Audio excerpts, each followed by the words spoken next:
Hello, everybody, and welcome back to Smite Prime. We're here with the June Circuit. It's live, it's upon us, and we're here to talk about it. If you don't already know me, my name is Morty. We got the whole Prime team today together. We've got Jithens, we've got Rosie, we've got Test Dive behind the scenes, and next to me, here in the booth, none other than Musey joining me today. How you feeling, Muse? I'm feeling good, exciting. Those of you that were watching the Smite game, you saw us, kind of giving them the what for, but now it's time to watch others give them the what for, and who is giving them the what for, I think is going to be the big question today, because it's a new circuit, Mort. Let's take a look at the brackets. We've got a nice little bracket graphic to show off to y'all, and this is last month's bracket. For those of you who might have missed the action that we had going on, this is what the final week looked like. Which teams gave it their best, which teams couldn't quite make it to the top, and which team did. And it shocked us a little bit because Single Bind ended up winning the whole shebang over overtime.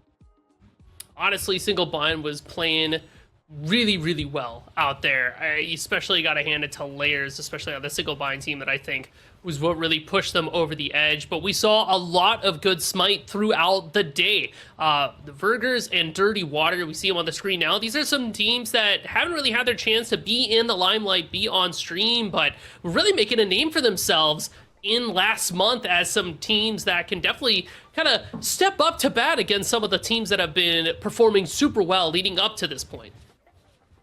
Yeah, I had a feeling Dirty Water was actually going to be taking Single Bind in one of those earlier games. It's kind of crazy to think there's almost like an alternate reality where Dirty Water could have been the ones to take over overtime. I was really hoping for that match, but I mean, it was a crazy bracket overall. We saw a lot of good games, a lot of very interesting games for sure, with Opwash being around and Force a Ban, Pele still very strong. A lot of different guys that you got to keep your eyes on.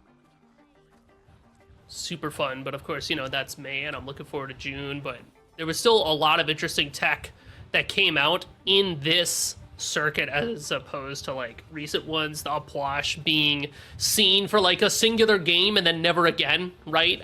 We saw Upwash get a bunch of nerfs, so will Moswell ever get the chance to play Upwash again, and will they have a reason to? I feel like the god's still really good, so in Moswell's hands in particular, gotta make sure that they don't have that available for them in the back pocket. But all in all, really good stuff. I think a Single Bind team, it wasn't a one-off win that they got. It was a very commanding victory, I feel, especially with the team that they have. I mean, Aurora and Layers working together is crazy, and then Remakami is just a player that can kind of do it all, and they've been looking really good in solo lane too. This is the match I was talking about where I thought Dirty Water was going to be taking Single Bind's spot, because Dirty Water's already commanded somewhat of a lead. Single Bind are ahead on gold, but this is what happens when you get to the late game phase here, Muse. You already know this, that a couple good fights that go your way, next thing you know, you're in the lead. You're in control of the game. It might not look like it on the scoreboard, but if you keep your eyes on the action, it looks like Single Bind wins just about every single fight for quite a while until they end up, running it down. Was a really good FG steal, EFG steal there from Valo in that last fight. That was very hype. Had a chance to see that with Gore.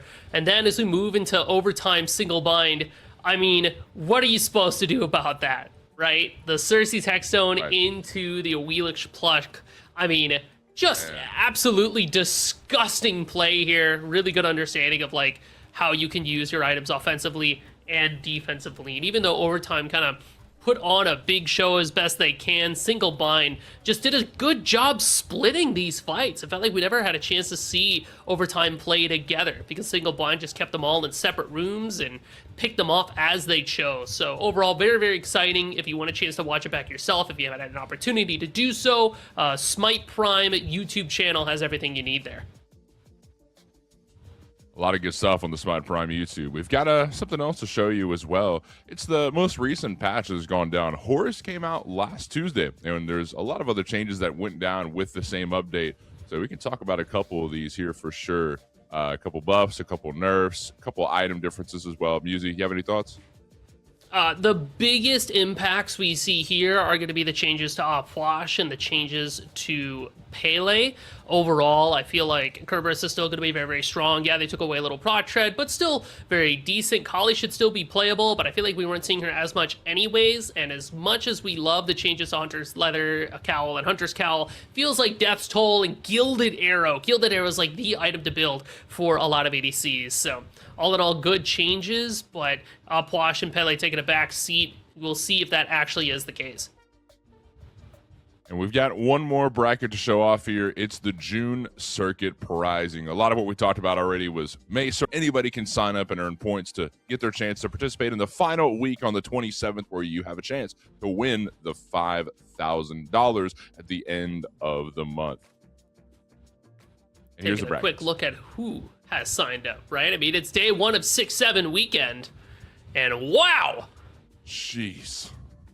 The first weekend of the month is always the big one, right? Get a lot of people involved trying to stake their claim, and I love it. I love the passion. I love seeing it go down like this. Remember, it's best of ones all the way through until we kind of hit those grand finals and we get to see that best of 3 action. So it's going to be, coming at you hard and fast for these teams who are really trying to stake their claim out there. We're going to have a lot of new names, we're going to have a lot of old names, and a lot of changes in the rosters that I'm very excited to, sink my teeth into.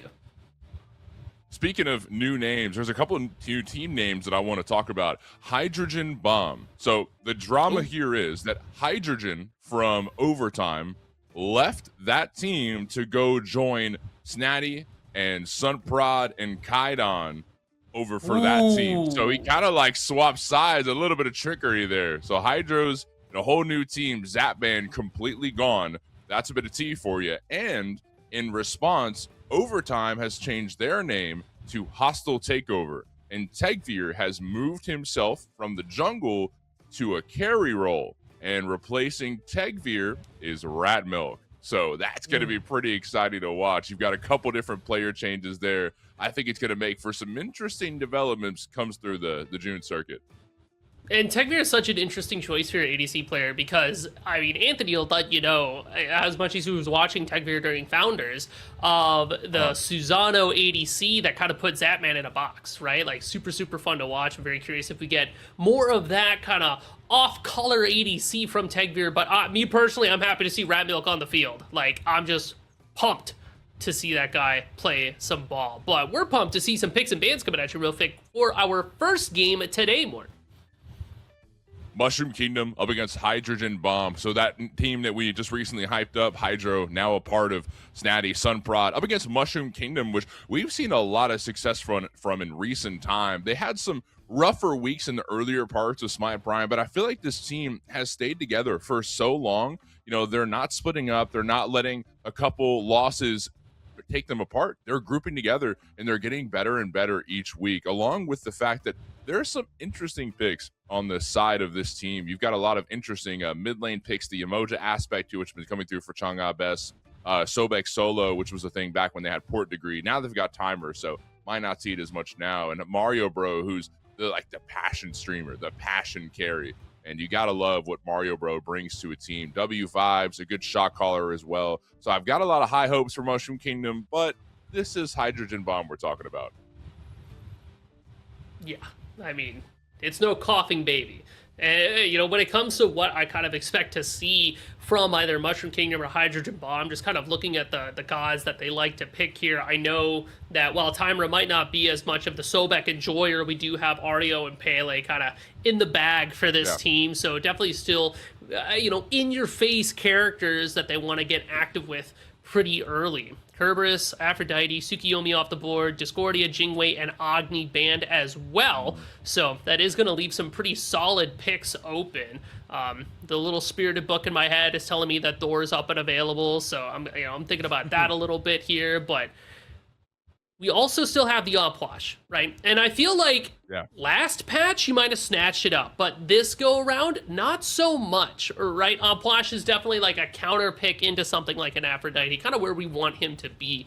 And I don't think is in Chang'e Best's God pool. Chang'e Best really likes to look at things like the Yamoja mid, the Newt, or the Neath, something along those lines. So it's Medusa in the hands of Mario Bro, which we haven't seen too much from them so far.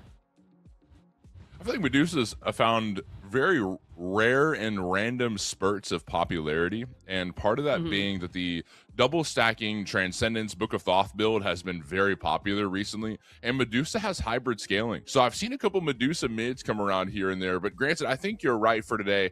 Mario Bro has been playing that in scrims and streams, whatever have you. But Mario Bros very comfortable on the Medusa, so I think it's very nice to have that high burst carry on your team. Your objective shred might not be as good as other carries, but you're able to just blow people up if you can lock them down with lacerate. So Mario Bro with Medusa is going to be a nice pickup here. Hydrogen Bomb responds with Hu Yi and Newt.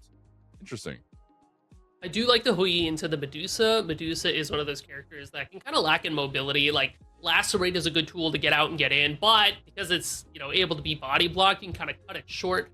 And she doesn't have a great way to work around player-made walls. So the Hui Sun's ultimate is able to cut off choke points, kind of keep her in a rough spot. Newt in the mid lane is a great pick to take away from Shunga Best. And the Yamoja! Dude, Hydrogen Bomb is picking away all of Shunga Best's characters. What is she gonna have left here?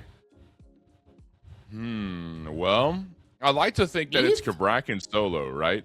Maybe so. I've seen Shunga Best definitely run the Neath every now and then, but what are the odds that, you know, we maybe slot this Cabrakan mid with the aspect? Granted, that got nerfed too, so I don't know if that's the smartest play. I'm just trying to pick together pieces of what this comp could look like. Susano surely going to Shadow in the jungle, but with Sobek covered here, that's their support, and then Cabrakan solo. There's still an option for mid lane for Shunga Best.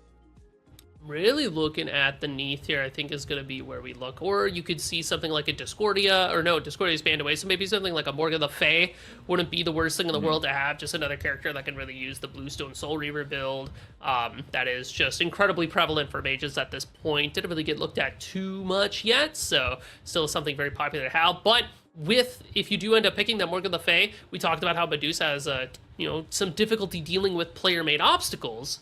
That is another character that can't really get around it too much. Kukulkan is not what I expected from Shunga Best, honestly. I didn't know she had the Kukulkan in the bag there. But Hydrogen Bomb, oh my goodness. I mean, that team comp just looks really, really gnarly to play into. You're forcing beads, you're forcing shell, you're even forcing Aegis to an extent because of the damage from, Ho Yi and Anut. So it's going to be a very, very tough time for Mushroom Kingdom. They've got a lot of CC Ween Ultimates Mort, so maybe Aegis could be, the slot in here for them.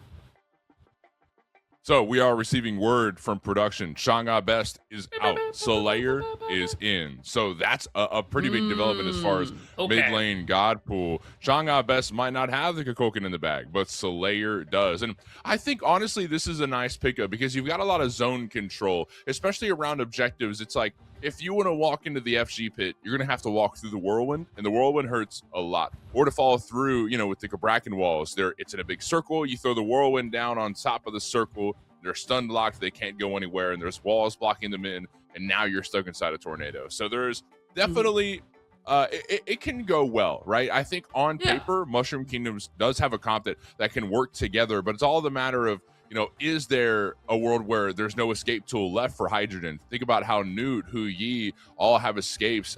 Thor has the jump with his hammer. Daji can get onto the Palau for a quick escape. I mean, there's a lot of response tools on the side of Hydrogen Bomb. I think Mushroom Kingdom locking the down is going to be a lot harder than they might say it is. We're going into game right here, right now. Mushroom Kingdom up against Hydrogen Bomb. The first game of the day is alive. It's here. Morty and Musy in the booth, along with Testai, Jithens, and Rosie behind the scenes. Musy, we've got our races in our places. The mic is yours.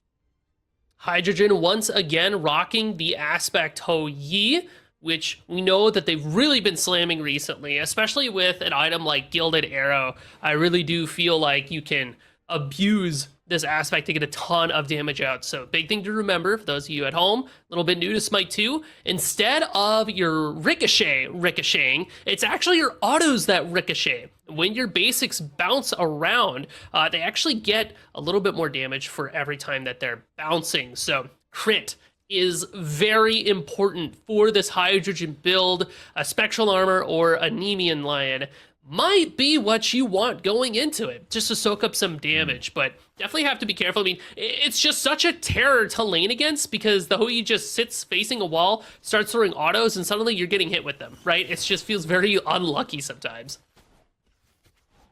Well, I'm looking at this mid lane matchup between Newt and Kukulkan, and I think Newt's found a lot of popularity in the mid lane recently. I think this is a very standard pick, but seeing Kukulkan here is I think you hit it earlier. It's a bit of a shocker. Granted, it does provide a lot in the late game, but going through the early game, I'm wondering how Slayer is going to be faring.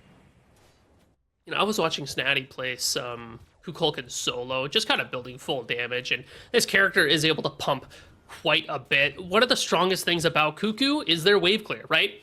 You just kind of throw that tornado on the minion wave and you back up. So, and Newt is another character that has really, really solid clear, but I feel like Cuckoo's going to be just a little bit ahead, especially once they get something like a Book of Thoth online. Remember, with their passive, the more mana that they have, the more int scaling that they're going to have. It really gets them going towards that late game. Solid beads burn there from tempo, dual lane, staying nice and aggressive, which is kind of what you need going into something like a Yamoja and a Hoi. I don't know if you noticed, but Hydro's sitting at the tower line when there's no wave to be cleared. Hydro is literally just sitting at the tower line and bouncing basics off the wall to hit Mario Bro under tower. Mario Bro was less than half health just a moment ago. Thank goodness for health pots. Otherwise, Mario Bro would probably be dead right now. But, I mean, how annoying is it that there's just arrows flying under your tower and you're, like, having to dodge, like, past the tower line? Like, it's such an annoying pick as the gank comes through. Shadow's over here in solo lanes. Now he gets caught off guard and taken down in solo. That's a first blood for Mushroom Kingdom. Susano does a really good job chasing after Thor. Thor likes to play around walls, throw the hammer out to get away, but Susano is able to keep on and chase after them. Very interesting gank. Usually junglers aren't over in solo lane that early. We like to call that the cringe gank when they show up before rocks even spawn.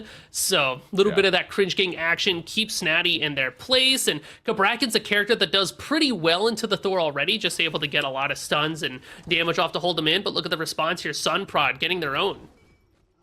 But can Sun Prod find a kill as well? Timer lands a stun down, throws the cripple as well, walled off by Snatty, and is looking to escape here, but slowed down for a moment, and slowed down too long for them to escape. Sun Prod cleans up a kill for Hydrogen Bomb. A bit of a nice response from Hydrogen, and now they're going to go towards the Fire Brands, which spawn here in just a moment, and Shadow's nowhere nearby. Instead, Shadow's over near the mid lane, trying to get an up and up on Kaidon.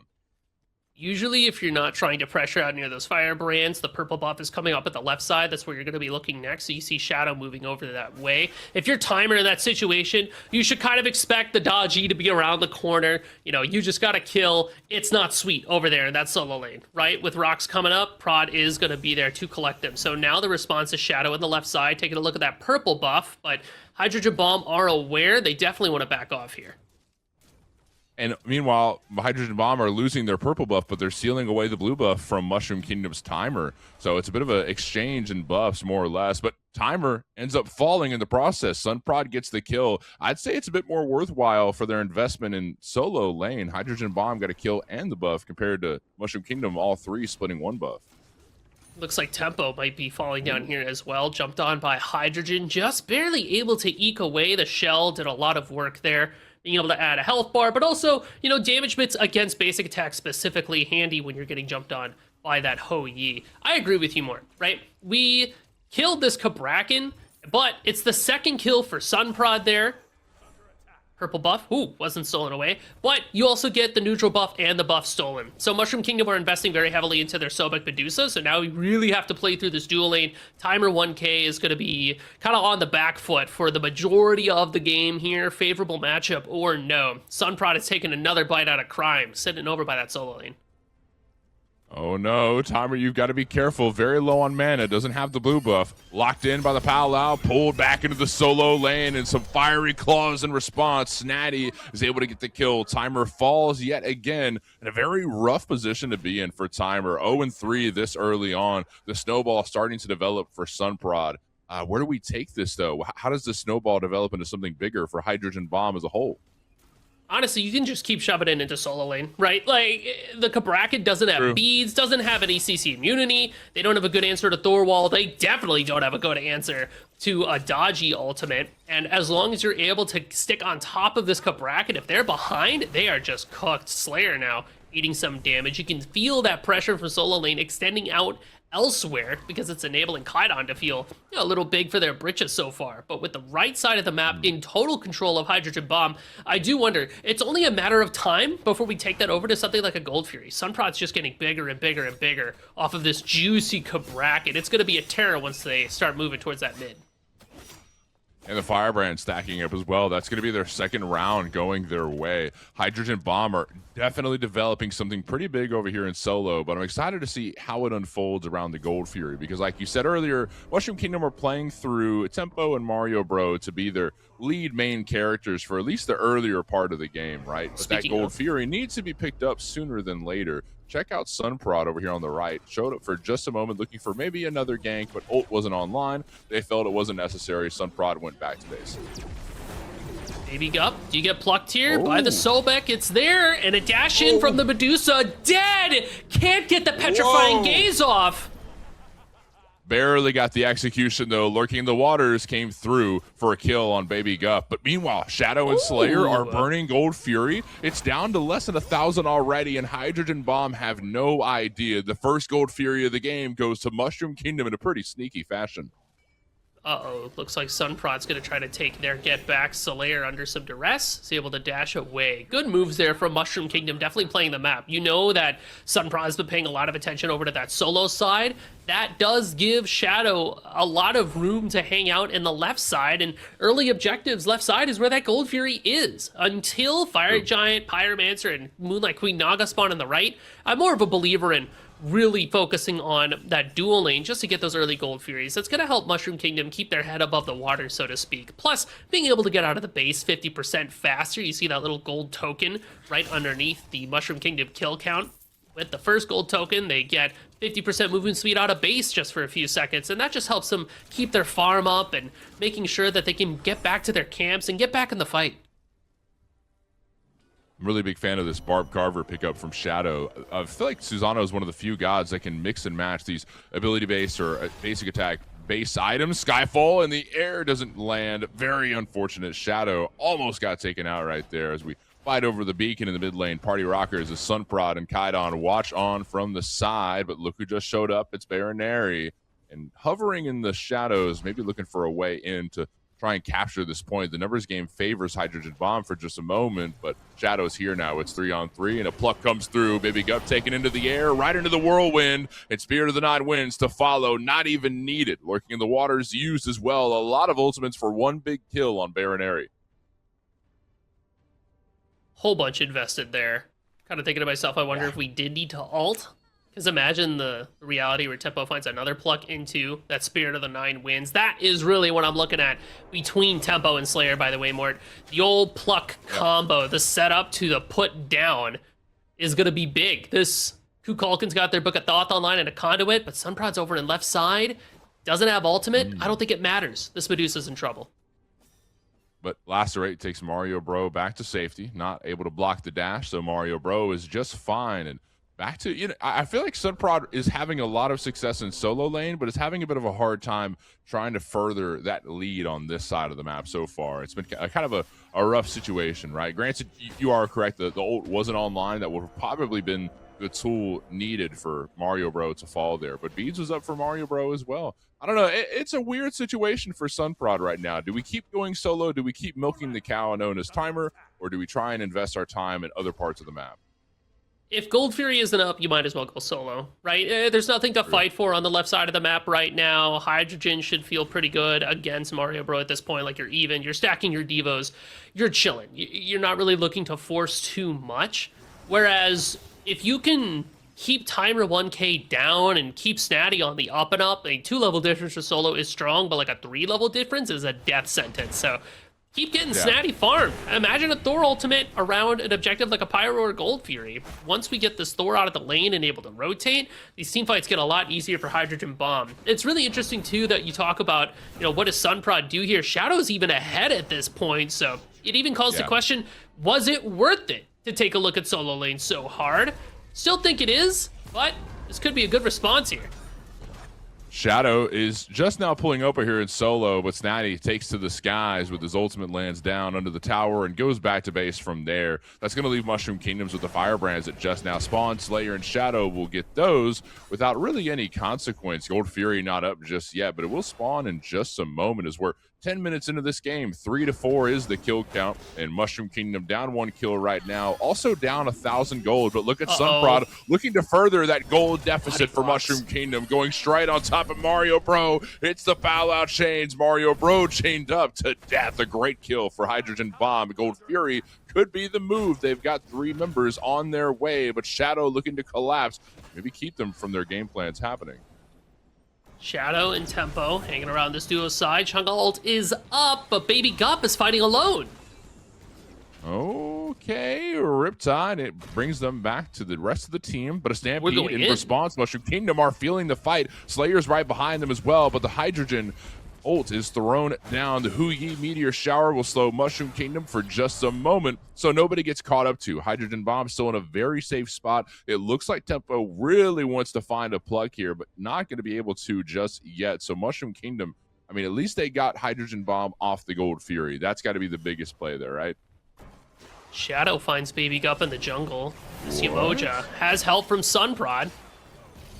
Okay, 2-on-2, lurking in the waters, force away, could find an Xe after the Aegis is up, and Sunprod is shut down. Tempo gets the kill. That's a really big play for Mushroom Kingdom, and now that Hydrogen Bomb are down their jungler, it's time to make their way towards the Gold Fury. Mushroom Kingdom could get their second of the game. You keep your eyes on Hydro, who seems to know and have some vision, but Hydrogen says, it's not worth the time. You can have it. No Hoi ultimate, so if you want to go for that steal, it's very, very risky. Second Gold Fury here for Mushroom Kingdom. Means that when they stand next to their minions are going to get some extra protections and strength. So sieging is on the table for Mushroom Kingdom later in the game. Now they really, really want to get that last pip. So once you get that last pip of the Gold Fury, you're dealing extra damage to structures. You get protections when you're underneath enemy structures. So just want to make sure that you find that last gold. But with Moonlight Queen Naga around the corner, you're kind of wondering if that's going to be more relevant. Kaidon's taking so much damage here. It has a W, Zephyr. It's off cooldown again. Oh my god, but Sunprod's here in response and chasing right after Slayer. The Spirit of the Nine Winds thrown down, but hops right onto the Powwow right after the Whirlwind 2 combo will get Slayer out of there. Sunprod still here in the mid lane. Snatty showed up as well, but feels like recalling, doesn't want to get chased down. Tempo and Shadow seem to know what Snatty's up to. Snatty going back towards the Firebrands, or at least towards lane for now. A bit of a nothing burger of a fight there. I mean, you did get the beads away from Slayer. Sunprod has the Jotuns and the Hydra, so we have some cooldown at our build. We could, in theory, take a look at that Cuckoo again with that Powwow. Keep in mind, Cuckoo Ultimate doesn't have CC immunity attached to it. In fact, it's one of 2, 3 characters in Mushroom Kingdom that doesn't have CC immune ultimate, so their beads cooldown is incredibly important to pull away. Now you just have to capitalize off of it.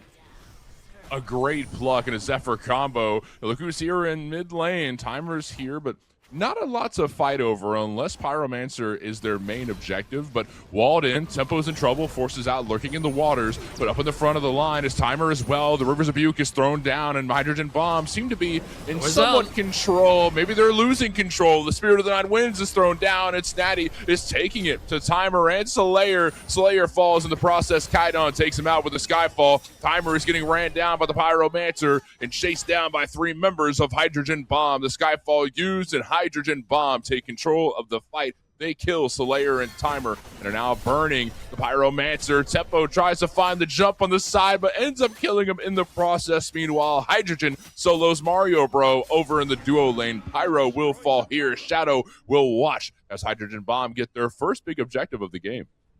That's a pretty big gold swing in favor of Hydrogen Bomb there, being able to find multiple kills and the objective. Plus, when you look at Hydrogen Bomb, when you look at Hydrogen, the namesake of Hydrogen Bomb, getting that solo kill over Mario Bro, that's a 2-level lead now for this Hou-Yi. They've got their Devo stack, they got a Frenzy Dagger, and have 2,500 gold in hand. So that's another, either a Musashi's or maybe even a Deathbringer around the corner for this Hou-Yi to have in their pocket. So it's just a lot of damage potential here. But we haven't backed yet. Mario Bro could find a return kill. Hou-Yi's got no mana, so just have to be careful with your positioning, Hydrogen.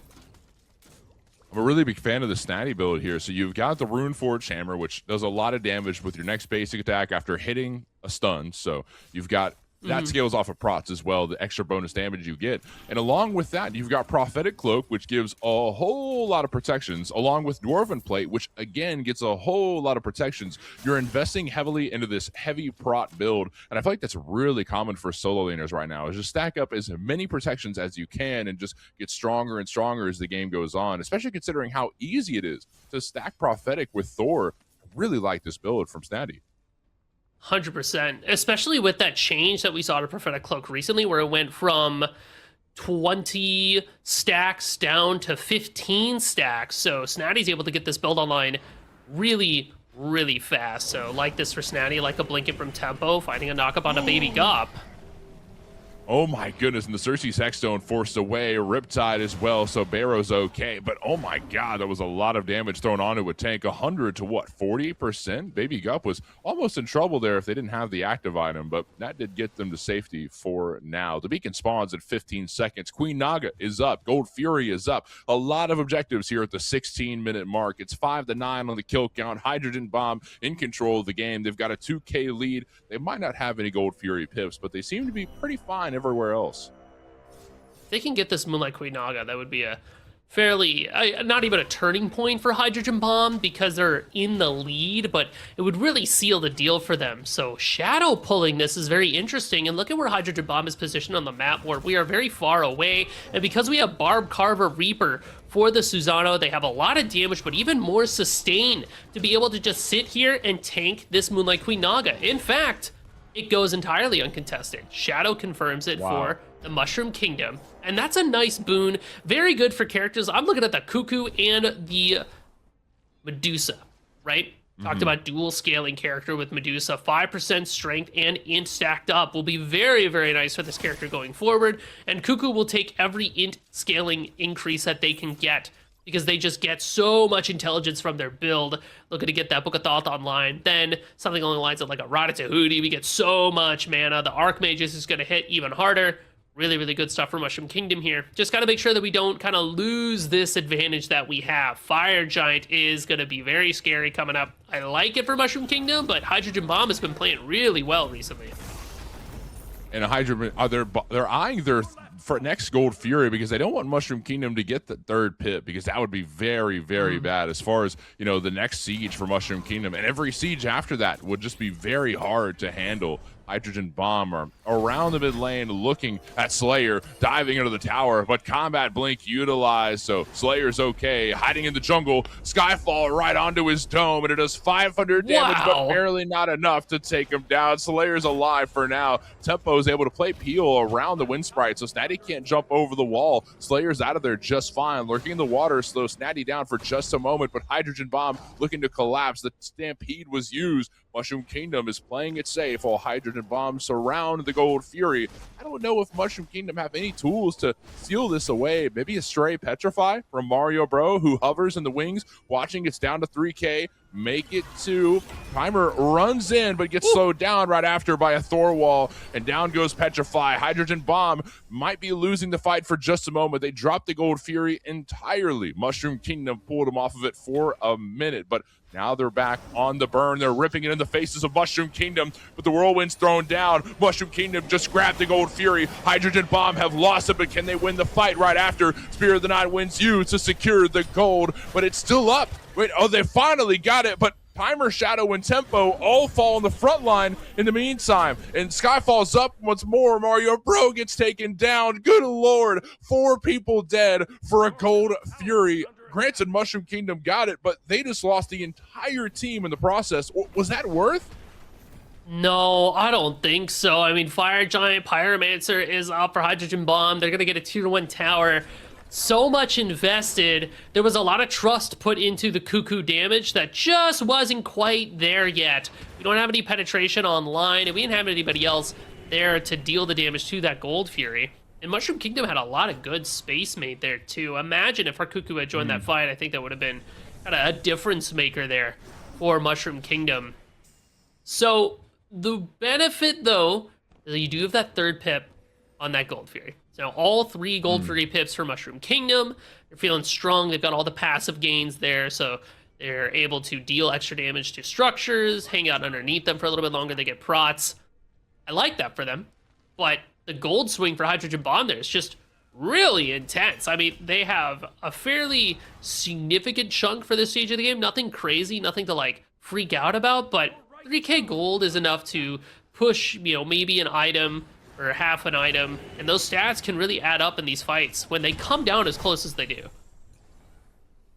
Down to 20 minutes into the game, 6-13. Hydrogen Bomb seem to be winning fights slowly but surely, but objective game is still favoring Mushroom Kingdom overall. I mean, Hydrogen Bomb are responding with a couple Pyromancers here and there. They've got 2 Runic Bombs stacked up, but Fire Giant has still yet to be taken by either team. Mushroom Kingdom aren't winning that many fights. They don't want to just rip it. Hydrogen Bomb, no, they just had a pretty weird struggle around Gold Fury, so ripping objectives in the face of Mushroom Kingdom probably isn't very smart right now. So we're looking for picks. Granted, Mushroom Kingdom have a pick comp. This Pluck combo from Tempo along into Slayer Zephyr or Shadows combo, there's a lot of damage to be had if Hydrogen Bomb let one player loose.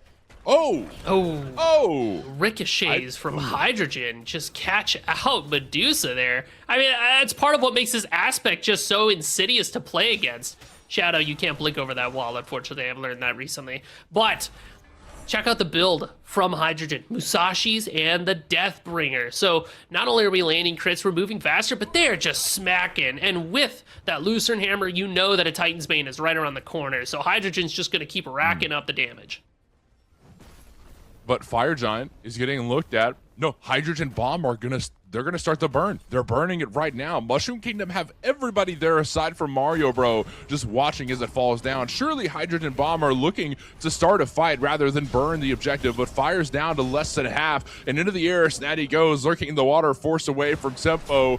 And where is Snatty gonna go? Skyfall in response. Hydrogen takes down Shadow, and Mushroom Kingdom are on the retreat. The Rivers of Buke is thrown down for just a moment, along with the wall from Snatty. Down goes the Cabrakan wall. Stitching into, wait, oh my god, the Powwow too. Look at Hydrogen just diving right into the back line with no cares given. Down goes Tempo, down goes Timer as well. 3 members of Mushroom Kingdom deceased in the jungle. Hydrogen Bomb are rotating back to the fire, and they're gonna burn it while Slayer and Mario Bro are forced to watch. But Slayer's looking for a jump. Snatty's taken very low. Slipstream through the whirlwind. Spear of the Nine wins off the mark, and Kaidon is collapsing onto Slayer. Look at Snatty just watching in the wings. Throws one hammer down, but Slayer cleans up Kaidon through the whirlwind. But check out Mario Bro still around the Fire Giant. It's at 3k. Make it 2. Mario Bro is forced to walk away. Snatty zone him off successfully. And down goes the fire. Hydrogen Bomb are in control of this game. Oh, Mario Bro just not able to catch Snatty on the back there. Unfortunate stuff. Hydrogen Bomb plays that fight really well. Their team is very good at splitting up fights. The Emoja ultimate and Snatty being able to find Shadow with the Thor ultimate over on that left side.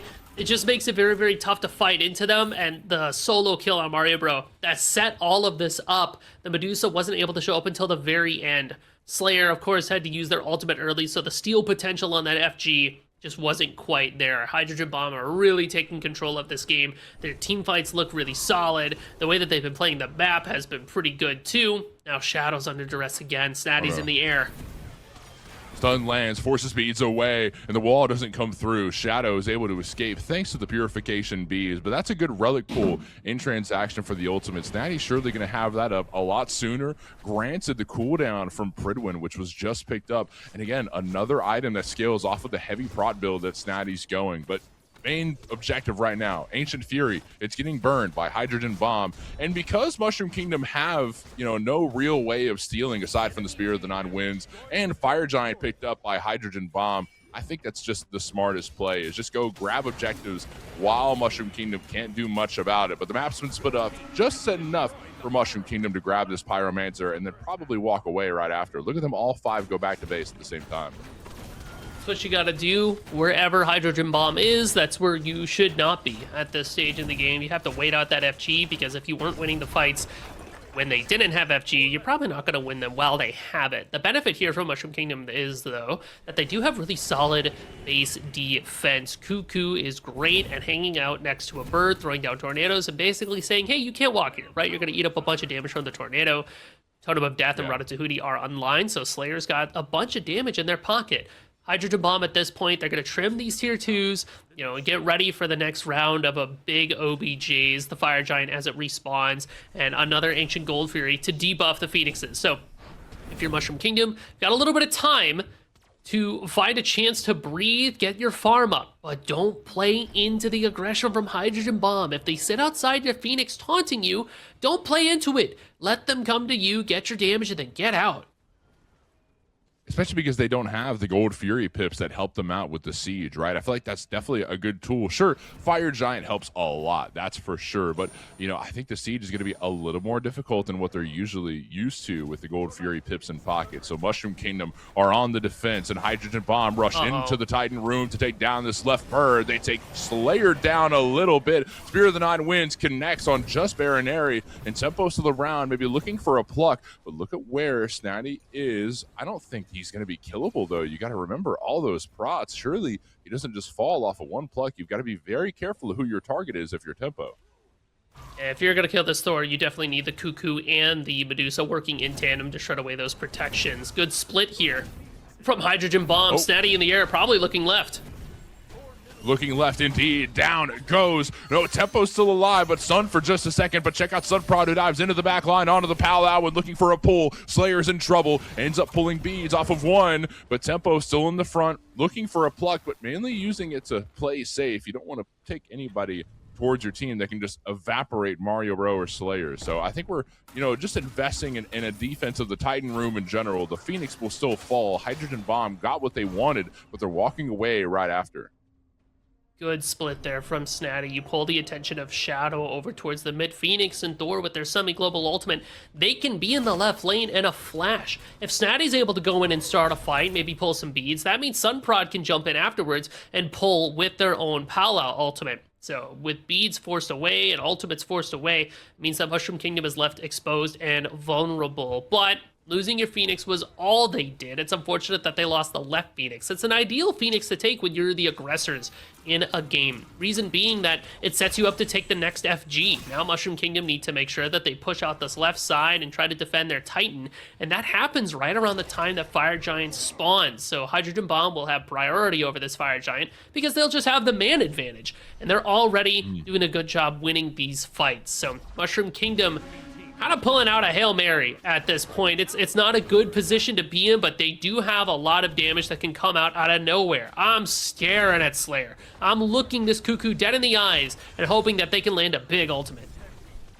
Stampede used because Tempo gets caught out, able to juke the Moonstrike, so not stunned in place, lurking in the waters, forced away, and Mushroom Kingdom are down some pretty big tools for their next skirmish. Hydrogen Bomb are looking to start a fight in the jungle, and out of position just a bit is Timer, who ends up living through, but Shadow might not be able to say the same. Skyfall is able to slam down on Shadow's head. Down goes the jungler for Mushroom Kingdom. Hydrogen Bomb are in control yet again. It's 28 and a half minutes in, 7 to 18, 11 kills over their opponents, along with almost 10k gold. Hydrogen Bomb are in a very, very good position. At this point, all you got to do is slam dunk it into the Titan room. Fire Giant being burned here, but Slayer has eyes, also has ult. Can they steal this away? And blinking into the Titan room, Timer's looking to get this fight started for Mushroom Kingdom, but playing safe, doesn't want to invest too much into it. Hydrogen Bomb ended up getting the FG, and Mushroom Kingdom on the retreat. Spear of the Nine Winds thrown down as Sun Prod takes down Mario Bro. Tempo's next, Timer's next, and one by one, they all will fall. Hydrogen Bomb have secured the Fire Giant and are running it down mid from here. Slayer alive with half health, and Shadow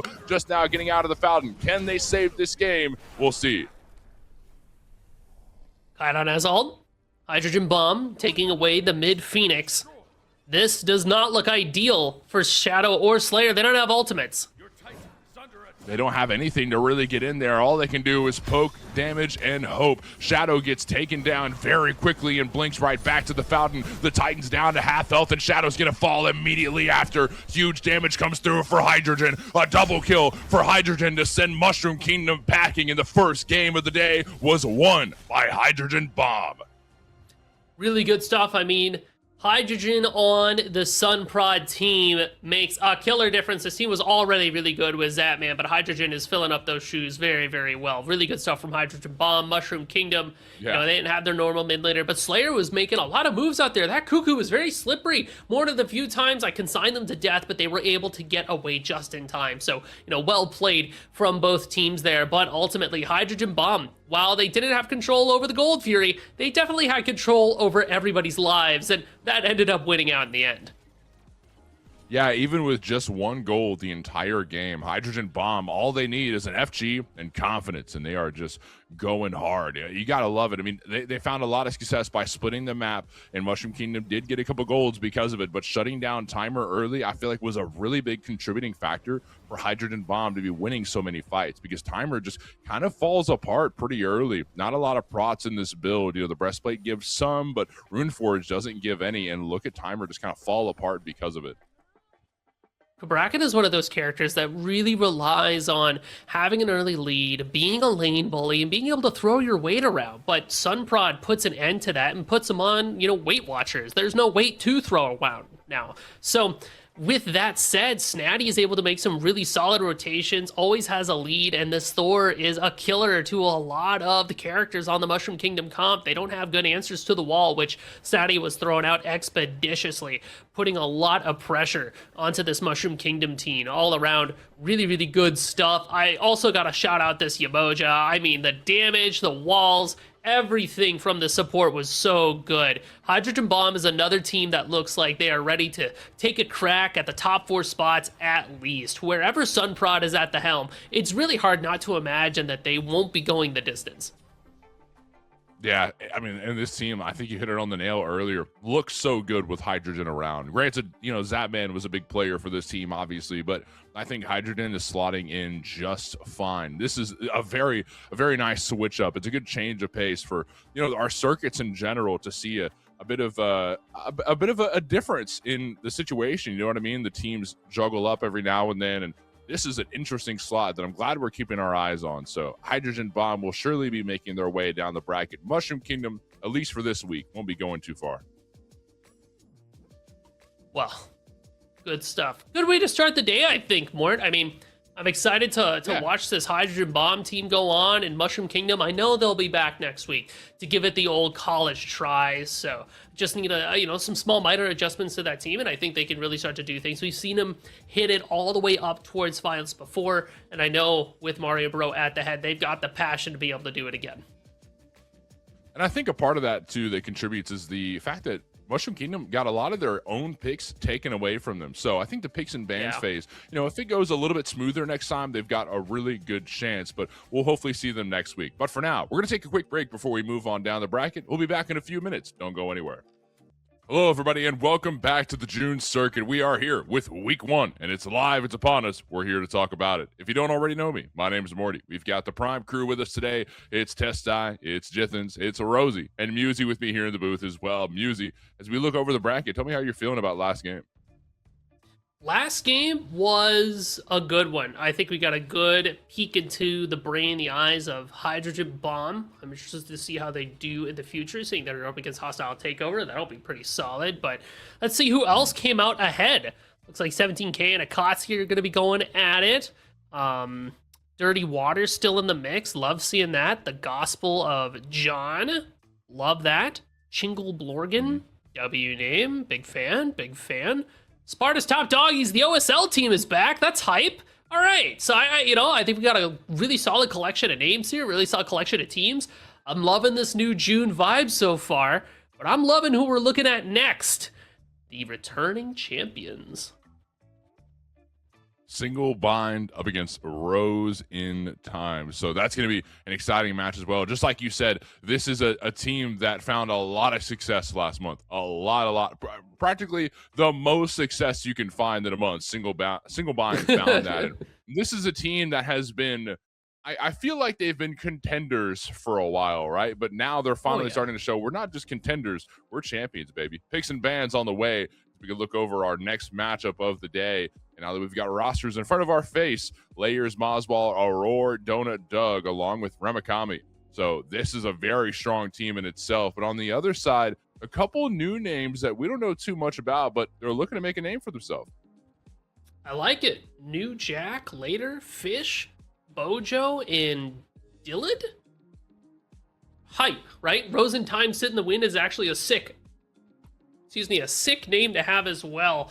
We don't have too much information on these players. They're very new to Prime. So, I mean, I'm looking at Bojo and I've got zero data on this guy. It's like Jason Bourne, right? They're off the grid. They're off the mark. But it looks like this team has been doing their homework. I like the Afro band so far, especially into the single bind team. They love playing with their new toys. They love playing with what's good. But do we know enough ball to make sure that Boswell doesn't get their hands on Opwash? I know, the Opwash got nerfed, but if there's anybody I don't want to see play it anymore, it's gotta be Moswall. Like, any immobile mage, Moswall just makes it look like the best character in the world. This single bind team, I've been keeping my eyes on them for a hot minute. I saw the layers switch and I went, yeah, run it. These guys look insane. Mm-hmm. So one thing that Rose and Time need to keep their eyes on is the Scylla pick for Aurora, because I feel like Scylla's not ban worthy, right? Like, you don't put this up as a ban, but you almost know that it's coming regardless, and you have to find a response for it. Obviously, the Afro was a much more worthwhile ban, but Aurora loves these backline pokey supports that don't really get too invested in a fight, but also affect fights very much so, without being positioned in a way that, like, oh, I'm here and I'm stuck here for good. You know what I mean? So expecting this Scylla pick to come through, what will Rose and Time do to make sure that they can, you know, not let Aurora get too crazy? 12 games with an 83% win rate. Aurora Scylla is something to dread. Honestly, you might just target ban it, but if you're going to let it go through, just make sure that you got some lockdown, right? So that Scylla can't just use her sentry dog to get away and be so slippery. That's what enables Aurora to do what they do, right? Ranged cripples, giant slow field with damage, and the ability to get out of jail free. You know, they're pass and go. They're collecting $200. They collected money last week, right? They're getting ready to do it again. But Mort, I said it before, and we're saying it again. We gave up Wash the Boswell. We did that. Look, right. Let's look at the bright side. Look at the bright side if you're on Rose and Time. Happy faces, Chad. We're unbiased. We don't care. Here's the thing.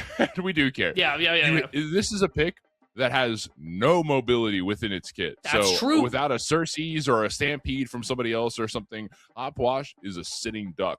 You need to take advantage of this as much as possible. And a pick that could probably do so is this Curb pick picked up for Rose and Time. Tell us about this Kerberos pick. I like the Kerberos here. Not only do you have your giant AoE CC ultimate that's really good into Opwash, you've got a slow on the Ghastly Breath, really good answer, but the big thing, Kerberos has the heal steal. I mean, what makes this Opwash pick so solid? You got great AoE damage, you got a lot of burst, and you've got sustain. Kerberos shuts off that sustain and capitalizes on the lack of mobility for the Opwash. Kali there too. Really want to see this Kerberos Kali combination in the mid lane. The mid 3v3s are so important. We have to shove it down mid. We have to make sure that we focus on Moswell. Don't let this Opwash get online. So, it's pretty clear that Moswell's getting their hands on Opwash. But where is Agni going? Now, my first thought is Agni's going to pick up the aspect of combustion and go straight over to the duo lane, right? That seems to be the most sensible thing for me. There's a small world. There is a world. I don't know how real it is, but maybe Opwash goes to solo or something, and then Agni goes mid, because Agni's very popular in the mid lane. But I'm sure it's got to be the first thing we said, right? Well, Single Blind has a lot of flexibility with their comp. I mean, we see the Scylla, we know that's going to Aurora, but that's a good point that you make, Mort. I mean, Opwash could go to the solo lane. You build items like Alchemist Coat, and then you eat your corpses, you pop a pot, you're living forever. You get so much, survivability. But I love this composition from Rose and Time so far. I mean, it truly is, hey, let's just pick all the good characters at a team comp and, hope that we outskill them. Because that is what we got right now. Pele, even though she saw nerfs, still very viable in the solo lane, right? I mean, she saw a little bit less healing. The ability to be able to stack up her passive got hurt a little bit, but she can still do what she was doing before, right? I mean, get in the backline, cause issues, go crazy. Oh, that's a killer last pick for Single Bind, though. That's tough. Wait, who's their solo? What is this? It has to be Opwash. You were right. It has to be, but okay, let's just be realistic here, because I think Opwash, maybe even with the aspect, could cook pretty well here. You're up against Pele. This character just runs at you. This character does not care about anything that you have to do. Like this is bad. Wait, what is going on for this? Think about it. You know who actually plays really well into the Pele? It's the Opwash. What does Pele want to do? Oh, heal and sustain. Anti-heal. Dude, Opwash's anti-heals, he marks you with fleeting breath. You're like, well, go next. Like, what am I supposed to do? This is crazy from Single Bind. A lot of flexibility in their first couple of picks here. Now that we see it kind of shake down, they're able to move it around to what they want. Uller ADC, haven't seen it in a hot minute, but, you know, Donut Dog is going to be able to show up and show out with it. I'm excited. I think Rose in Time is going to have an uphill battle, but they got the means. Oh, my goodness. Single Bind, Rose in Time up against each other here early in the bracket. Both teams looking to move on. Single Bind looking to reclaim their throne at the top of the totem pole. Rose in Time looking to make a name for themselves. Morty and Musy here in the booth, along with the prime team behind the scenes. Jithens, Testai, and Rosie. Musy, tell me what you see. Telling you what I see. It is that Opwash solo. Remikami isn't going the Aspect. Because Aspect Opwash looks like it is allowed, but we're not going it. I'm okay with that, right? Here's the thing. When you go the Aspect Opwash, you do have the Prot Shred on your Corpse Explosion. It gets like replaced with the ability that lets you just constantly throw out more corpses and get some tick damage, but you lose a lot of your lane clear, to be honest. Corpse Explosion was integral to Smite 1 Opwash solo because that's how you were able to get your farm in. But you're still able to kind of go your mage tanky solo. So think your Helm Radiance, your Sphere Negation, a Light Binder. That's all it needs. Remikami could also pick up an Ansile and turn their ultimate into a giant silence field. There's a lot you can do with this character from the solo lane still without needing the Aspect. That's a very good mention that, yeah, you might not get as much of the utility, but you're still going to get a whole lot of damage. The anti-heal is still there. I don't think this is a bad pickup whatsoever. Granted, once ultimates start coming online, I'm worried about who wins that matchup a little more so, but it looks like the duo lane matchup has been decided. Aurora picks up first blood, and we talked about this during picks and bans. You have to find an answer for the Scylla. Rose and Time have not found that answer. Oh my god. Oh my goodness. Right. So Donut Dog and Aurora are in the McDonald's play place right now. It feels like they're just throwing out abilities. They're having a grand old time. Aurora with the Scylla aspect. Remember that, you know, Scylla's just able to constantly spam abilities with this aspect because her abilities don't cost mana. They actually fill up her mana bar, and that's how she's able to get her ultimate. So when Aurora hits level 5, things get pretty scary for Rose and Time sit in the wind. But it's not, you know, not all hope is lost. Even though you're up against some big titans, their team comp is really good. I mean, the dive from this 5v5 is going to be super gnarly. Pele goes in, then Kerberos goes in, then Kali swoops up the remains. We just got to get to that late game. We scale, man. Yes. Exactly. It's all about getting to late game. And I feel like both teams also kind of thrive from late game here. You've got Single Bind to have a lot of picks, especially layers on these Willix. Agni's only going to get stronger as the game goes on. Same thing with Donut Dog's Uller. Single Bind are fine with going to late, but so is Rose and Time. Think about the scaling on Disco, on Kali, on Pele. The longer this game goes, both teams are completely fine with it. So really, it's just about who gets to late game first. But who's going to dominate that early game, Mort? I'm looking at this Awilix right now. Blink and the Gilded Arrow strat. And what I really like about Gilded Arrow is that it gives you basic attack damage plus a little bit of extra gold when you clear the marked minion. Uh-oh. Layers in the enemy jungle, and Fish Tank is kind of just looking at him, hits the stun, throws some damage out. So Layers is able to hop onto the kitty cat and meow away. I don't know, pounce. I was trying to think of a cat thing there. Yeah, we'll go ahead and workshop it as time goes on. We've got a lot of time. We're only 2 minutes in. Okay. Got a lot of cat pots if you want to start ripping those out, by the way. You got to be kidding me, right, Meow? What do you think? Scale of 1 to 10.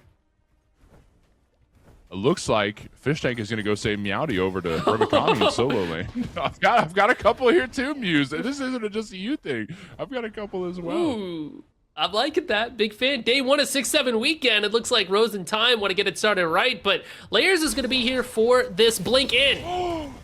No way, a W What a blink, beat. but Layers is getting Oh, he pieced up jumped in the in? process. Fish Tank jumps in, back, it throws the basic away. Layers is here, but look who just showed up. It's Maswal. Remikami picks up a kill. Fish Tank's gonna fall and empty the crypts, throws down the field, and Remikami chasing away Fish, and they're gonna have to retreat towards the mid lane. I don't know if Fish falls here. Maswal wants to find something. Maybe an Agni Stun could lead to Fish's downfall. Fish extremely low on mana. The sun comes through, and Remikami's there as well. Throws down the miasma. Can we get the kill? Extremely low, and the bleed's ticking under the tower, but Fish looks like they're fine for now. The firebrands are still up, and Single Bind could go grab those. I know casters aren't supposed to be biased, but you know what? I'm saying it. I'm rooting for this Rose and Time team. Oh my gosh, dude. Fish Tank is so sick with it. Just jumping in, no fear at all. I love seeing that. I love the gumption, but also new Jack and Fish as well. Other fish. We got a lot of fish in this sea, a lot of gups, but the fact that this Pele went back in to peel for their Discordia at the risk of their own life, a lot of heart in this team, and I love seeing that. That's how you keep a team like Single Bind in check, just making sure that they can't just go willy-nilly across the map. Keep threatening them, keep showing up in their face, and make sure that you just have your presence being known. You know, we just got to scale to that late game. Yeah. Don't let a wheels get too crazy too early, and you're a big chillin'. And I think it's a really big part too. Just because it's Single Bind doesn't mean you have to play scared the whole time. Give them some aggro, and I like that. But Aurora pulled up by Stygian Torment. The ult thrown down from Did as well. Dillid, but Dona Doug is able to show up and throw some damage out. So looks like Aurora will be just fine. That was an interesting investment of ultimates, but doesn't quite result in the kill. Aurora will stay around in the mid lane or the duo lane and saving up for that Yogi's necklace. That's going to be a huge pull for them. Check out Layers on the right. Looks like they could get pinched here. Might be a Gold Fury call. Oh, good beads there from the Ho Yi. Layers wanted to throw at that ultimate, but that is going to be enough to convince Rose in Time not to walk towards that Gold Fury. Alchemist Coat is up and available for Remikami. We talked about that item earlier. One of the newer items for Smite 2 here. Aurora, I mean, you are never in danger. I know that for a fact. But it's really cool, right? You get a multi-pot every 30 to 45 seconds or so for free of charge. You can stack up to 3 of them. And then when you pop a consumable, you get dampening. It's also got good stats on it, you know? Got the mana, got some int. So everything that Remikami wants is in this Alchemist Code. Because this Applash character is sustaining so much through their corpses, now they get free consumables to rock as well. They got a health chalice. I mean, it's going to be very, very difficult to kill this character. And Pele is one of those characters that really relies on their abilities to get a lot of their damage through. So this is going to be a tough matchup here for New Jack. You're kind of thinking to yourself, well, maybe I just focus on getting my own farm up. I'm not really here to kill the Applash. I'm here to make rotations and dive backliners when the time comes. I feel like Remikami has been playing a lot of mage solos in general. Let's think about the MLF aspect. We've even seen Baron over there every now and then. And every single time, I feel like that Alchemist Cloak is picked up and it finds a lot of success for the reasons that you stated, extra intelligence and all the other stats it provides. So I think this is going to work just as fine. It's an easy slot in for Remikami over in solo lane. But let's keep our eyes on gold, though. Single Bind have a couple of members over here. Rose and Time are on the defense for a moment, but Layers is by themselves. A golden apple thrown, but whiffed. Layers is able to clean up on the kill. The fish is dead, floating in the bowl. But Single Bind are still around. The purple buff. Rose and Time secure theirs and tend to walk away. But I think Rose and Time know that Single Bind are up to something. They want more than just an XP steal. They want kills as well. Big damage comes through for I'm a Monster. Aurora landed all 3 on the duo lane members of Rose and Time. Crippled down. Huge damage coming through. Look at Aurora. A single one-man menace. A one-man band playing in the jungle, but ends up getting locked down right into the Stygian Torment. A crazy response from Bojo, and the shell is forced out, but will it give Aurora safety? The bounce almost came through, still chasing. Aurora, get out of there. Oh my god. Oh my goodness. Dude, Single Bind snuck away the Gold Fury during all of that. Aurora's playing the look at me show and winning, while Layers and Maswal are like, you good, big dog? Aurora's like, yeah, I'm chilling. A little scary, but I'm chilling. You get that gold. It's no big deal. My goodness, man. This is why we talk about Aurora Scylla all the time. I don't see any other Scylla support players, and that's just because this town ain't big enough for the two of us. How are you supposed to compare yourself to the Aurora Scylla support? Just makes this character look ridiculously good at every single stage of the game. It's just such a heat check from Single Bind. Like, yo, can you kill Aurora? No? All right, we're taking the map. But Aurora hanging out in mid lane. But with Mozball here this time, I'm a monster thrown away. The golden apple whiffs yet again. The bounce unsuccessful. But look at Fish Tank running down Mozball. Mozball seems to be in trouble, but Layer shows up at the blink of an eye. It's a nasty knockup with Suku, and Layer's there to clean things up. A double kill for Single Bind. Bojo and Fish Tank put in a coffin. And check out Fish all alone under the tower, half health and no mana. Layers on the chase, doesn't hit the knockup and gets back on Suku. Layers really wants this kill, but Dylan just showed up and looking to reinforce their friend. Look at Dylan diving in, but Layers is fine with it. The meteor shower's thrown down, but Layers cleans up Dylan. A bit too aggressive. You bit off more than you could chew, and you're gonna choke on it. Layers pop the ultimate, hoping to catch the Ho Yi, assuming that they were going to jump after them, but is not what they ended up doing. But when you pop that Awilix ultimate, it does more than just pull somebody in. It gives Awilix a very significant stim to be able to get more strength, more attack speed. Hello? Fish Tank, you don't want this fight. You think you want this fight, but you genuinely don't. Mozball cleans up on Fish, and this game is slowly but surely getting a little more decided as time goes on. Aurora needs to get this. He wants this bad, but isn't going to die for it. That's fine. Aurora lets him go away for now as Donut Doug chases down Dylan on the left side of the map, just now showing up as Bojo. But again, Layers is here once more. Layers looking for blood, but check out Aurora in the Titan room. Aurora, goodness gracious, let him live. Aurora, spare him this one time. Do you see this man? Go back in, Aurora. Do it. I know you want to kill that guy. I know you want to kill that jungler. Go back in. Don't stop. Uh-oh. That Kerberos. Look, Aurora. Lincoln, you'll miss it. Yep. Oh, the stun off the bounce. Aurora falls. A big play for Dylan. Stun Aurora under the tower, and that's how you take him down. Donut Doug and the rest of Single Bind are now on the retreat, but Gravity Surge off the junk. Fish is in trouble. The golden apple bounce. The golden apple bounce. So Layers is locked down in the jungle. A massive shutdown going the way of Fish, looking to crawl their way back into this game. Rose in Time just got a big play there. It's 11 minutes in. 11 minutes into the game, 7-2, and Single Bind is ahead by 5. They've got a 6K gold lead as well, with only 1 gold Fury. So Rose and Time need to get things together. Oswald is going to take a bite of Fish here. Aurora is going to help themselves, so down goes Fish. For Rose in Time. It's tough matchup. I mean, Oggy's just able to pour in so much damage. They got the Soul Reaver there too. Oh, Bojo dead. Oh, no, the bomb, the meteor shower's thrown down. Dylan's in the air, lands back down on Donut Doug, and Doug says, how dare you? I was backing right there, and shuts him down right after. This match is getting very bloody out of nowhere. Granted, we did see an early first blood, but I feel like it slowed down just a little bit, Muse. Now there's 12 kills in less than 12 minutes. I'll tell you what, Single Bind just have such a commanding gold lead that they can kind of do whatever they feel like. At Remikami sits alone by themselves. Can an Opwash win this?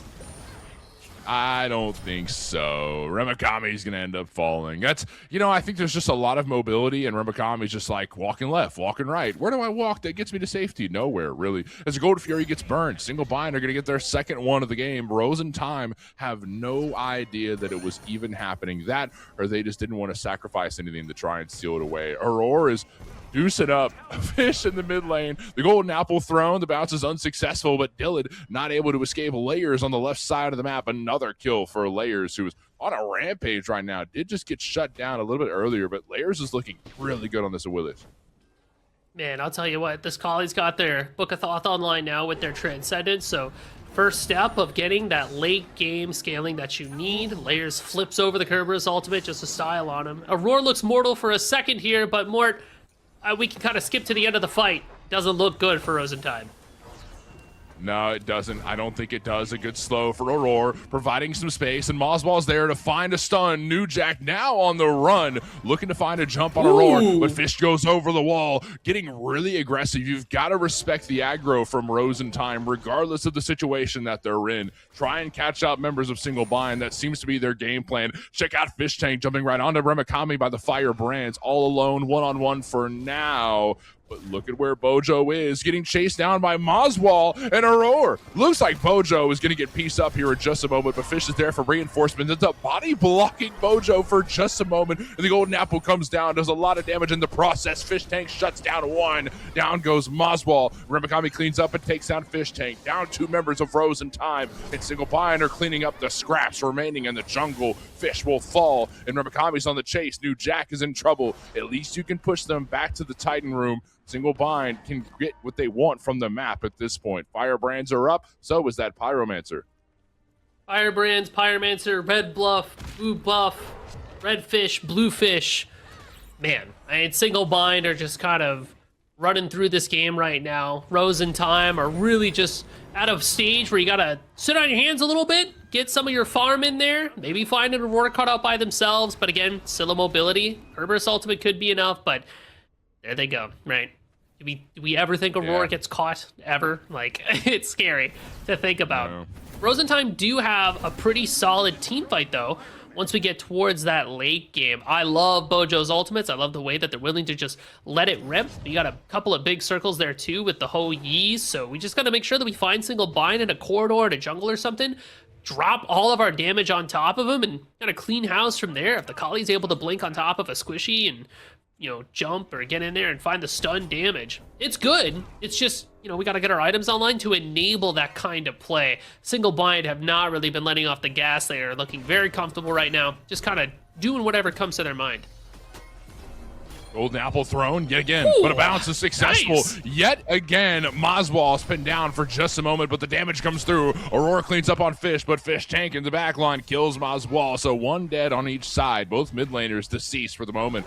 Bojo chasing down Aurora, paralyzing spit, off the mark, layers hands in a nasty knockup, and there to fall through with some damage. I'm a Monster utilized. Misses 1, misses 2. Juke shoes are on for Bojo, but Donut Doug there saying, you're not going to be going very far. Look at the gravity surge. Layers just yanked Fish Tank back into their grave. Where do you think you're going, little Gup? Another kill for Single Bind. 3 dead from Rosentime as they march up the mid lane and look to take down this tier 2 tower. Fish has just respawned and is showing up in mid, but can they stop the siege? I don't think so. No, the siege does look very good for Single Bind. You got to give up some towers here and just corral around your Phoenixes. With Strife and with your Ho Yi ricochets, you'll be able to hold around the Phoenixes pretty well. Just make sure that you don't get dove on too hard from Single Bind. Fire Giant's going to be around the corner here soon as well, so things get very iffy for Rosentime. You're definitely going to have to show up to that fight when the time comes, so don't get picked off before then. Fight together as 5 and really just start deathballing and finding whoever you can in the jungle. Donut Doug is soloing the Gold Fury right now while Aurora plays the look at me game, and everybody seems to be looking at either Aurora on the left side or the fight in the mid lane. Empty the Crypts is unfolded. Bojo is in trouble. Bojo looks like a bozo, dead in the mid lane as Donut Doug kills Fish Tank. Dude down for Rosentime. Make it 3. Fish is going to fall as well. A double kill for Layers as the Gold Fury will fall in just a moment. Rosentime are marching towards their deathbed one after the other, and barely left alive is Dillard holding the fort in the mid lane bird, but Single Bind will take it away with little to no contest. Oswald and Layers are going to run out of minions here soon, but won't matter, right? Down goes the mid bird. Remakami defending that tier 1 tower as best they can. Aren't able to do it. Now, New Jack is able to get some gold for the team. Much needed for Rosentime. Sit in the wind. Yeah. It's very much the same story we were talking about before, Mort. We're just trying to hit that late game. We're trying to get back to that point where we can really stand up to Single Bind. But man, I'll tell you what, Single Bind was not the winners of the last Prime Circuit for nothing, because they are just handling it. diving under the tower. Remakami is tanking the tower shots as New Jack is getting chipped down by Aurora and Maswell, but they back away once they realize Rose and Time have all 5 here in the solo lane, looking to get the jump because Layers and Donut Doug are on the other side of the map. The 3v5 fight could go well for Rose and Time. Empty the crypts thrown down. The ult's out from Fish Tank. Golden Apple off the mark, and I'm a Monster in response. Remakami kills Fish Tank, but Single Bind could turn this around. Look at the health bars. They're getting evaporated. Fish is extremely low. Fish is dead. Bojo low and New Jack deceased. Layers cleans up and gets the kill, showing up in the nick of time. Donut Doug is there as well. The cavalry has arrived for Single Bind. Rose and Time almost had the jump, but couldn't quite get it done. Layers is there with a backflip over Dylan's dead body. A triple kill for Single Bind and a deicide as well. Fire Giant will be burned right here, and Fish Tank is nowhere nearby. This objective is free.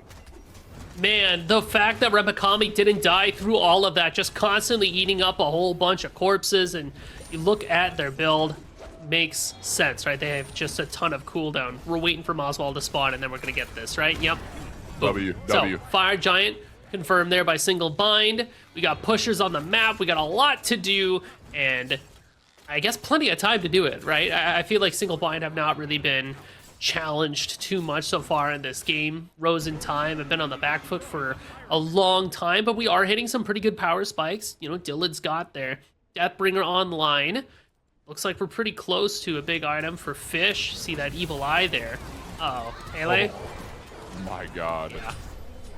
They're dead. Wow. Unfortunate. She can't 3v1. She's level 16. Yeah.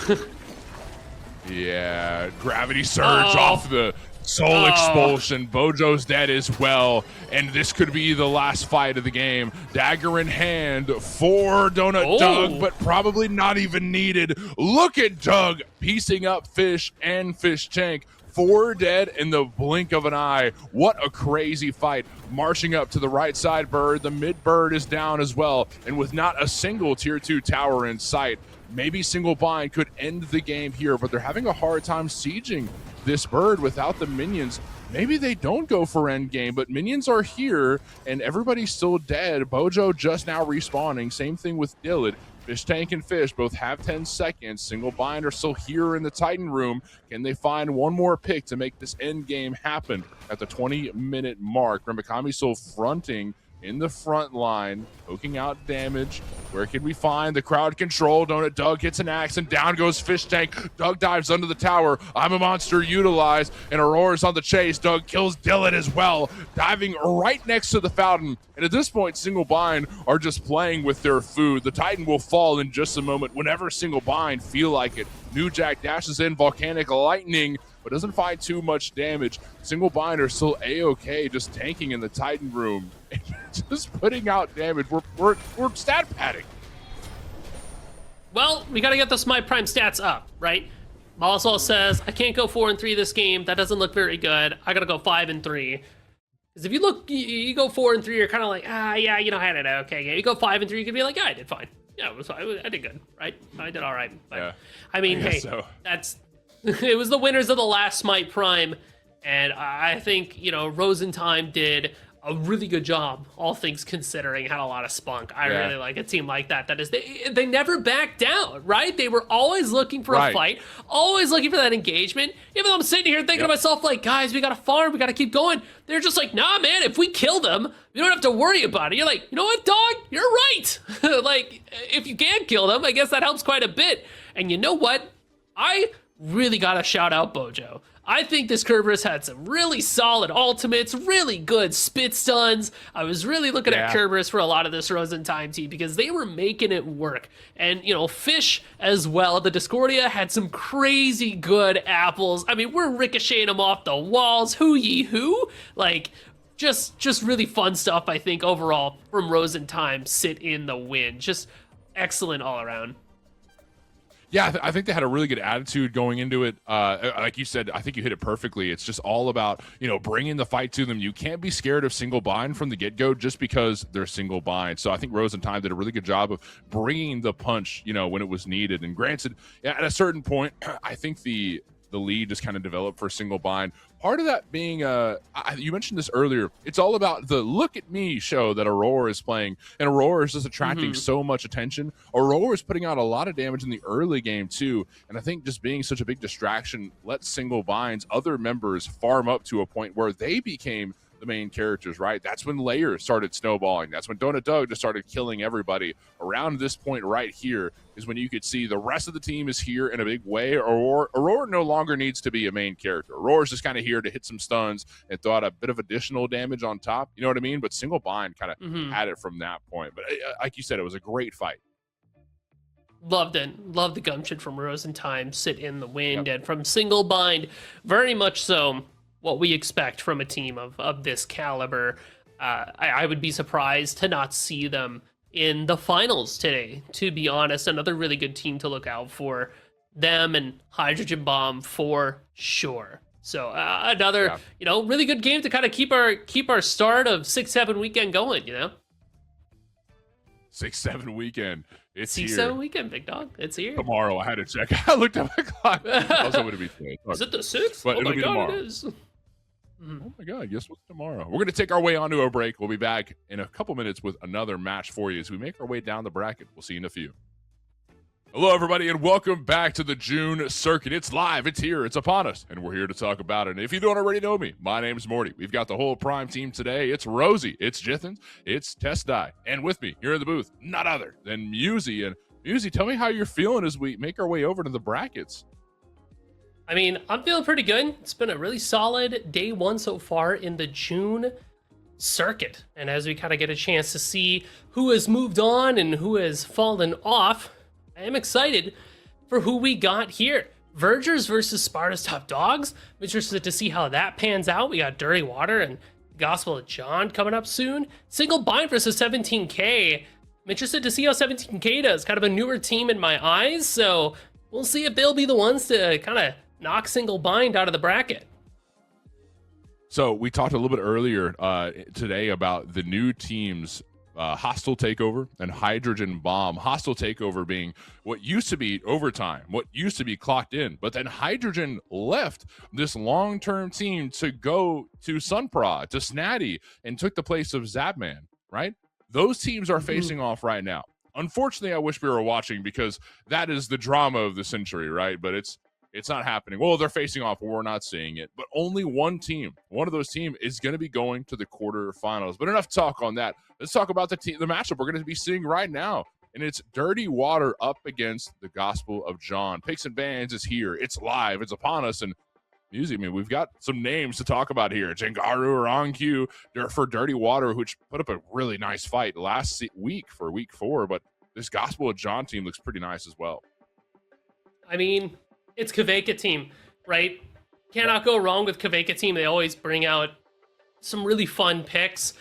John Rowing's been doing pretty well in the solo lane there. I really like Cheerio on this Gospel of John team, just because in the support role, they're such an aggro player. They love getting in the mix, and I love seeing that from my supports. So it's a good mix of aggression that pairs well with Kveka, who, like Anthony was saying last night on AGL, another ADC that really likes to kind of box out their lane opponent and throw hands quite a bit here. And they've got some really solid picks in the bag. I mean, Soul is something we've been seeing from them recently. The Neath, which got banned away actually from Dirty Water, so they know their ball. That Machine Gun Neath was able to deal quite a bit of damage. But it is going to leave a few other picks open, right? Is there an Opwash player in the building? That's all I'm saying, right? Is that another boogeyman that we still have to kind of contend with, right? I mean, Globe doesn't really play too much of the Opwash. We usually see them on something like an Agni or a Discordia, sometimes a Scylla. So if it's left open, I almost wonder if it's not picked up at all. So I think these are some strange bans, but you mentioned it. It's right. You're taking away power picks that Gospel of John has. Granted, these are bans you won't find against a lot of other teams, but you hit it right on the nail. Kveka is really strong with this Neath aspect of win build. Ymir has been a pretty nice solo laner for sure that the Gospel of John have been utilizing. But Thor is going to be the first overall pick. And this is, I mean, like you said earlier, the spirited book is in my ear saying it's the best god in the game. It's the best god. It honestly is. It's hard to argue Book's points. Thor just looks so good. Thor, like, just so much global pressure, so much crowd control. You get survivability with the aspect of Thunderstruck, or you just get a bunch of burst damage without the aspect if you want to take into the jungle. There's just so much to love about the Thor pick altogether. Solo, jungle, and support Thor can flex to all of these roles. It makes it a very, very safe first pick to start things off.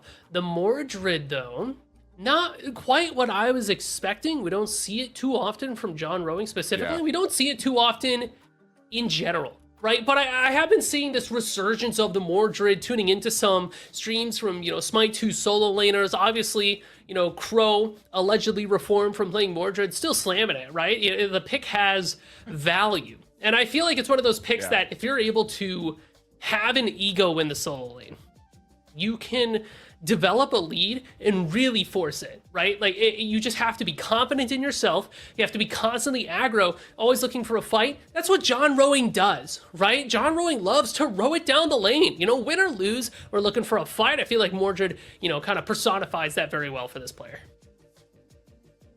So I feel like Mordred is one of those gods that feels really good when ahead and really bad when behind. So I feel like we're very snowball dependent on the side of Gospel of John. And I'm wondering what picks align with that vision, right? It's taking the game early and then keeping control of the game, early on, right? You're not invested in a late, well, you got to be invested somewhat of a late game, but you have to be, taking the game from the get-go. Susano is going to follow through as the jungler for Gospel of John. Yamoja is picked up as well, probably their support. Hu Yi joining the battle.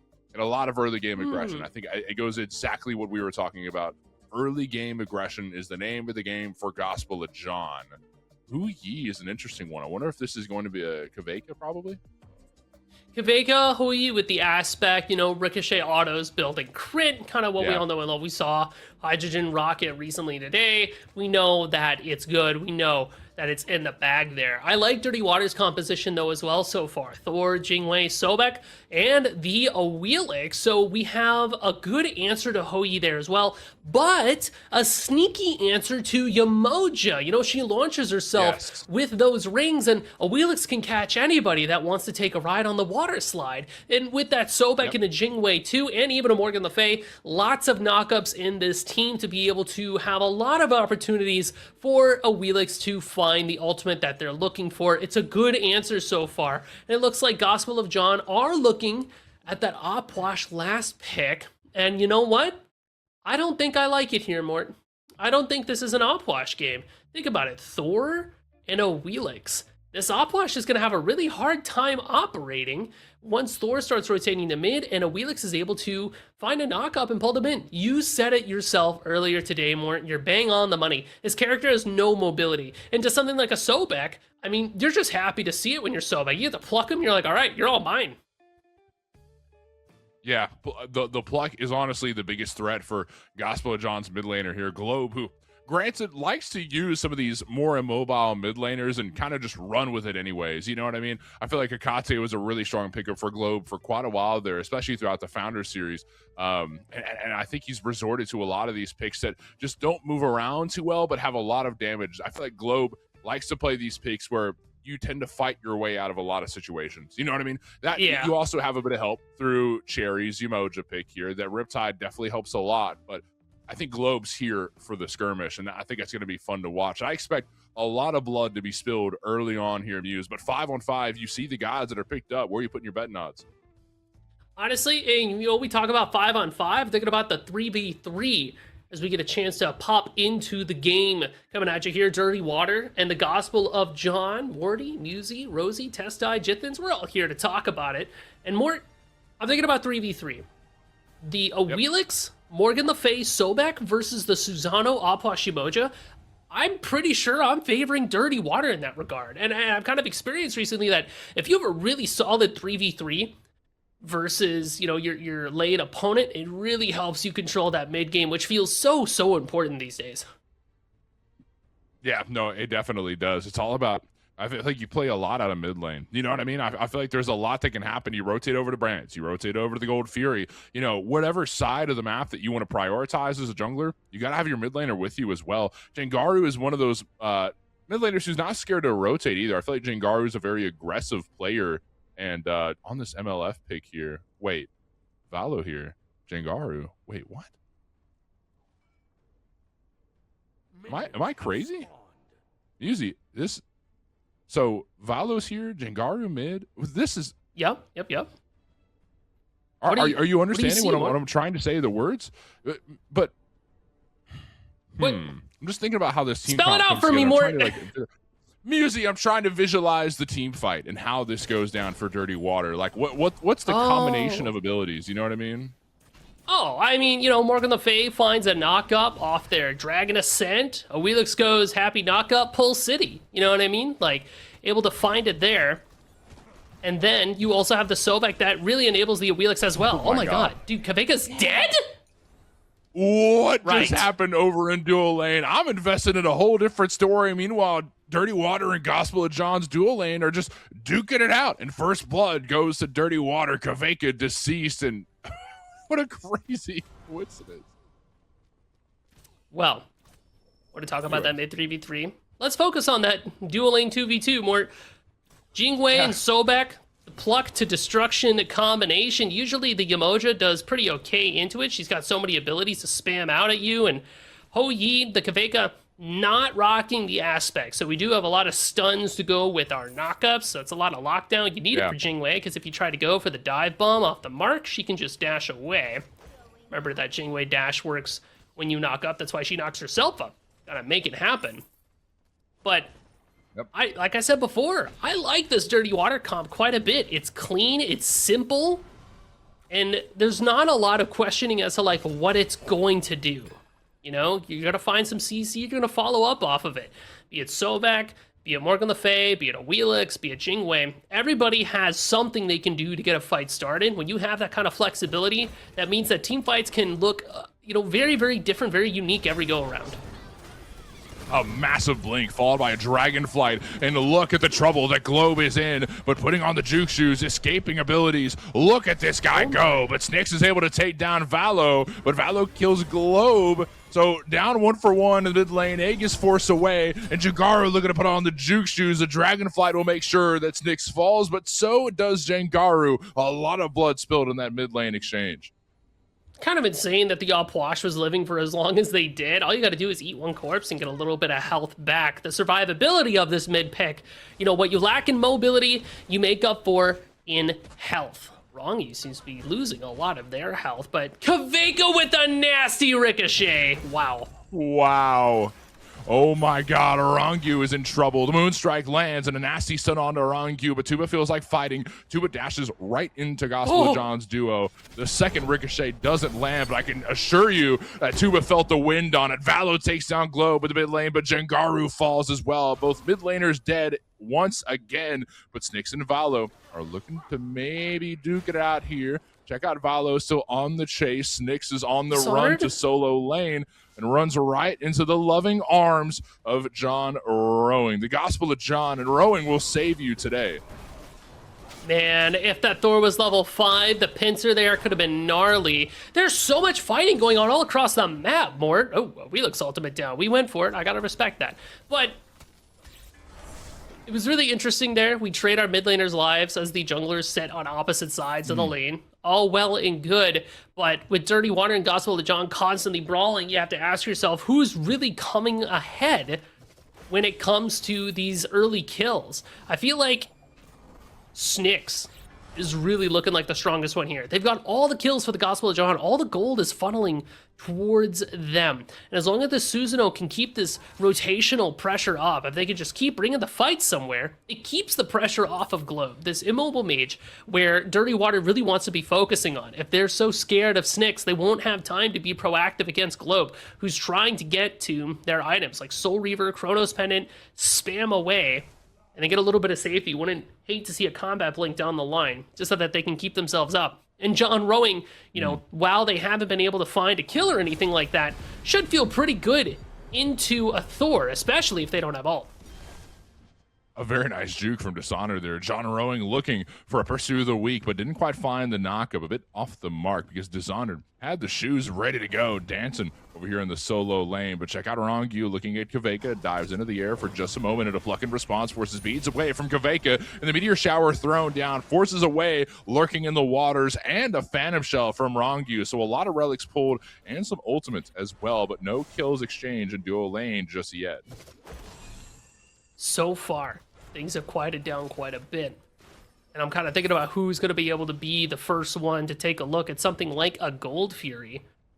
So that's going to be a pretty significant trendsetter here. I mean, Gospel of John's just a little bit behind in gold, but not too bad.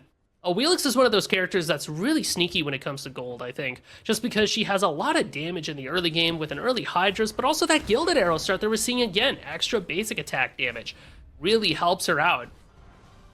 The issue is, Gospel of John, if they're able to get to an objective fight, I really like talking about the Opwash ultimate. It just eats up the entire space and causes a lot of disarray and dysfunction around the area. Plus, you've also got Chariot with this Umoja. Gospel of John have a lot of tools to split up an objective fight really effectively. I mean, it gets dangerous really quickly. You do have a couple of shells for Dirty Water to deal with Yemo ultimate, but one Aegis for Jangaru.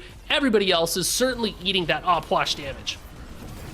Oh my god, look at the damage from Snakes. Typhoon forces away Aegis from Jangaru. Empty the Crypts did save his life a little bit. I feel like Gospel of John might have been able to dive if it weren't for the Empty the Crypts, but that's a-okay. Valos here, along with Globe in the mid lane, looking for some type of up and up, but no pull successful from Snakes, who just dodged in. Rongu's here as well, hits the tail whip, and a nice gravity surge in response from Valo. Almost got the kill from Snakes, but just not quite. Rivers of Buke thrown down, and the waves collapse on Valo to take him down. A great kill for Dirty Water. But check out Cherry, who's trying to escape and evade. Bees force away. The pluck was unsuccessful, and a Riptide brings Cherry back to safety next to the tier 2 tower. Dirty Water have a lot to look at here, though. Could they go gold? Do we find the kill on Kaveka? What's the move here? Look at Tuba bringing a bit of fight to Kaveka, but Kaveka dives in right on top of him because Cherry's around the corner to help out their good friend. Rongu's all alone in the mid lane, and Phantom Shell forced away. Dragonflight off the mark, but Snix doesn't feel like chasing it down. Rongu will live with 100 health. Cherio does so much damage with this Chronos Pendant Bluestone start. Kind of like a mage in disguise, but more than the damage. Cherio had a beautiful ultimate there to keep their teammate alive. Snix would have died without that giant Yamoja wall. Love the peel, love the way that Gospel of John is able to split up fights. And when Cherio is able to be this aggressive support, be able to pump out a bunch of damage, you really have to be careful. I mean, even Valo got picked off by the Yamoja there because of that Moonstrike. It's just such a threatening pick that the Gospel of John has in their hands. So now you got to start leveraging it. Gold Fury is still looking tantalizingly beautiful there to be able to pick up and have, but again, Dirty Water, you know, they just have a lot of damage in their kits to be able to look at somebody and take them down. A Wheelix with an ultimate is the perfect answer to anything that Yamoja can set up for their team, or really engage or escape that Gospel of John try to set up. We're 8 minutes into the game. 4-4 is the kill count, and a 1K gold lead. A little bit less than that for Gospel of John. Pretty neck and neck still. I think these two teams are very evenly matched. You know what I mean? Like Dishonored and John Rowing, even matchup. Jangaru and Globe, an even matchup. Empty the Crypts, and oh my god, a nasty pluck into the gravity surge. Valo had a great response to Rongu there, and it's going to result with Cherio falling. And what can we do from here? Probably just go back to farming, but still, it's a good kill. I mean, Cherio didn't have the beads up. That means it's Pluck City, right? You are getting yoinked all the way. And just look at the distance that they went to. One end of the tower line to the other, just about. But I'm right there with you, Ward. I think these teams are pretty evenly matched. Like, you can't just look at the players and assume who's going to be coming out on top. And I think that really makes for some of the more exciting games that we get to see here on Smite Prime, where it's, you know, two diamonds in the rough grinding against each other to see who gets to shine more. Tuba gets the back off. They are safe, thank goodness. But where does that take us in terms of our eyes? Mort, check out this Mordred build. Mystical Mail. When was the last time we got to see something like this built in the lane? Hasn't seen too many changes recently, but I like it for Mordred specifically, just because he loves getting in your face. Right. So you get a lot of damage stacking off of that Mystical Mail, especially with the Glad Shield. I can't wait for John Rowing to get out of this lane and make something happen somewhere else on the map. This Mordred ult should connect fairly consistently, because again, we don't have a lot of beads for Dirty Water. We do have a few CC immune ultimates though, but Mordred's great at keeping the chase on even after that. I feel like Mystical Mail works really well because I'm thinking about the Heart Slash, right? The mini ult for Mordred. And you can't do anything except move around, but you can just kind of stay next to somebody, right? And let the Mystical Mail do its job. Rivers of Buke thrown down in dual lane, but able to find the jump out of there too, was able to escape through the Gus jump combo, dashing back to safety as Rongyu's there to provide a little bit of space. And SnixJ's nearby the Gold Fury, at least grabbing a bit of vision in case Dirty Water wants to pull some funny business. No, this isn't about vision. This is about taking it, really. But Dirty Water got their eyes on it one way or another. But check out Rongyu's awful spot, a bit of a pickle as Empty the Crypts goes down, lurking in the waters in response, just looking to distract the Gospel of John as long as they can, while Tuba and Jengaru wait and watch in the wings. The Gospel of John aren't on the Gold Fury anymore, but it did result in Rongyu's death. I'd say that's worth. 100%. I mean, Gospel of John had a really good bait there, because had Gospel of John committed to sticking on top of that Gold Fury, John Rowing, you're Mordred, right? Are you good? Health bar's looking good. Valo blinks in.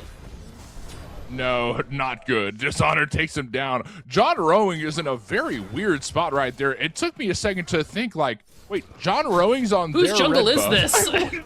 Yeah, like, this isn't where I parked my car. Gold Fury getting burned with a meteor shower from Kaveka, but 1,000 health. SnixJ is able to secure it. Gospel of John get the first Gold Fury of the game. It's a good objective pull. Way to split up the map there. I really like that from Gospel. Honestly, yeah, John Rowing being on that red buff, like, it pulls the attention of Dirty Water, because it's like, you know, this isn't where I parked my car, what are you doing here? But Gospel of John were already set up to take that gold from the engagement previous, where we talked about how Rongu would have been in a good spot there, but gets picked off, so Dirty Water kind of takes themselves away from that area. Oh, there's a Gospel of, you know, John Rowing here. And then, uh-oh, I turn my back, and all of a sudden, Gospel of John take away the Gold Fury. Dirty Water are able to get their get back with the Pyromancer pull, but now with one Gold Fury pip, Gospel of John are going to be getting out of the base 50% faster. So they are pretty happy about it, keeping their head well above the water here against Dirty Water. Now, I see it. I don't know if you noticed it yet more, but I see it. Check out this Opwash second item there. Talisman of Purification. You know, Anthony and I saw Ben and Q build this on their mage last night. I wonder if it's going to be a trend for these immobile mages. Bees Aegis is something that was necessary in Smite 1 for all your mages. Smite 2, it's kind of been like a beads combat blink. But for a character like Pwash, a combat blink isn't going to help you too much. I like this, especially because Dirty Water has a lot of CC. Okay, Jengaru dead. A massive jump scare in mid lane. It seems like Jengaru was 100 health, just down to 0. That was a little scary for Dirty Water. A big call to that Talisman of Purification. It gives 20 CDR. That's really nice for a mid laner. Granted, you want to just spam abilities. Shout. You know what I mean? So there's a bit of safety with CDR there as well. Offensive and defensive capabilities. Moonstrike finds a stun onto the tower, so Gospel of John can play under there for just a moment and get some extra damage onto Rongu, but over half health still. Rongu, very tanky, especially with the Blessing of the Nile passive that Sobek has. It's going to be hard to take Sobek down compared to other supports. Yeah, he just is so tanky. He gets the cooldown there too, so he's got that Sickening Strike back online. Kaveka's getting jumped on. Does he know it yet? Oh no. What the world? Okay, so into the air for just a moment. Gravity Surge yanks him back down. Kaveka tried to find a jump, and beads utilized too. That was a beads pull, and it still didn't save Kaveka's life. That looked a little funny and unfortunate for Kaveka overall. Gold Fury not up just yet, and neither is the Pyromancer.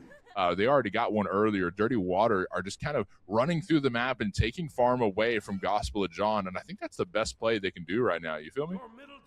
Yeah, and honestly, when it comes to laning against an Awelix, if you're a character with a jump, if you want to jump in front of her, you have to pre-beads. You have to beads before the ultimate goes off, and it is kind of a feels bad at the moment. Cherio feels bad here. Dove under tower, down they go. Valo is on a killing spree. It's a Wheelix we were talking about before, just getting a lot of value here. But like I was saying before, Mort, it might feel bad to have to use your beads before your movement ability, but hey, what feels worse? Using your beads for nothing or not using your beads and dying? It's kind of the risk-reward scenario that you have to look at. This is, again, why I really like this Talisman of Purification for Globe, because we just are able to let the Gospel of John use their beads selfishly. Let the Apwash be the character to save you. Kaveka's on the run yet again and dead yet again. Rongyu able to find the chase, another tail whip, and a couple basics will let Rongyu pick up the kill. And I feel like an issue that we're seeing right now in Gospel's duo lane is funneling, right? Kaveka died shortly after. Cherry showed up, died. And then while Cherry's dead, Kaveka goes back to duo lane, dies yet again. You've got to group together. Granted, we are 15 minutes into this game, so it might be a little too late to be grouping like that in the duo lane, but you know, you've got to stick with your friends if you're Kaveka right here, right? You're in a kind of a rough spot, you know, not a lot of damage early on just yet. The Avenging Blade does a little bit, you know, a good amount of strength, but not as strong as your opponents, right? So you've got to be careful of where you're at, who you're around, and who you're up against. But 15 minutes yet again, the Queen Naga has spawned. It's 9-6 on the kill count, and Gospel of John are ahead 1K. The Queen Naga is getting burned by Dirty Water as we speak, but Gospel of John don't really have any way to take this off. This looks like a pretty easy objective for Dirty Water. Looks like Gospel of John's going to want to split the map here. Dirty Water isn't in the area to stop the Gold Fury. They'll have to settle for a Pyromancer. They'll already use their ultimate. Dishonor was kind of making sure that John Rowing wouldn't try to show up and steal away the objective. Yeah. You know, it's so interesting watching these teams go against each other. They're so good at giving and taking, right? Understanding when you need to put your foot down and when you need to back off. Right? It's a little rough around the edges. I think you called it out pretty well before, especially over in that dual lane where Cherry and Kaveka kind of went back and forth, dying one after the other. Not a great look, but moving together as a team, I really like the way that when Gospel of John knows that Dirty Water's on the right side of the map, okay, let's go play the left side of the map. What this does is enable Gospel of John to be right behind Dirty Water in terms of gold, so that when they group up to look for a 5v5 round fire or something, or even this mid-ritual that we're grouping for, they are strong for it. The fire, well, the mid lane beacon is being fought over. A couple party rockers here between Dirty Water and Gospel of John, looking to fight over this mid lane objective. And Gospel of John did have a numbers advantage for just a moment. Gravity Surge utilized. A beats pull from John Rowing. The ult's out from Dengaru as well. Looking to set up for maybe some type of pick. Dishonored able to hit a stun through the wall, but that's all for just for now. The Fire Giant is up, but that's a bit ambitious for Dirty Water. They'll just play it safe, grab some farm, and a couple crystals around the map to make sure they get the pushers sent down the lane and make Gospel of John's job a little bit harder as we're approaching a pretty rough spot, right? The macro game is going to be very relevant for Dirty Water. Wondering how Gospel of John can respond to these objectives pool. We've already seen the map being split up quite a bit, but is there any type of steal potential from John? Gospel of John has what we saw from Dirty Mind in the last game, right? The Samplash is really good for objective fights. In terms of objective steal, I mean, it's not going to be a steal in the traditional sense where like, I walk in with my big ability, I deal the last bit of damage, rah! But it's more like, hey, I'm going to vie for control for space around you, and you're going to have to respect it. Yep. Okay, a fight unfolding here on Duo's side, and Valo's in trouble, knocked up by the Typhoon, and Tuba's on the run. Gospel of John on the aggression, and Valo down to half. Tuba's extremely low. Rongyu's there all alone, but not a lot of objective to get afterwards. It's good that you force him out. Make sure Tuba knows, like, hey, this isn't, you know, a super easy game for you. You got to keep us in check. You know what I mean? So I like that, a bit of an aggression from John. I mean, Dirty Water, if they do get picked there, Fire Giant's available on the other side of the map. So it could have been a little scary. Means Gospel of John could have set up around there sooner rather than later. But even still just fighting over these neutral buffs. Purple buff can still be important at this stage of the game. Just to get that last little bit of farm you need to be able to finish up some pretty important items. I mean, Kaveka still needs their penetration, but they've got a Deathbringer. Tuba is starting a Skagox here. So probably looking at a Deathbringer as well. That means Titan's Bane is going to be a little bit late in the build. So if you're John Rowing, you're seeing that, you're going, cool, I can stand in front of the Stingray for a little bit longer before they really start to chunk me here. But once you see that penetration available for Tuba, it gets really scary. Pyromancer getting burned by Dirty Water. Gospel to John have no idea that it's even happening. They just now got objective after the Pyro goes down. Oh my god, the Gravity Surge combo off the plug. Rongu is setting up kills. Cherry is dead next to the Pyromancer's tombstone. Fire Giant could be looked at if Dirty Water want to play aggro. Maybe they go for the tier 1 here instead. Check out Valo's positioning. He's going to be looking for a pick. The Gravity Surge isn't up back just yet, but pursue the weak. John Rowing's looking for a fight, but turns right back around and goes to Valo. That's a huge jump, but Valo escapes on Suku and able to hop away and not fall there. Check out the damage from Globe. The Empty the Crypts is online, and SnixJ is there as well. A massive Typhoon does a lot of damage to the backline of Dirty Water. They're on the retreat. They need to run. Jengaru's still up there all alone. One bit of crowd control could kill Jengaru. You've got to play your cards safe. Look at Kaveka dive over the wall. SnixJ is able to get the kill. Valo hiding and watching their friend fall. Not much that Dirty Water can do, but Tuba lands back down to see, wait, where'd the party go? Wait, this isn't where I parked my birthday party. What the guys? But man, SnixJ was moving in that team fight. I love the way that they dodged away. Valo went for the knock-up, tried to get some damage in on the Susano, and the Susano blinks behind them. Oh my wamo, tight beat. Like, I love the way that they have just been super mobile on this pick and getting a lot of damage through. Huge stun lands from Dishonored to provide a bit of space for the rest of Dirty Water to escape. But check out Dishonored into the air. Will they land back down for an aggressive play, or will they play it safe because Dishonored's very low? I think the safe play was the smart thing for Dishonored there. I respect that. Yeah, definitely don't want to go in there. We don't have a lot of follow-up available, and you probably just end up dying. You know, Draconic Scales will do a lot to keep your protections up, but, you know, we're lacking some of that sustain. We don't have a Spirit Robe or a Resolute Mantle, anything like that, so kind of would be not too long for the world after you make that engagement in. And I will say this, if you do try to dive in on the Gospel of John team comp, they have a lot of damage they can just throw at their feet. I mean, you're going up against an Opwash. Not very mobile, but still very much a tank. They've got armor penetrating shells with the Totem of Death online. No amount of protection is going to save you from the raw shred that they've got ready to rock and roll. Look at Tuba going towards Kaveka, who dives over the wall. Kaveka does not want to fight Tuba. I don't blame him either. No, we don't want the smoke. Tuba's definitely got an upper hand. The smoke is not wanted. You can have the smoke. You can keep it. It's all good. I don't like the smoke anyways. Jengaru is hiding under the tower. Rivers of Buke thrown down for just a moment, but the damage doesn't come through. Rongu lands the pluck, but forces the Talisman away from Glow. So that's a good relic pull.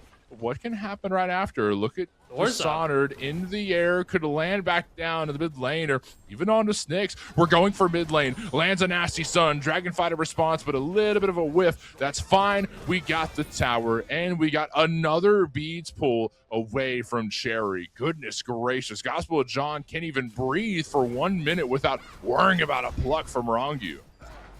Not only the beads, but the combat blink too from Globe. They didn't end up going the route of the combat blink, so a little bit of extra mobility. 3 relics for our mid laner. Good lord, they are really trying to stay safe. Oh my God. Dirty Water are able to get that Pyromancer though. So it's just another objective on the map for Dirty Water. It's kind of wild to me that Dirty Water are ahead in kills. They're ahead in like, you know, they look so good finding Pyromancers and stuff like that, but Gospel of John is still ahead in gold. Their farm game has just been on it. I'm really looking at SnixJ to be the ones to really facilitate that. Look at Tuba dashing right towards John Rowing and looking to take him down. Tuba's at that point of the game where, hey, we've got damage, we've got dagger, we've got a lot of stuff that could just destroy tanks included. Oh, nice. John Rowing, who doesn't have a lot of protections, but a safe back over the wall. But check out Rongu and a Xerxes Hexstone followed by the pluck into a Gravity Surge pull from Valo. Down goes Cherry, and Tuba gets the kill.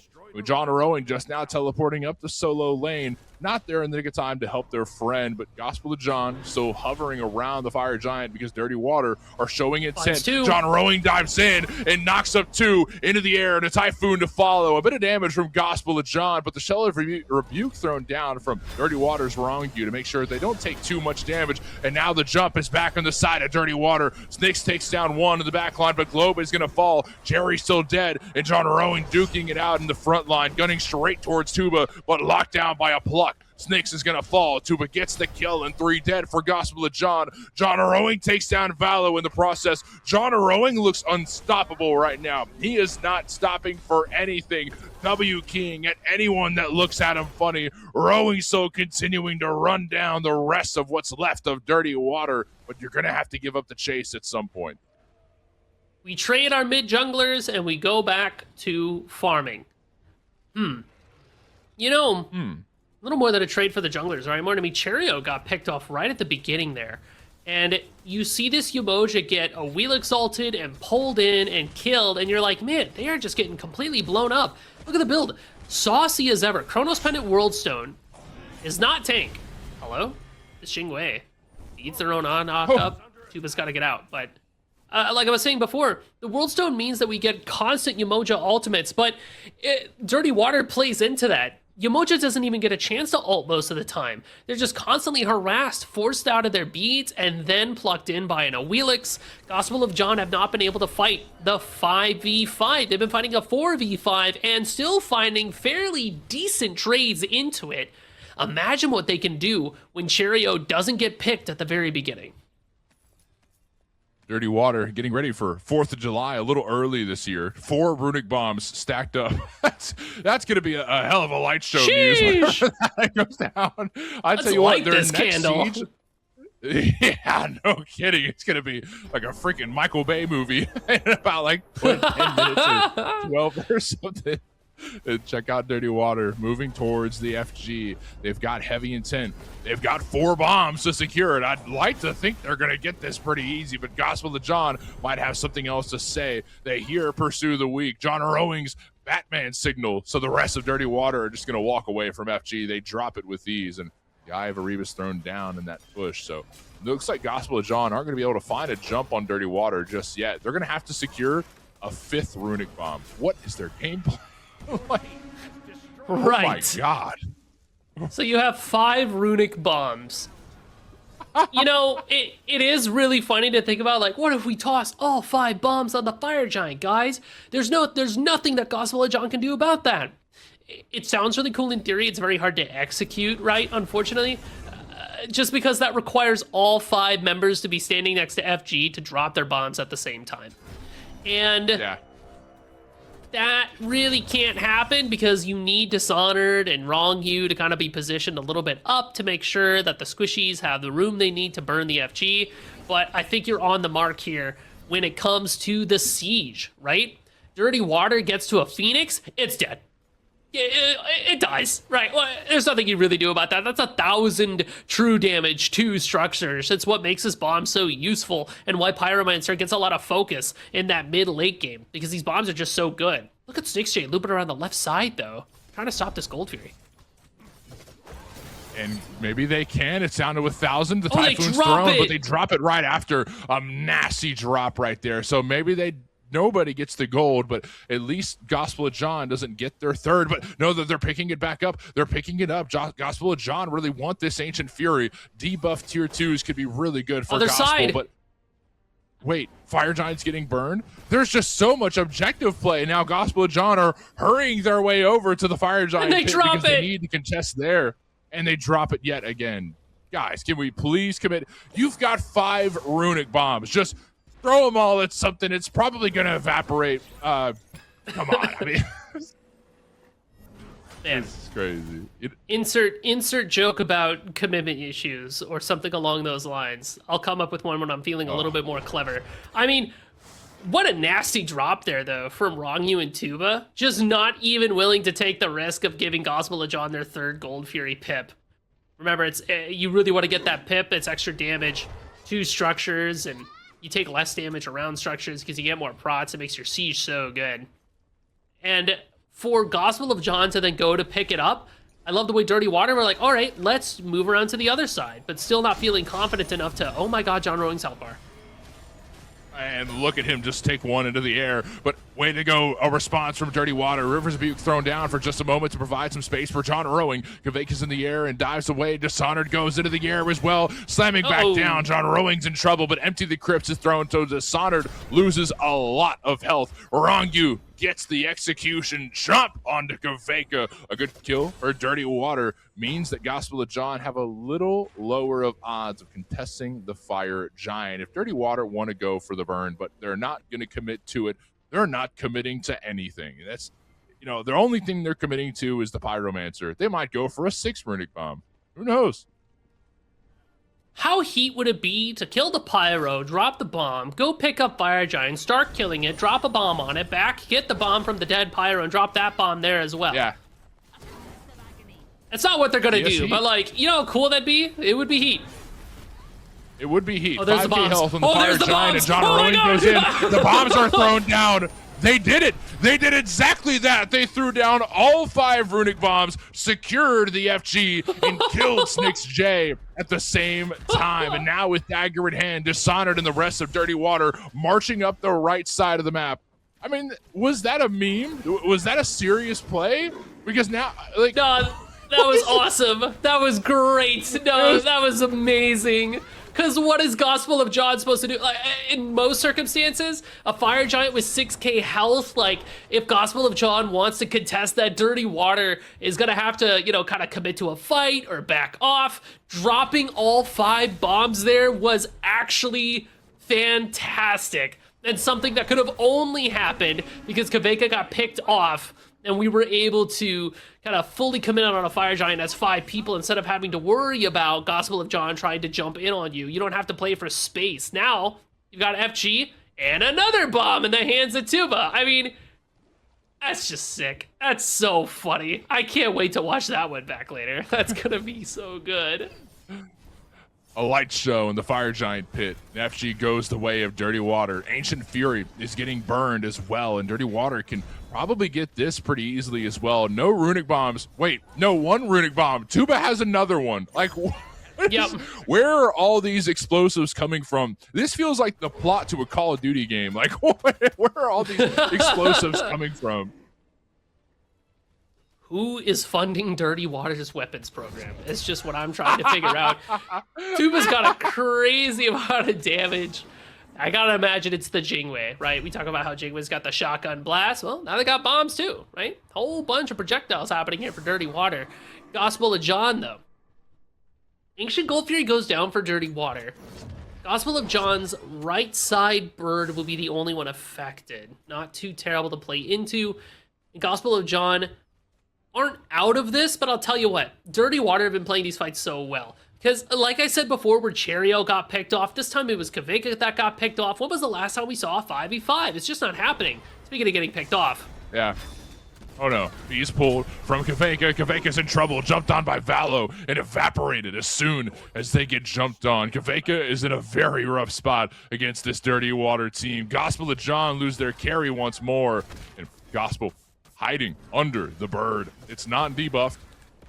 Runic Bomb is down. Obsidian Dagger in pocket for Dishonored. And FG buff still around for another minute. So Gospel of John could maybe pull some funny business here and try and find a jump. But Dirty Water just seem to be in control, taking down tier 2 towers. And the right side bird is debuffed. If Dirty Water want to go for it, that could be the play. But instead, we're investing in this left side bird. Rivers of Buke thrown down, and a Moonstrike stun finds 2. Typhoon gets a knock up on a Tuba, who falls right after. And John Rowan going straight into the back line. A huge shutdown going the way of Gospel of John. Orangu with half health still hovering by the left side of the map. Dishonored and Valo around as well, but they're going to have to back off right after. But good news for Dirty Water. If you want to put the final nail in this game, your next tool is about to spawn. The EFG is in the game. Dirty Water are looking for their final push. You'll notice that Dishonored was over in the mid lane for that siege from Dirty Water, and that was a huge difference maker for this team. Wrong, you didn't have the shell quite available for the Yamoja ultimate when it came up. Tuba gets caught in there, and without Jingwei, we lose a lot of damage from this Dirty Water team. And she is absolutely pumping it right now. I mean, you've got the Gilded Arrow upgraded, you've got Deathbringer Musashi's, and your Titan's Bane. So without Tuba, it's kind of hard to deal with a character like John Rowing, who was finally able to kind of gun straight towards Jengaru, forced to pop their ultimate. They couldn't really play with the rest of the team. Dirty Water had split their push, but Okay. Vec is able to get that Pyramid. It looked a little sketchy at first, but while Dirty Water was able to split their push, it kind of felt like maybe the pieces were a little bit mismatched, or we misunderstood why we're splitting that push. Like, it's a slow burn on that siege. Definitely not something where you want to jump on both birds at the same time. Yeah. It's a bit of a rough spot here for Gospel of John. 35 minutes in, 16-10, and it's a 7K gold lead for Dirty Water. And this is a bit of a rough spot for Gospel of John. Granted, they've been down lower before. They know how to come back from something like this. I mean, both teams know that we're at a point in the game where most people are full build. Most people are ready for a fight to the best of their capability, right? It's all just about how the team fight goes, who gets the jump, yada, yada, yada. And this next CFG, while it could be endgame for Gospel of John, it could also be pretty rough for Dirty Water. I don't know if Gospel of John can end on their next push if they win a 5v5, but I mean, it could be pretty bad news for Dirty Water. So, they're not out of the weeds just yet. Yeah, so far, Dirty Water has a really solid pick comp that they've been leveraging very well, but Gospel of John, they just need to fight together as 5. What are we doing here? Hello? Where are you gonna land on? Taking Mad Eyes away from Cherry. I mean, I guess it's an item pool. That's more CC for the next time. It didn't even land, though. Look at it. He's got that little bubble in the back, right? Like, Cherry, yeah. The Thorol was a little bit off the mark there. But ult for ult, right? Yeah. The thing there is that John Rowing's ultimate is going to be back on a little bit sooner, and now Dirty Water's a little bit separated. This Thor, without an ultimate, could be a prime target for Gospel of John, who moved to pick up the EFG. Remember, Opwash ultimate, really good at controlling space. John Rowing can chase down people that don't have beads, and that's what they want to do. Wrong you out of position. Gospel of John is hunting. You gotta love how aggressive Gospel of John is. Yeah, they tried for a pull on Wrong You, but it didn't work their way. It's a good point to show Gospel of John are not out of this game just yet. They're definitely not. Oh, not even close, yeah. Going for a quick, I really love the fact that they're like, hey, by the way, this is the big objective. Keep your eyes on this. They go for a quick burn, all 5, and then once Dirty Water's like, oh no, we gotta get there. They're like, no, never mind. So it's just an interesting song and dance. I love to say this, Muse. A song and dance around the EFG. But Dirty Water decide instead, let's just go for the Ancient Fury. Let's debuff every single bird that they have to ensure that our next siege will go very much so our way. The Ancient Fury falls and Dirty Water get their hands on the buff. So this is very bad for Gospel of John. Do you see where Dishonored was still is posted up? That guy's just standing there. Yeah. The human ward, I gotta love that. But very relevant. Dishonored is there to watch the EFG to make sure Gospel of John don't try to split the map when they do it. As Dirty Water takes a look at these, lesser objectives, so to speak. Now it's a Pyromancer up next. Looks like it's dropping low. Down to 2, down to 1,000. Tube is able to secure it. A good pull for Dirty Water. Another Runic Bomb for Dirty Water. That's like their 6th or 7th of the game on 6-7 weekend. Beautiful day to be here in the booth, Muse. Oh yeah, weather outside is actually beautiful right now. Yeah, beautiful skies over the battleground of the gods. The EFG can be taken at any moment should either team want to go for it, but it seems like both teams are looking for a pick to make sure that the EFG goes their way, but neither team can find one. It's just been a lot of moving around the map, a lot of vision as well. It's just hard to find the jump, and I guess especially with a pick comp like Dirty Water, you're looking to isolate one member and take them down. You'd think it'd be a bit easier than that, but Gospel of John's positioning has gotten a lot better over time. Kaveka's gotten a lot better about grouping with the team. Where's Cherry? Let me sit next to Cherry. You know what I mean? And John Rowing, who's been positioning a lot in the front line, providing space that Gospel of John need. This next CFG fight is going to be very dicey. Gospel of John, big way that they win these fights is, okay, Kaveka, that was a wild ricochet, nice. Sure. But John Rowing, to me, is a big instigator in these fights. So is Cherio and Snicks. Cherio is here to split up a fight with that River's Rebuke, and then John Rowing is there to just run at Jingaru. That is what this Mordred is here to do. Run at the Morgan Le Fay. Don't let them play the game. And if they do get to play the game, it's going to be a single-player game with John Rowing on the other side, right? Snicks has been doing a really solid job coming in at just the right moment. If Snicks is able to kill Tuba and John Rowing is able to keep Jangaru occupied, that should give Globe, Cheerio, and Kaveka some room to deal with Valo and Wrong You and Dishonored. Right? Kind of feels like you got to play it not like a dive comp from Gospel of John, but almost kind of like a front up back kind of deal, where John Rowing and Snicks are the ones that kind of get in there, while Globe, Cheerio, and Kaveka are really just kind of standing next to each other to help peel for each other, to make sure that Valo can't jump in and find their own sense of isolation to rip one of the lives away. Dirty Water have the upper hand around the EFG for now. They're zoning away Gospel of John, but John are also aware that if Dirty Water just want to run up mid, they probably can. Debuff birds mean absolutely nothing damage-wise. Dirty Water say, screw it. We've been playing this game for like 40 minutes. Exactly.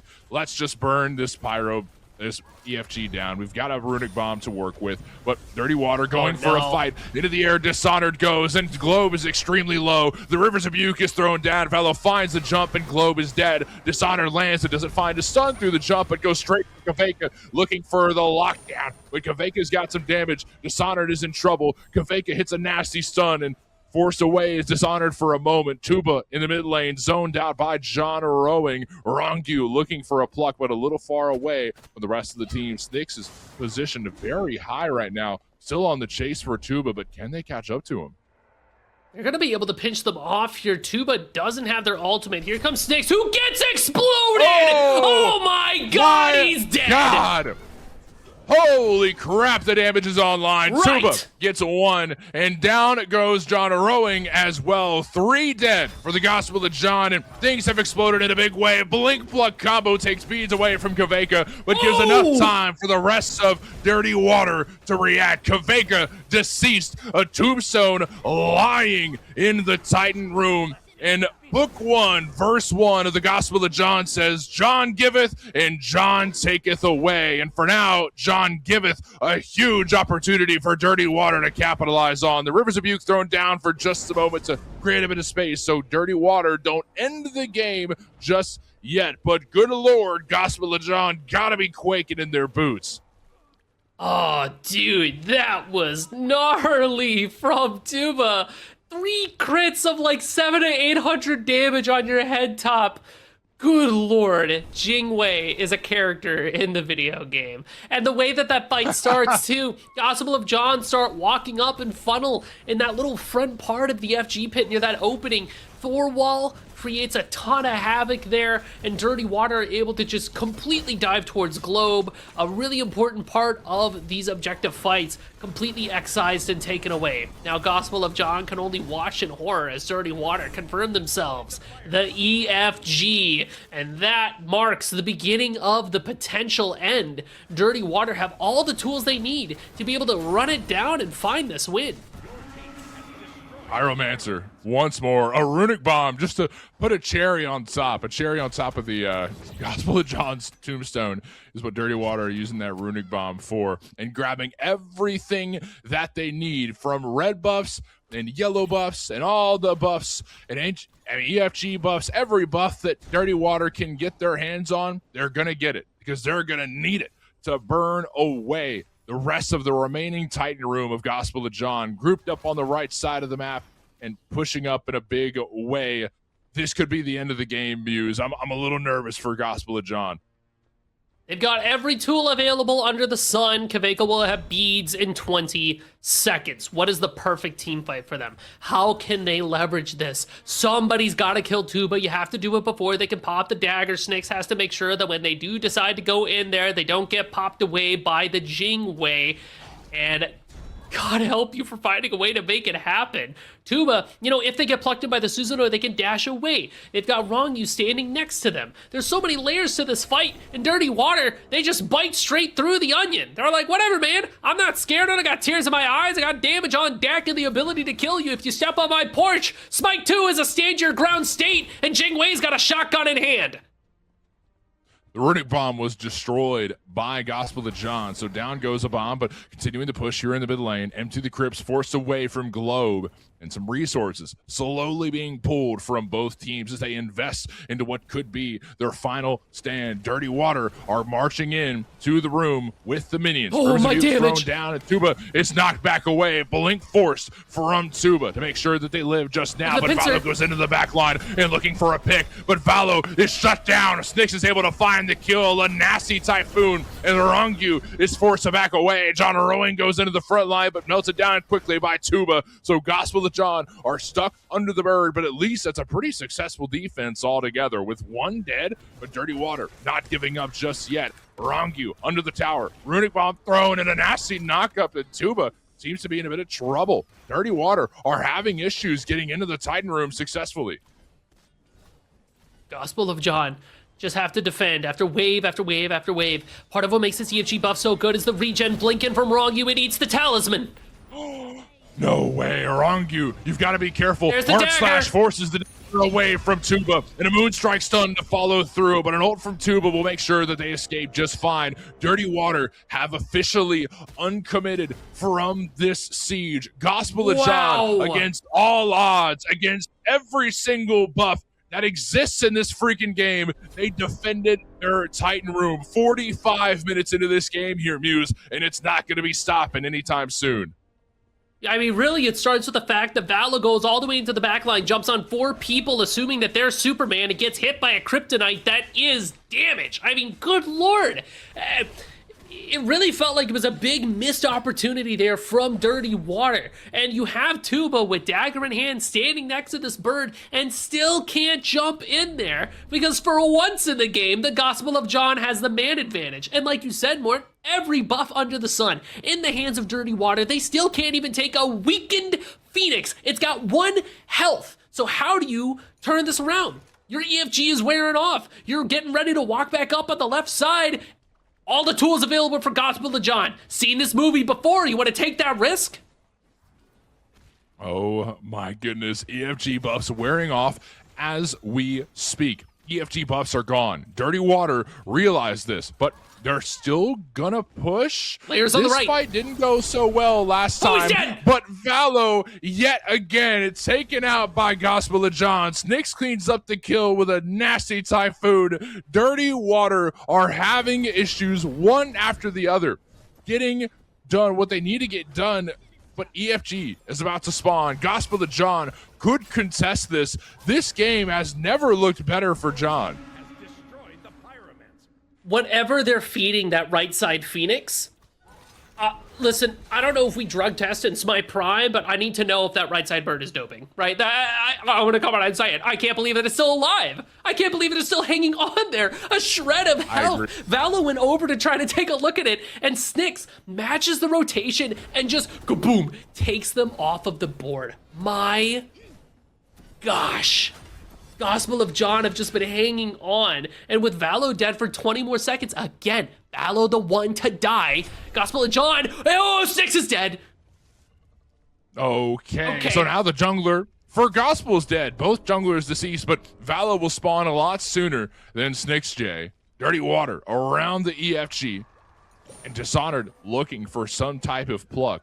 It's a lovely song and dance that we're back at once more here, Muse. But granted, we've been all over the map in the past couple minutes, namely at the Titan room for Gospel of John. But for the first time in quite a while, they're allowed to step out of the base. And they kind of have to contest this EFG should Dirty Water go for a burn. Valo's back. They've got all 5. They've got relics. They've got ultimates. Everything that Dirty Water needs to win this fight. They've got it. The burn begins here. Snyx still dead for 30 seconds, but everybody else in the Gospel of John has a lot of tools they want to work with. Rowing into Dishonored, duking it out outside the EFG pit. Rivers of Butte thrown down. Where will Dishonored land? John Rowing goes right into the back line, hits a stun onto 1. Kaveka stun for just a moment, but Valo lurking in the shatters. Oh my god, plucked and killed. Rowing is dead. That's the green light for Dirty Water. They're gonna burn the EFG.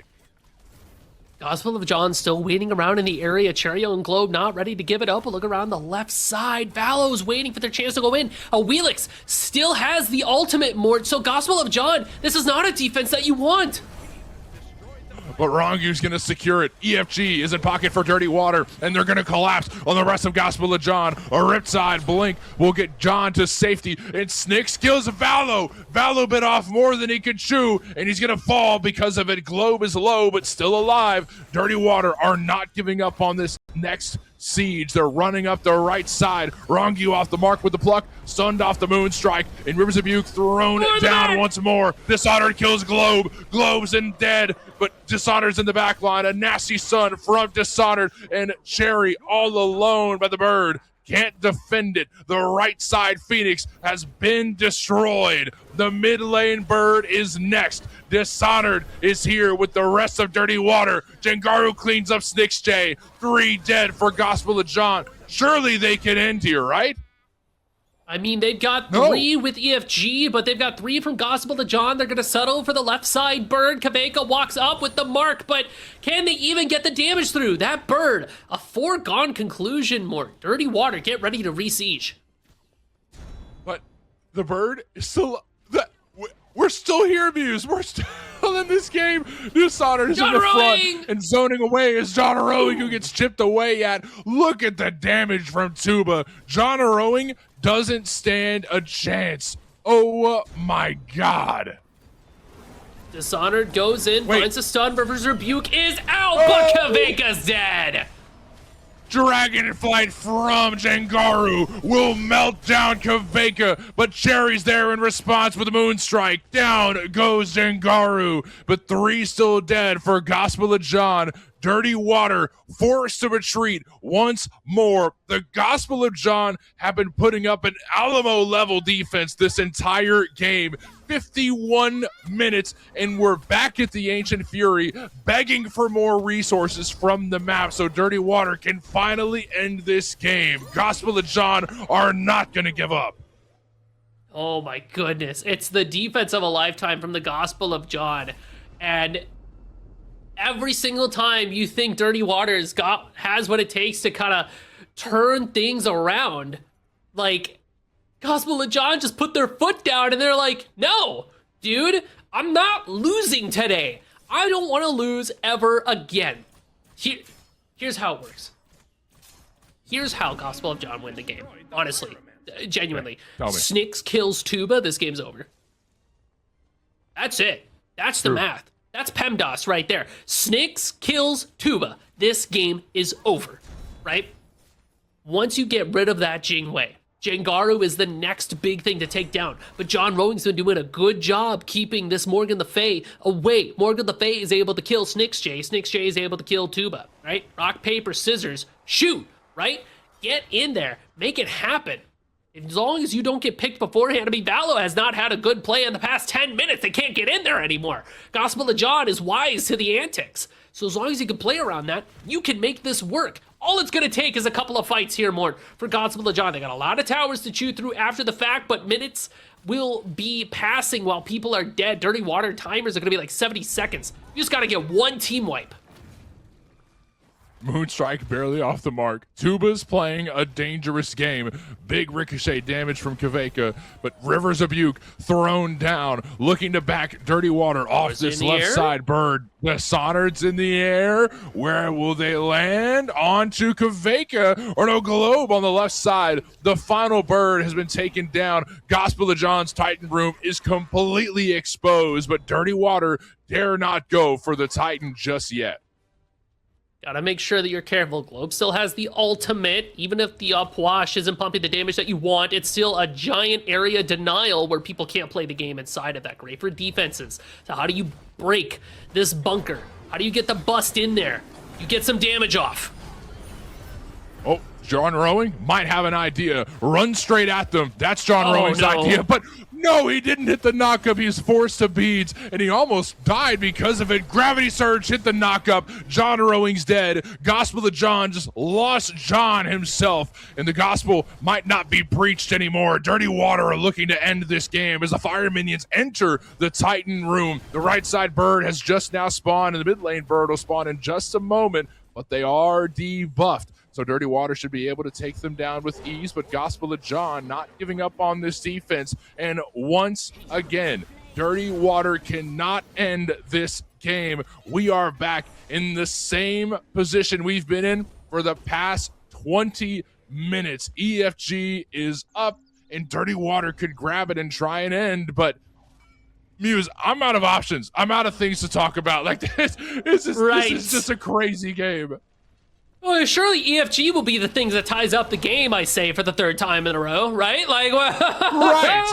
Of course. It's enhanced fire, John. It's EFG. Right. It's lit. Gospel of John takes the fight to them around this pit, the song and dance, and Dishonored. It's in the air.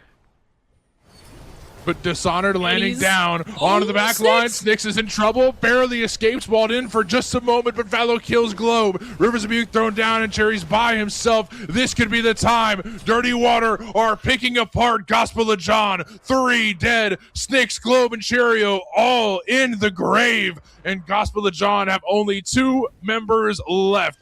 John himself and Kaveka all alone in the Titan room. Dirty Water are running right at the remains of Gospel of John, and this could be over in the blink of an eye. Kaveka is in trouble. John Rowing is dead, and Kaveka forced out of the Titan room, and Dirty Water say, finally, this game is over. Dirty Water get the dub. The game went on so long that the gold numbers started to push off of the screen. Like, wow. You know? I mean, what are you supposed to do about that one? That's crazy. God. It was hard fought. And Gospel of John put up such an insane defense that it made it look like they might be able to turn it around. But ultimately, Tuba was just going nuts. I mean, the damage from this Jingwei was undeniable. It didn't matter who stood in front of her. She was a late game hyper carry that was in a hyper late game. So now you're just like, let's rock and roll. You know, like, what am I afraid of? Nothing. Oh my goodness. You know, I think where things started to fall apart in the late game, now that we're looking at the replays, if you look back, a lot of the plays that Valo had made were off the back of wrong you. A good pluck followed by gravity surge, right? Now, I feel like we'll see this multiple times, like right here, for example. That's exactly how Valo played so many of these plays correctly. You just rely on the pluck from Rongyu. But eventually, it came to a point where Rongyu just couldn't find plucks to work with. So at that point, Valo is just trying to make something out of nothing, and that's where Valo started to, you know, maybe into a little bit, right? You know, the plays were working so well. Valo dies once and again and again. It's because he didn't have a Rongyu to rely off of gravity surge-wise. Yeah, it was just wild.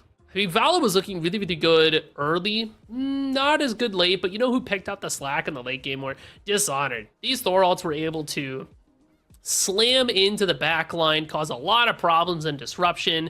5 bombs. Right. A light show. I mean, that's heat. That was awesome. It was so cool. Yeah. But Dirty Water, even though it took them a while to be able to choke the game out, I wouldn't say that it's because Dirty Water screwed up a whole bunch. I think there was one moment where I was kind of like, okay, Valo, I don't know if that was all necessary. But for the most part, you really got to hand it to Gospel of John. It always felt like they were a player down, be it Globe who was getting picked off or Cherry who was getting picked off. I feel like, you know, Kaveka was having a pretty rough go of it so far. But they were still putting up a crazy good fight, especially towards the end of the game. That, you know, doubled EFG Phoenix defense is something to write down in the history books. Like, you got to start teaching that in public school. Yeah.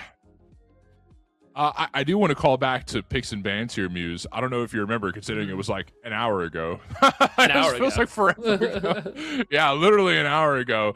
They banned some picks away from Kaveka. That Neath was the first ban that Dirty Water took away from Gospel of John. Kaveka definitely got some target banning. You know what I mean? I feel like that hurt their odds just a little bit, and that's just how it goes. I think it just goes to show that Dirty Water did their homework when it comes to picks and bans. They knew what to take away from Gospel of John to keep them a little less successful. And guess what? It worked. But who are they going to be facing further down the bracket? Who is Dirty Water going to be looking at potentially in the semis or the grand finals? We'll find out in just a little bit. We're going to a break. We'll be back in a few. Hello, everybody, and welcome back to the June Circuit. It's live, it's here, it's upon us, and we're here to talk about it. If you don't already know me, my name's Morty. We've got Testai, Jithens, Rosie behind the scenes, and Musy with me here in the booth. Musy, as we take a look at the bracket and see what teams have been fighting, where we've been at today, what's been going on for those of you just now joining us. Musy, tell me about that last match that we saw, an hour-long banger between Dirty Water and the Gospel of John. Yeah, I'm taking a deep breath. I'm worn out. I'm tuckered out. I'm sweating. It's hot here in the production booth because these games are fire. But we got even some more coming at you. It looks like Single Bind won out over 17K.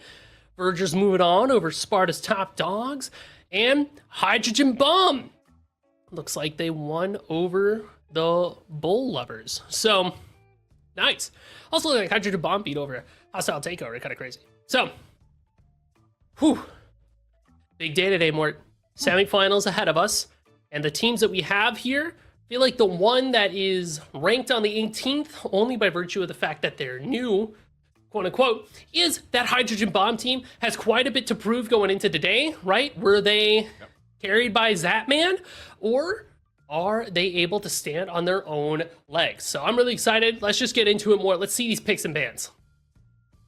Let's take a look. Let's dive on in. And now that we've got a look at our rosters, the Vergers up against Single Bind. And this Single Bind team has found a lot of success. They won the whole thing last week in the May circuit for the grand prize. So they're coming off a hot streak. Single Bind are looking pretty good. But the Vergers, we've seen this team around for quite some time. A couple names that I recognize are ACD and Ragna. Ragna is a very prominent carry player, arguably one of the best, if not the best player for the Vergers. So I think that playing through duo lane, which has found a lot of success in recent strategies for Smite in general, right, is you want to play through duo, get Gold Fury early, and you start stockpiling on to kills for either your carry, your jungler, whatever. And that could be a successful strategy for the Vergers. Ragna sitting here with a nearly a 3.0 KDA, 2.89 right now. So you know that they are able to kind of get active, get in there. Just a ton of player damage on the chart, average at 25K, 25.849K. So pretty healthy amount for your ADC. So I do agree with you, Mort. Vergers playing through Ragna here could be the move to help keep the Vergers ahead. Single Bind, though. Yeah. We know this team. This team is gnarly. They are super, super good. And Vergers are going to be fighting this uphill battle. Layers has really brought the Single Bind team together. Moswell always has some really solid picks. Donut Dog, oh my goodness. Every piece of this comp looks so solid. These bands, though, looking even better, right? Afro, Thor, Newt, and Jing Wei. Really good place to start. I think the Single Bind didn't want the Jing Wei, and they watched how last game went with Tuba, and they were like, let's ban it. Yeah, no more. Let's get rid of it. Get rid of it. No more. None of that. So a smart ban to take away Thor to join, and Spirited Book Call, best guy in the game. And I'm in a pretty fair agreement. It deserves to be banned. So bans making their way through. I'm kind of looking at first pick potential. What Single Bind will be picking for first? Do we want to go for our jungler? Do we want Doug to have a very solid pick? I wonder what Single Bind might be looking for. You do have a couple of high prio gods available for Single Bind. Really been focused on things like, if Thor isn't available, I think Awilix is good towards the bottom end, but you can start setting up this Awilix earlier on with some knockups. We know that Moswell maybe doesn't have the Morgan Le Fay in hand, but like Vulcan is something we could look at if it's, the Agni isn't available for them. Single Bind is such an interesting team to try to figure out their picks and bans because the stuff they play is so odd sometimes. I think we watched Moswell lock in on Nuwa in finals, and it popped off. You're just kind of sitting here right. How is that supposed to work? It turns out it just happens to be goated. But I think there are three things that are true in life at any given point, like three certainties in life: death, taxes, and Scylla support. Aurora's probably going to run that back again, and Single Bind's just kind of all right, we're just going to kind of pick around whatever we see fit. Well, they can't play the Scylla support, actually. It looks like Verger's popped it off the board, so that is going to leave open Moswell's Apwash.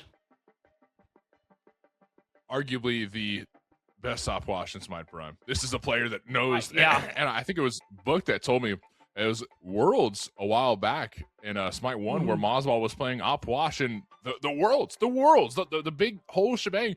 So this is a player that knows this pick in and out very well and has been playing it for quite some time. This is a hand-in-hand combo for single bind. A good start to their draft, but they're going to fall through the Vergers, Agni and Curb. And these are two guys that are very prominent in the meta right now as well. Soul Reaver is a very easy proc for Agni to proc over and over and over. So tanks for single bind will have a bit of an issue. And then Curb as well, who provides a lot of space through the slows, multiple hard CCs. You've got to jump over walls. Curb's got a lot to love. And Curb is going to be a favorite of Zenshi as well. They love picking up that Kerberos. I saw your eyes widen. What is Khepri doing here, right? Second pick overall for single bind in their team comp. Aurora is bringing out the old hug bug to their team comp. And you know what, Mort? I like this Khepri a lot for the Opwash, and I like it retroactively into Tsukiyomi as well. What Khepri can do here, Mort? You're the Khepri expert. We know big ults on an immobile character. That's gotta be awesome. It's deep in thought. But I'm just thinking, I guess this catches me off. I'm caught off guard because I feel like Aurora really likes to go these mobile supports that like can move aggro, around the map and play. Yeah, we talk about how Aurora is like the main character of the Look at Me show, while the rest of Single Bond will go around and rip objectives, do what they want to do, farm up, yada, yada, yada. While Aurora is just annoying. I don't think Khepri has that. I know Khepri pretty darn well. I don't think Khepri is a character that does that. So what is Aurora's objective in this game? And I think you hit it on the nail earlier. It's let's keep Moswell alive. Moswell is a character that, or not Moswell, Opwash is a character that doesn't move around, that doesn't do a lot, unless you're looking to fight. But if you need to get away from things, then Opwash is a kind of a terrible god at that. But Khepri is kind of like, hey, I got you, big dog. Scarab's blessing. Yeah. Come back to me, and I'll treat you just fine. I'll cradle you in my arms for the rest of this game. So, interesting pick. And there's that Awilix that we saw at the bottom of the single bind draft here.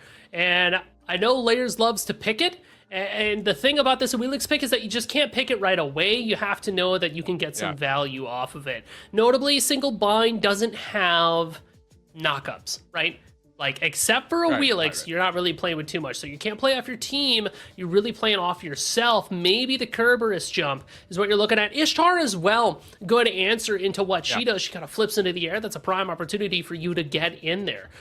I do like the Verger's composition as a whole, though, Mort. We have a lot of aggro. Really good dive here. I mean, between the Tsukiyomi and the Kerberos, they're able to get in there, force a beads, force an Aegis. You got a ton of damage and CC from your Agni. A Morgan Le Fay in the solo lane against a Kabrakan. I feel like Morgan Le Fay is one of those characters that's just kind of impossible to kill sometimes in the solo lane. Like, Kabrakan can stick to you, but Dragonflight and then the Fear, and then all of a sudden your Morgan Le Fay is fine. So you're really looking at a Awilix to show up and gank her and be like, all right, got that last bit of damage in for my dog.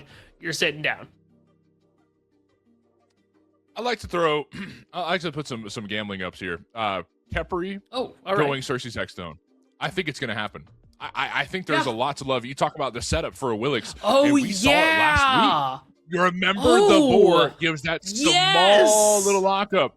But if Layers, granted, if anyone has that kind of reaction time, it's got to be Layers. It's got to be Layers, so I think, and this also solves the solution of Khepri not having a lot of mobility. You've got a small dash. Now you've got a big 1-2. Who's going to be dashing where? We'll find out as we sit here in the picks and ban screen for a little bit longer and talk about these picks with a little more analysis. I kind of pump faked you there. It's all good.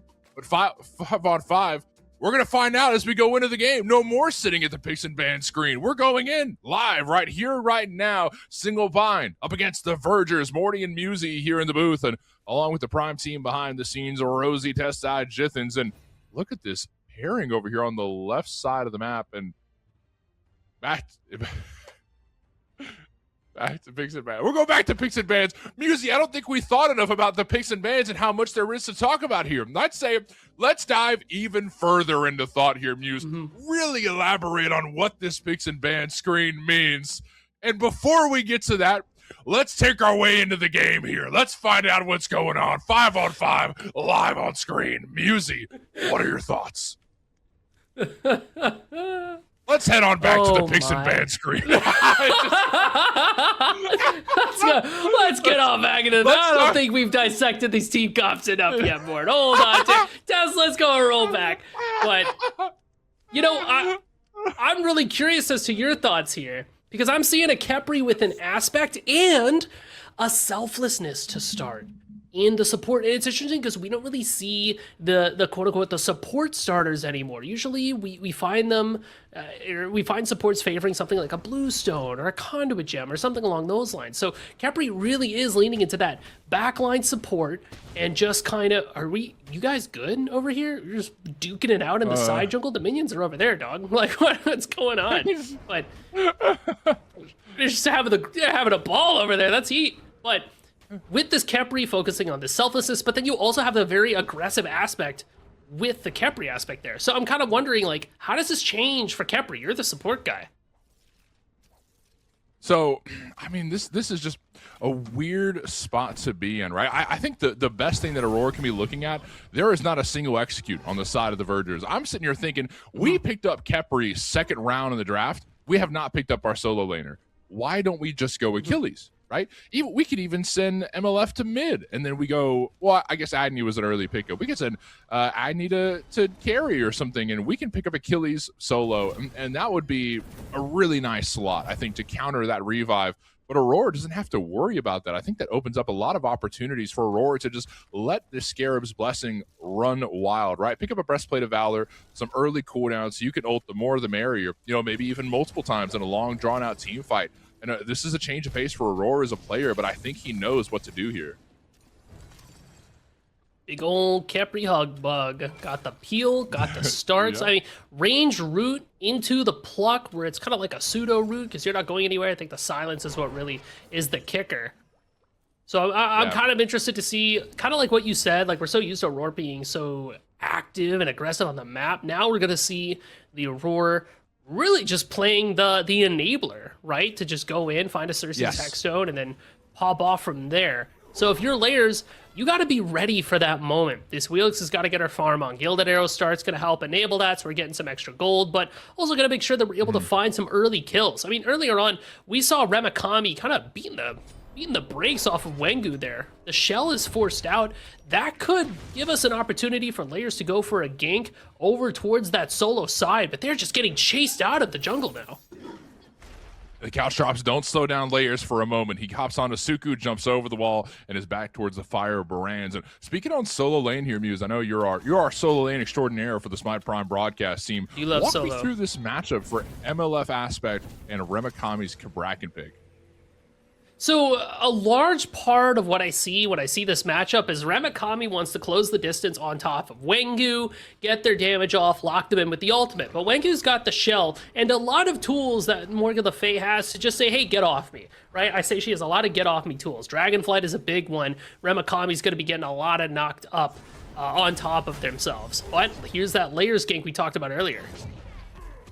Okay, so Wengu seems to be fine for now. Layers doesn't do too much off of that. Granted, there's not a lot of knockup potential on this side, right? Remakami doesn't have a knockup, so not a lot of setup for Gravity Surge, which isn't even up yet. So Layers is just kind of helping clear wave, putting out a bit of pressure. Remakami's going to zone up in the front while Layers burns away the Firebrands, and man, do they hurt. That's a lot of damage going on to Layers, so thankfully Remakami's going to be able to take some.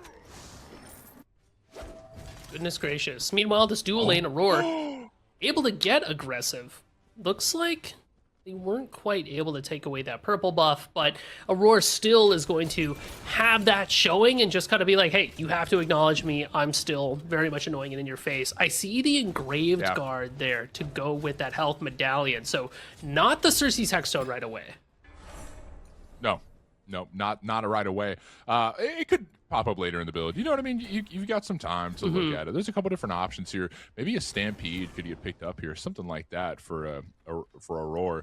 I think that there's a lot to love about this combo. I'm thinking on the Abduct combo, and then Doug has like 2 seconds to work with where Aurora's like, hey, they're over here, land an axe. He's not going anywhere. And then Doug's like, oh, sick. Appreciate it, big dog. Axe. And then, the Uller combo that follows. There is a lot to love about this combo between Aurora's Khepri and Donut Doug's Uller, which has been kind of catching people off guard today. Us especially, seeing the Uller back out here, Boomba's pick up, and an Aegis as well, heading into the tower because Vergers want to get aggressive. This Boombas is a really nice pickup for Uller.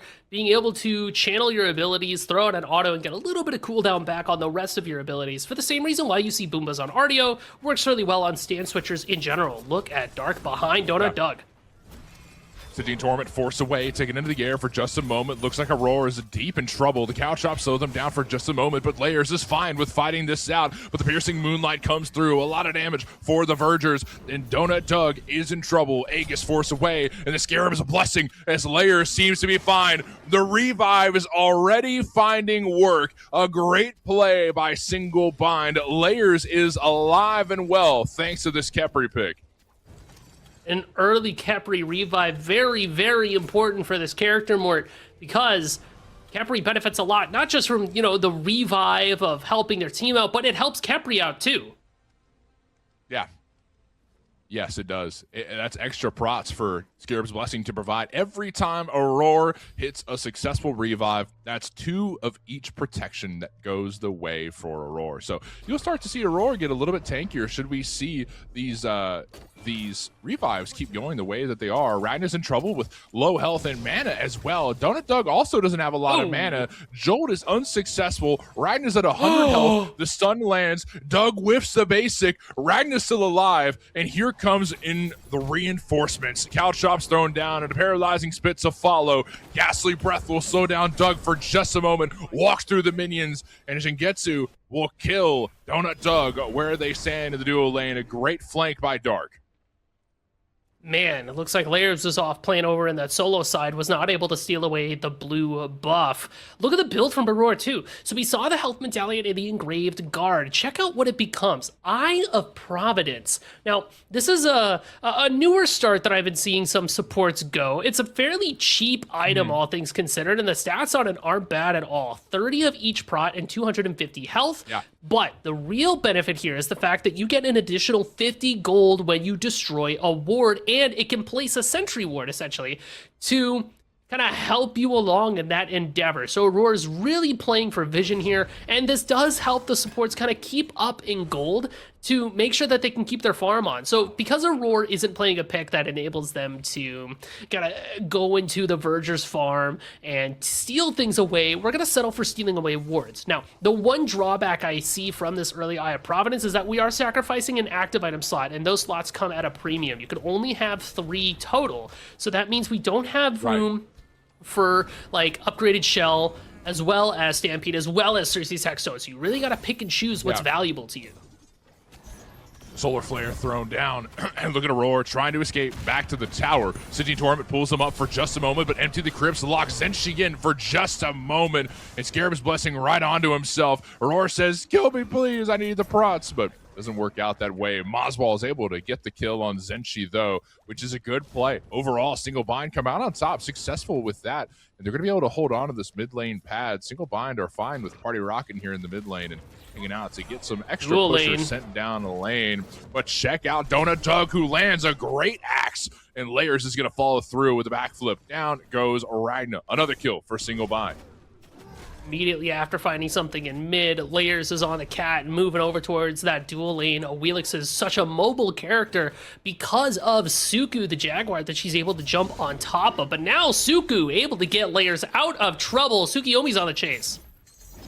Piercing Moonlight doesn't land all the way through, but just enough to get Dart to Layers. Backflip over, and Layers is begging for teammates right now, but Moswall has his hands full over on the other side of the jungle. Aurora is getting chased down. Moswall looking for a slow. A great root, followed by the Solar Flare, so Aurora is on to the run. They won't be catching up to him just now. That little old beetle is going to be just fine. Zenshi Soul Expulsions over the wall. Donut Doug is looking for the chase, but Caltrops will slow down Doug for just a moment. They get away, so Dark doesn't get taken down there, but the combo's up for Donut Doug. Hits the axe, and look at Doug go. But he's not done there just yet. Looking for Ragna as well. Aurora has very little health and mana to work with, but just enough for the gravity surge from Layers to come through. Zenshi will fall there as well. Single Bind march their way towards the Gold Fury to take their first one of the game.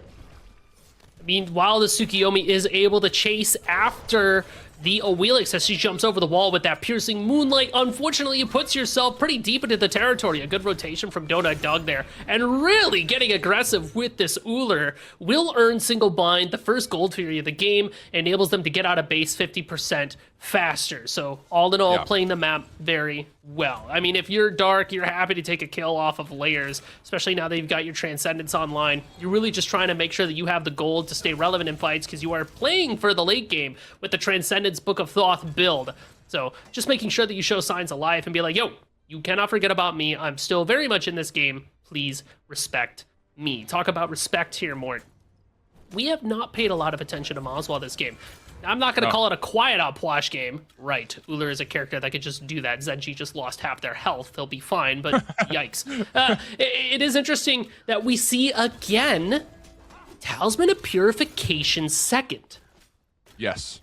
Yeah, that definitely provides interesting options, right? The CDR and a lot of safety there. And you mentioned it earlier that Benny Q is also building that. This is not the only mid laner to pick up this interesting additive, but I think the CDR alone, along with a bit of extra intelligence from the rest of your stats. So I think this tally is a nice pickup, and it will slot Maswell to have a lot more survivability, not just for himself, but for the team as well.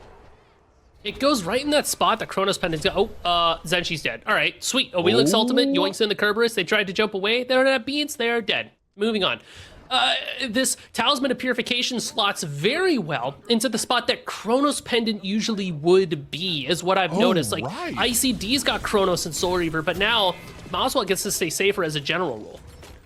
Ragnar seems to be in a bit of trouble here, but Dark is there for reinforcements. The jolt lands, forces Aegis away, piercing Moonlight, but Doug's going to jump over the wall. And now that Layers is here, Doug says, all right, let's do this. Throws the axe, and Layers jumps in as well. A great play by Single Bind to take down one, but they're not done there just yet. The couch drops, looking to slow down Donut Doug, but they're not going to be able to do so. 2 kills go the way of Single Bind and Duo Lane.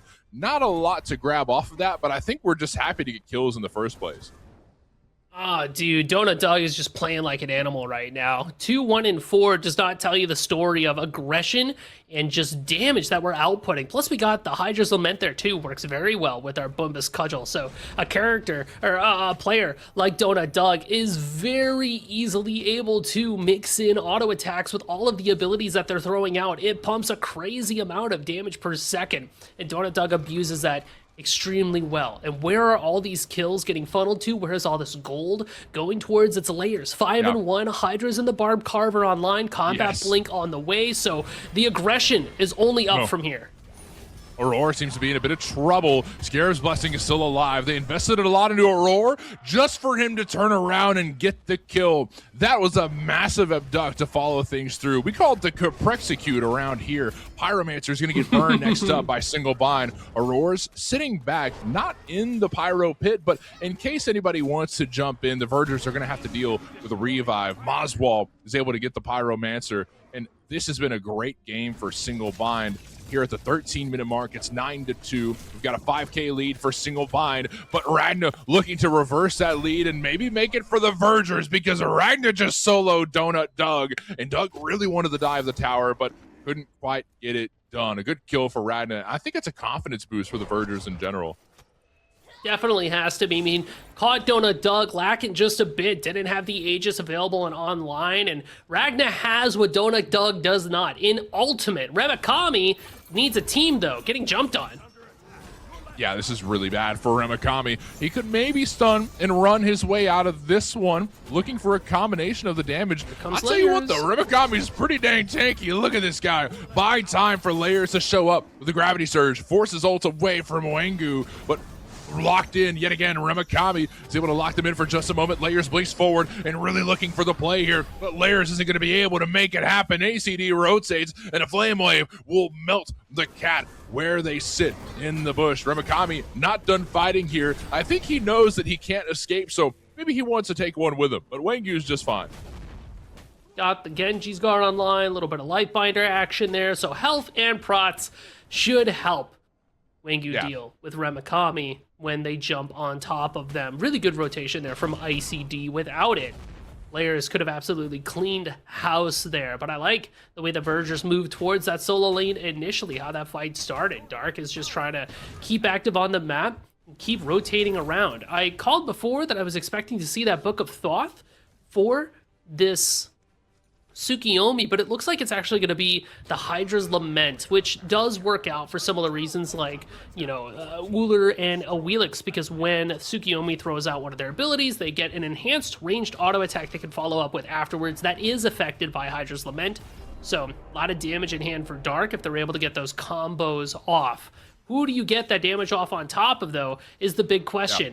Yeah. Damage on Moswell is going to be tough. Look at the item for Aurora, it's Doublet of Binding.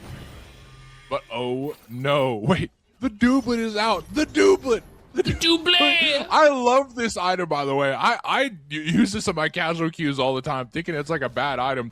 It's built on Smite Prime. Nobody can laugh at me now. That's so great. Aurora is here just locking it down for the rest of the team, and a gravity surge will pull Zenshi to their grave yet again. I'll tell you what, I love this third pick too, but it's not looking too hot right now. Single Binder just kind of picking this dog apart.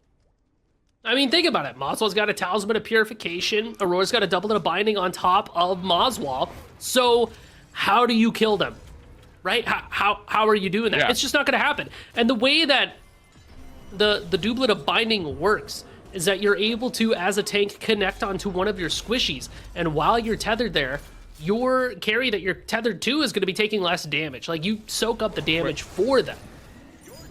No, they stole it. Layers stole the gold, walked up and ripped it right out of their hands. And now they're looking to kill members of the Vergers. Single Bind are on demon time here in the enemy jungle. The Vergers are looking to collapse on Remikami, though. Turns around, hits the sun, and cripples as well. So Soul Expulsion not available. Piercing Moonlight, so the Vergers can take the fight to Single Bind, maybe. But it looks like Single Bind are doing okay so far. Remikami is zoning away. Everybody on the Vergers, and Scarab's Blessing is out in the nick of time. Layers is just fine. They're continuing to pull another Comprexecute. Aurora takes down Zenshi. Support for support. And Kepri's coming out on top. The Hugbug ain't so loving today. Remikami shuts down ACD as well. Single Bind are on just an incredible wavelength. Look at them move around the map. Take what they want. Gold Furies, your lives, your buffs,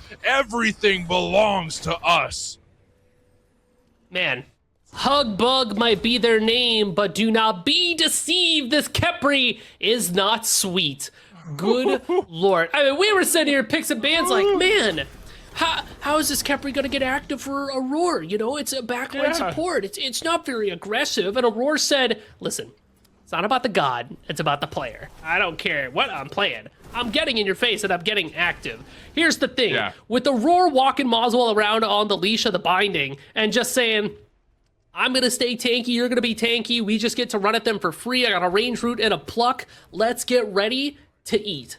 That is how it goes down for Single Bind here, and they have been moving. Layers too with this Awilix, just because the only person who you were really able to capitalize on is the Kerberos and, you know, the Ishtar doesn't mean that the Awilix isn't getting active on the map. Nobody is safe from the paws of Suku and the stick of Awilix going to spear them through their gullet. Now you're the Vergers. Now you are definitely behind. The game does not look to be good for you. You're approaching territory, and you're thinking, well, how do I turn this around? We have scalers, right? Book of Thoth is going to be on the way for Dark. We got to get that up and online. The Ancient Gold Fury will be spawning soon, so make sure that you keep your tier 2 towers up so that Single Bind, if they get an Ancient Gold Fury, can't steal away the Phoenixes next. Maybe you can find a pick onto Aurora here, but remember, Layers is right around the corner. Every fight you take, you have to assume that somebody's going to be there to jump on top of you. Layers is going to get poked down a little bit and then forced away. One thing I want to talk about is, you know, some of y'all are thinking, look at Aurora who has 2 kills. Where is this damage coming from? Well, hold on. Before we talk about that, we're going to talk about Fire Giant. That was getting burned the whole time. Right. Like, How did I miss? We all missed that. Single Bind are robbing the map of everything it has. Now Layers is W keying and gravity surging Dark. The blink of an eye, blink and you'll miss it. Dark is dead. Doug gets the kill, and Layers is still in the jungle. But what are Single Bind up to? Our eyes are on Layers and Moswell right now, but the minimap shows that Doug is pushing up right side with Ramakami. They've got a pusher to continue this push. They can take out a tier 2. They can, after this, go grab a third Gold Fury. Pyromancer Layers is all alone, jumps over the wall, and a Rainfire will find a stun for just a moment, forces beads away off the Blades of Retribution. A good play from Ragna, but a good response from Layers. Layers is stunned by the 2-1 combo from ACD, but Layers is still running. Is this worth it? Still playing. It's worth. No, it's good for Single Bind because they're knocking on the Titan Room's door. They're about to bust this Titan Room wide open. They're going to go for the right side bird. Meanwhile, everyone is looking at Layers. The Vergers don't get back in time. No, it's still up. Wait, what? Stygian Torment. So now Ramakami's in trouble. Empty the Crypts in the front line, so the rest of the Vergers can't get to the team, but Senchi's by himself in the back line. Layers kills ACD. This fight is all over the place. ACD finally falls. The Vergers have a lot of low health bars, and the Phoenix surely dies here, right? And so does Ragna. Another kill for Single Bind. But where can Single Bind go from here? Anywhere, really. Mid lane, question mark? Tier 1 tower is still up. What a mess.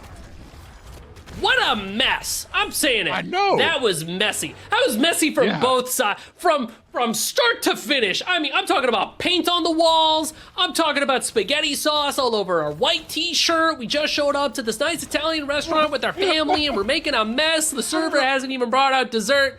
You know, what a mess. Let's dissect it a little bit here. Layers, yeah, absolutely worth it. The Vergers were chasing after this Awelix who just dodged every single piece of death that could be thrown at them. But meanwhile, Single Bind can't seem to wrap up that Phoenix push while the majority of the Vergers are taking a look at this Awelix. I mean, ultimately, we are able to take away that bird. It will be good for Single Bind, but what was it, a failing on the part of Single Bind that it wasn't as clean? Was it a success on the part of the Vergers that it forced Single Bind to have a messy finish to it?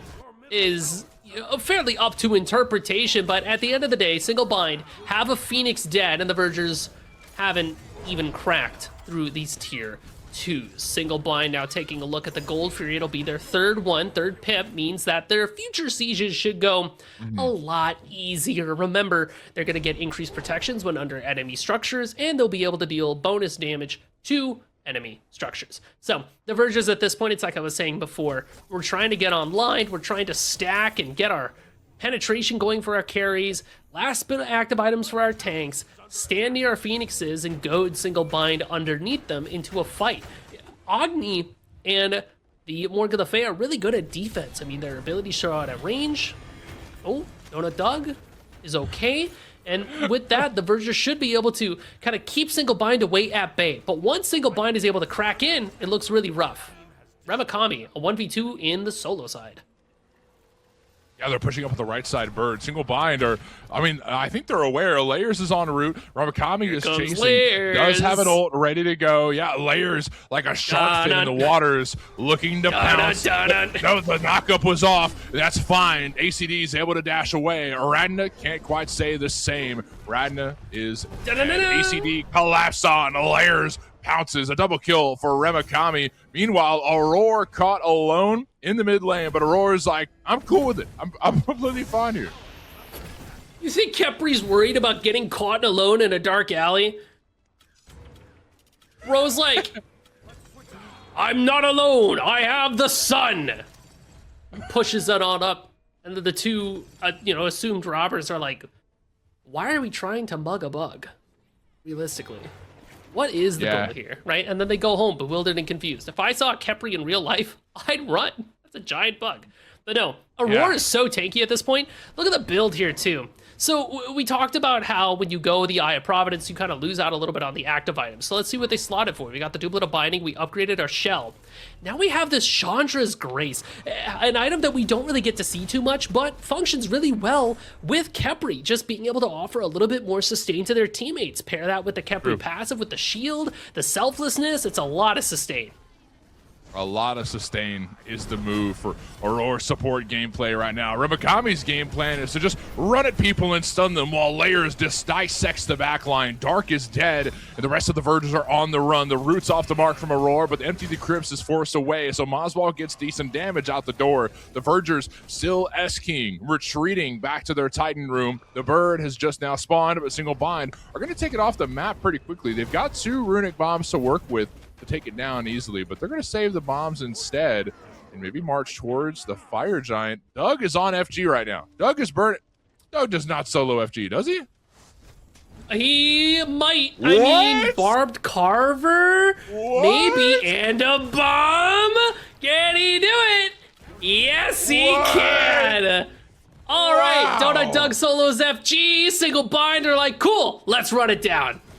That looks to be the game plan. Ribakami hits a stun, and it goes for another stun onto Wangyu. Maswal's got damage, and Ribakami's still zoning in the front line. He might have got picked apart quickly, but that's what Scarab's Blessing is for. Shout out Aurora. So Single Bind are still here. They've got healthy health bars aside from Ribakami. The Khepri ult's down, but look at all that CDR. He'll have it up here in just a jiffy. This tier 2 in the mid lane is as good as nothing. The Vergers are not going to defend it. They're not even going to try. And honestly, I can't blame them. Just charge it to the game. This Bird, though, however, a little bit more valuable of a resource. Single Bind have their eyes on it. The Vergers around it looking to defend as the waves pour into the Titan room. Decent damage from Ragna. Look at the poke damage from Aurora.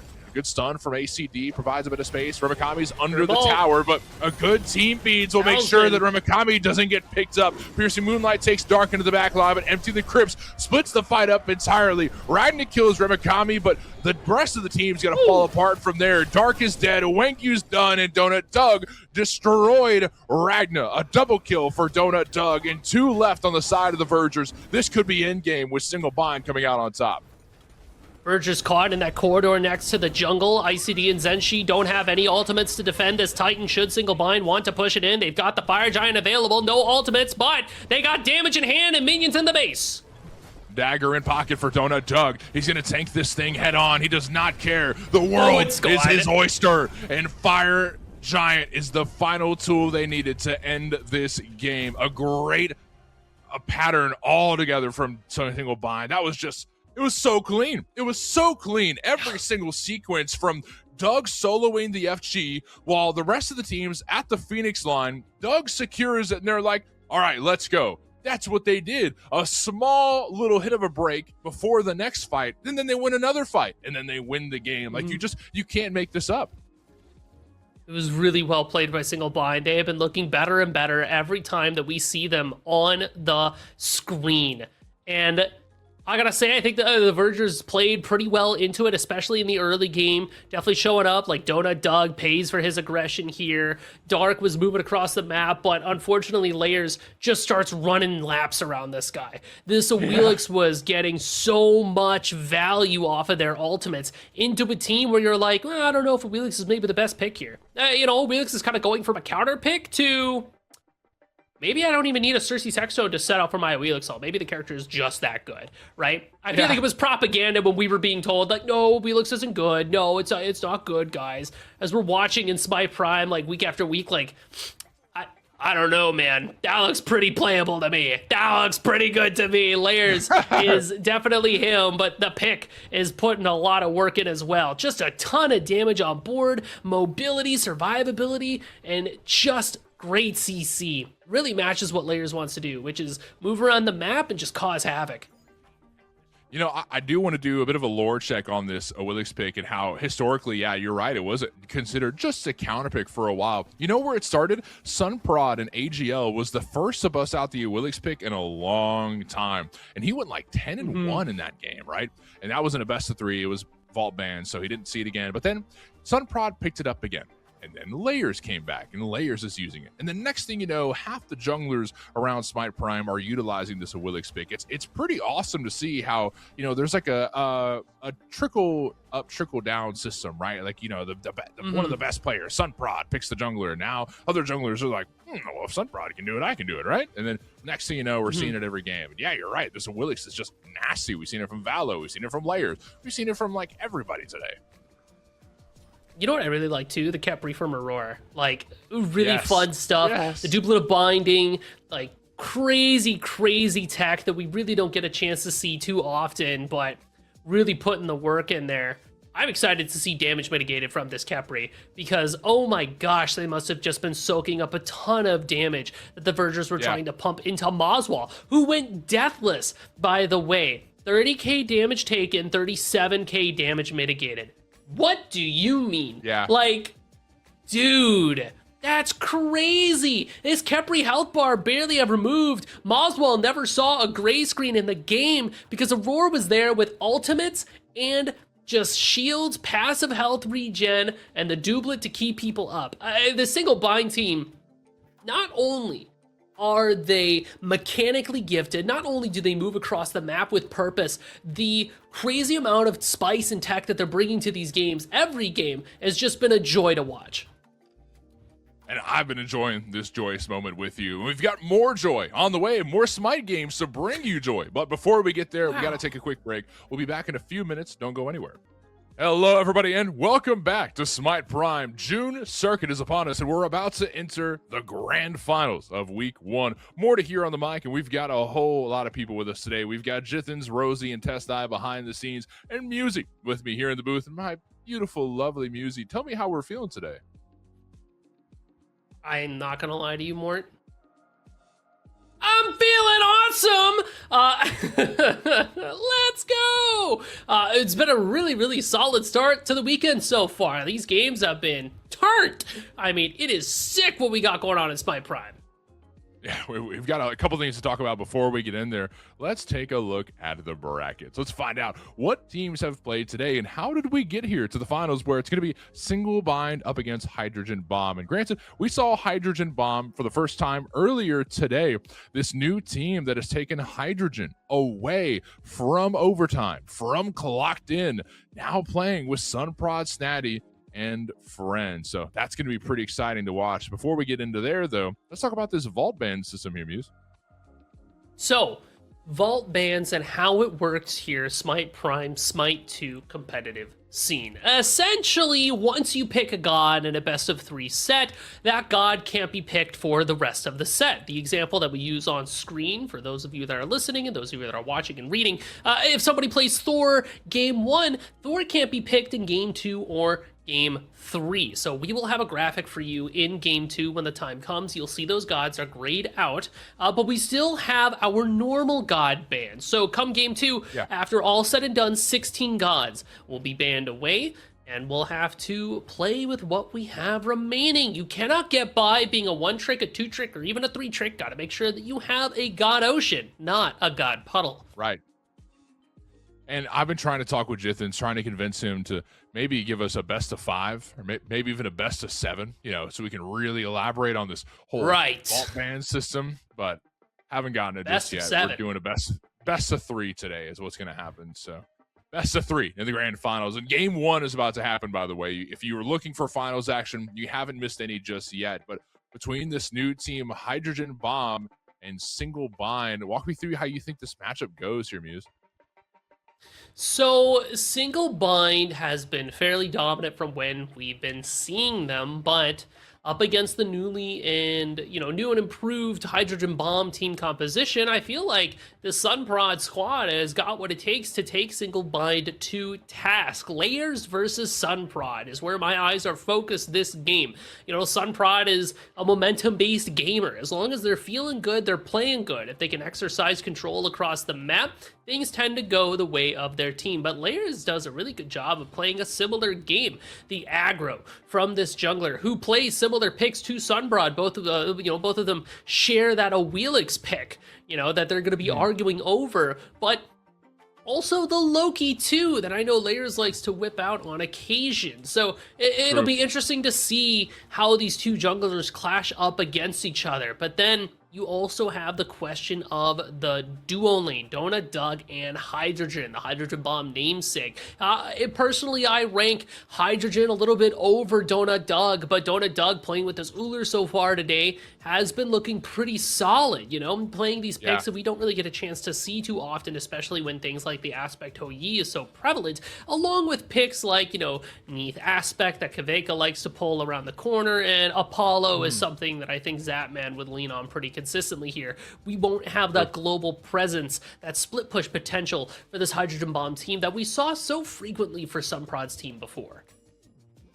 You know, it's interesting that you bring up the God pool situation between both junglers, because I feel like Layers and Sunprod, aside from the Willix pick, have completely different God pools, right? I mean, at least different favorites. You know what I mean? I'm sure they can probably play most of the junglers, but if we're looking at like who they lean on as go-to gods, I feel like their God pools are very different. Aside from the Willix pick, that's like the only one that they share that they both use a lot, right? So who gets the Willix and what is the setup around a Willix? I feel like a Willix is going to be a really big talking point when we get into picks and bans. But I'm thinking on the solo side here, Snatty also, you know, he loves this Kabrakan pick, but it doesn't provide a knockup.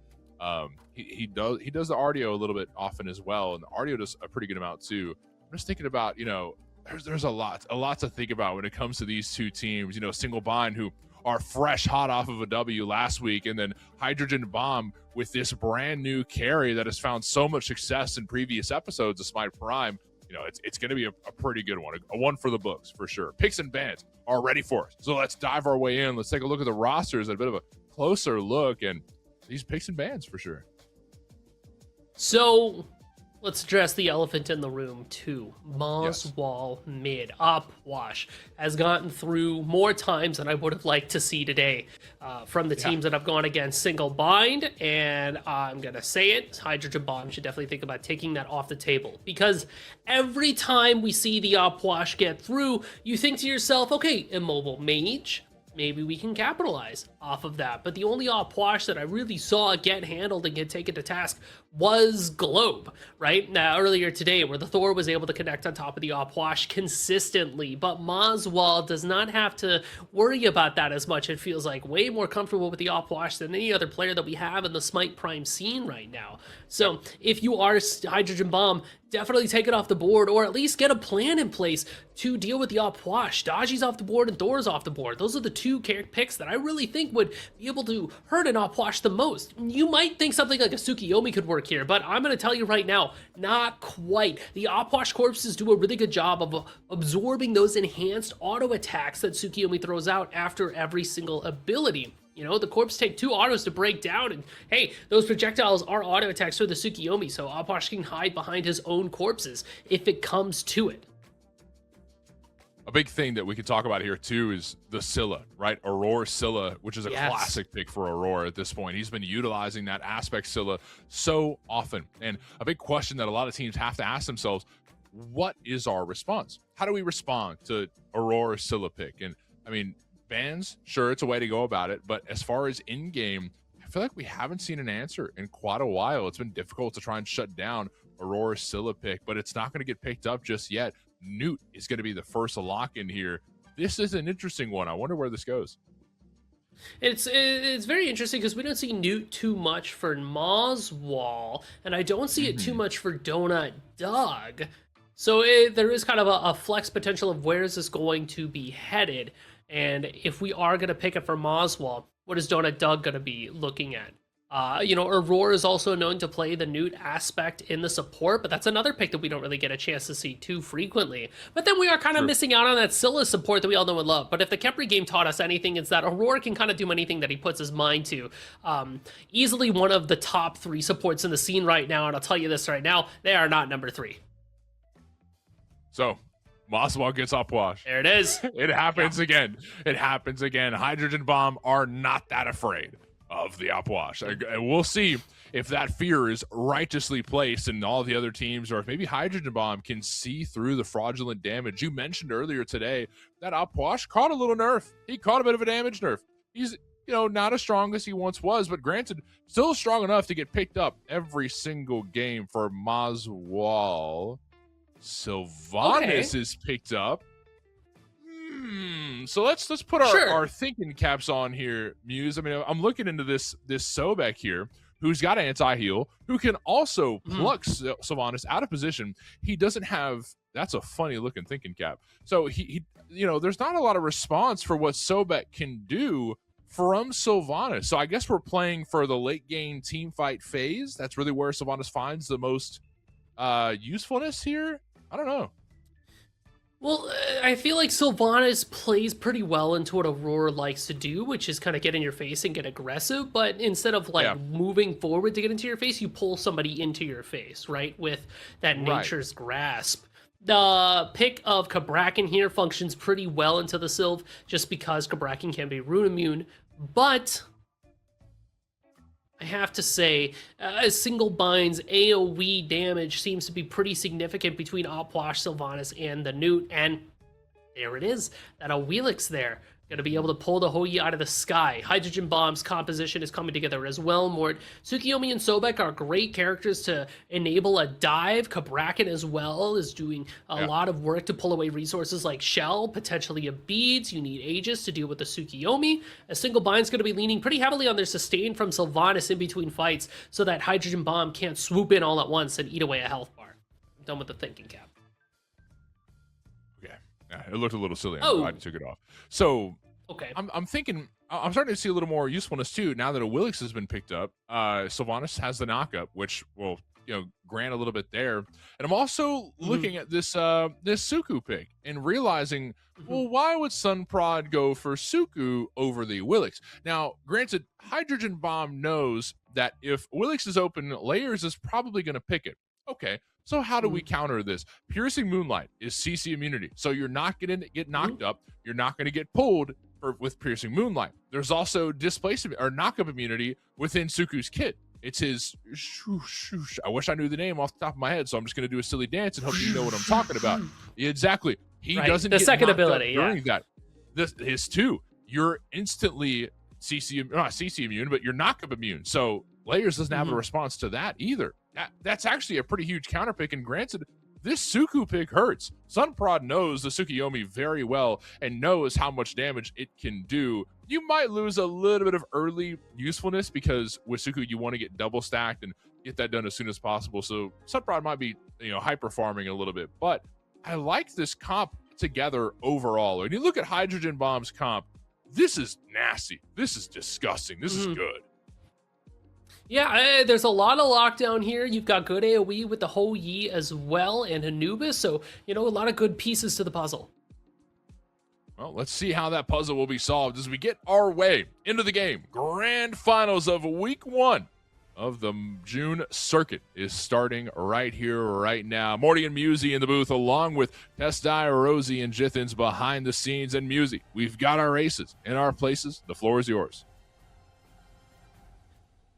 So it is going to be Kaidon playing Anubis in the mid lane, which kind of makes sense given what we saw in picks and bans. What's interesting to me is that Bluestone for Kaidon, a little bit of extra tick damage to help clear wave. Anubis was already clearing wave pretty good. The Opwash on the other end of that river is another topic of conversation. Remember what I said earlier, Mort? I wasn't a big fan of Tsukiyomi into Opwash. Yeah. There's a couple of reasons. I talked about how the corpses can block the enhanced autos, but Tsukiyomi has a heal in their kit. It's kind of minor. It doesn't come up terribly often, but when Tsukiyomi throws out the Sangetsu auto, they are able to heal a little bit off of it, that white one that they get when they throw down the Caltrops.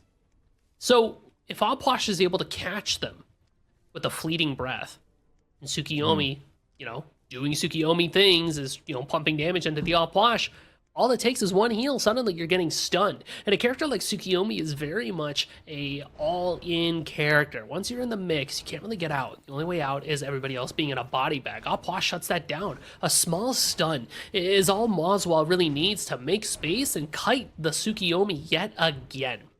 So something to keep an eye out for when you see these mid lane ganks from Sunprod.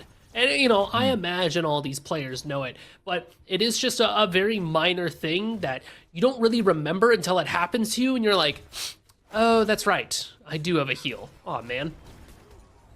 Okay, a good root from Aurora, and looks like Barrow's going to take a little bit of damage, but be just fine. My eyes are definitely here, first blood potential-wise, on this left side of the map. We've seen a lot of early spills over here in Duo. Aurora might keep things a little more sustained, considering we have the heal through Wisp for Sylvanas. You've got a lot of healing through that, but anti-heal in response from Bayro as the pluck lands through. Donut Dog's taken out of position, but a good root from the one from Aurora will keep them down for just a moment. Donut Dog's got some damage in response, but no kill just yet. Aurora, again, doesn't have Bluestone or Conduit, anything like that. Not even a Warrior's Axe. Selflessness for the support of single bind. So we're really leaning into this, kind of backline support that works so well for Khepri. I wonder if we see another Eye of Providence early on, like we did in the last game from single bind.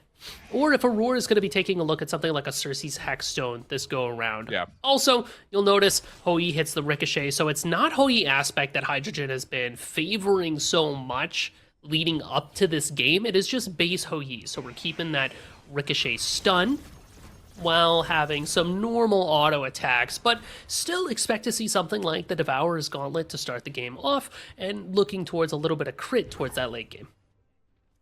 I'm curious as to see why Hydrogen is selecting on and off the aspect. Like, what situations happen to where you feel a need to, like, oh, I need the stun, so I'm going to take off the aspect, or like, oh, I think laning phase will go this way, so I'm going to put on the aspect. I want to pick Hydra's brain on that sometime. That's a interesting talk, but we've got more to talk about here in solo lane. Sunprod just showed up through the couch drops down for just a moment. Snatty's got a stun as well. Revakami seems to be in a bit of trouble, but Dragonflight will buy him a little bit of time to retreat through the jungle, not going to tower. We're stopping by the blue buff, which isn't up just yet, so Hydrogen Bomb can't seal that away. But what is up, about to spawn right now, the Firebrands, the first round of them is up, and Remakami hasn't had a chance to go back to base yet. Also doesn't have any pots to work with.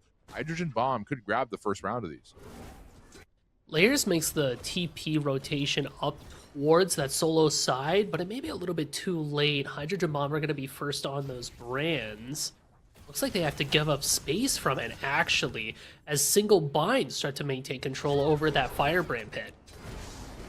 So we're duking it out, and you've got good damage from Layers, who gets a little bit out, but a pretty even transaction. Hydrogen Bomb are getting started in a decent way over here in solo side. Meanwhile, single bind over here on the left side of the map, they're going for the purple buff. They don't steal it away from Hydrogen Bomb's duo, but Aurora and Doug will say, all right, it's fine. We're putting out pressure, right? At least we're letting Hydrogen Bomb know, like, we mean business, right? I think the aggression, the mentality behind that is what really means more here.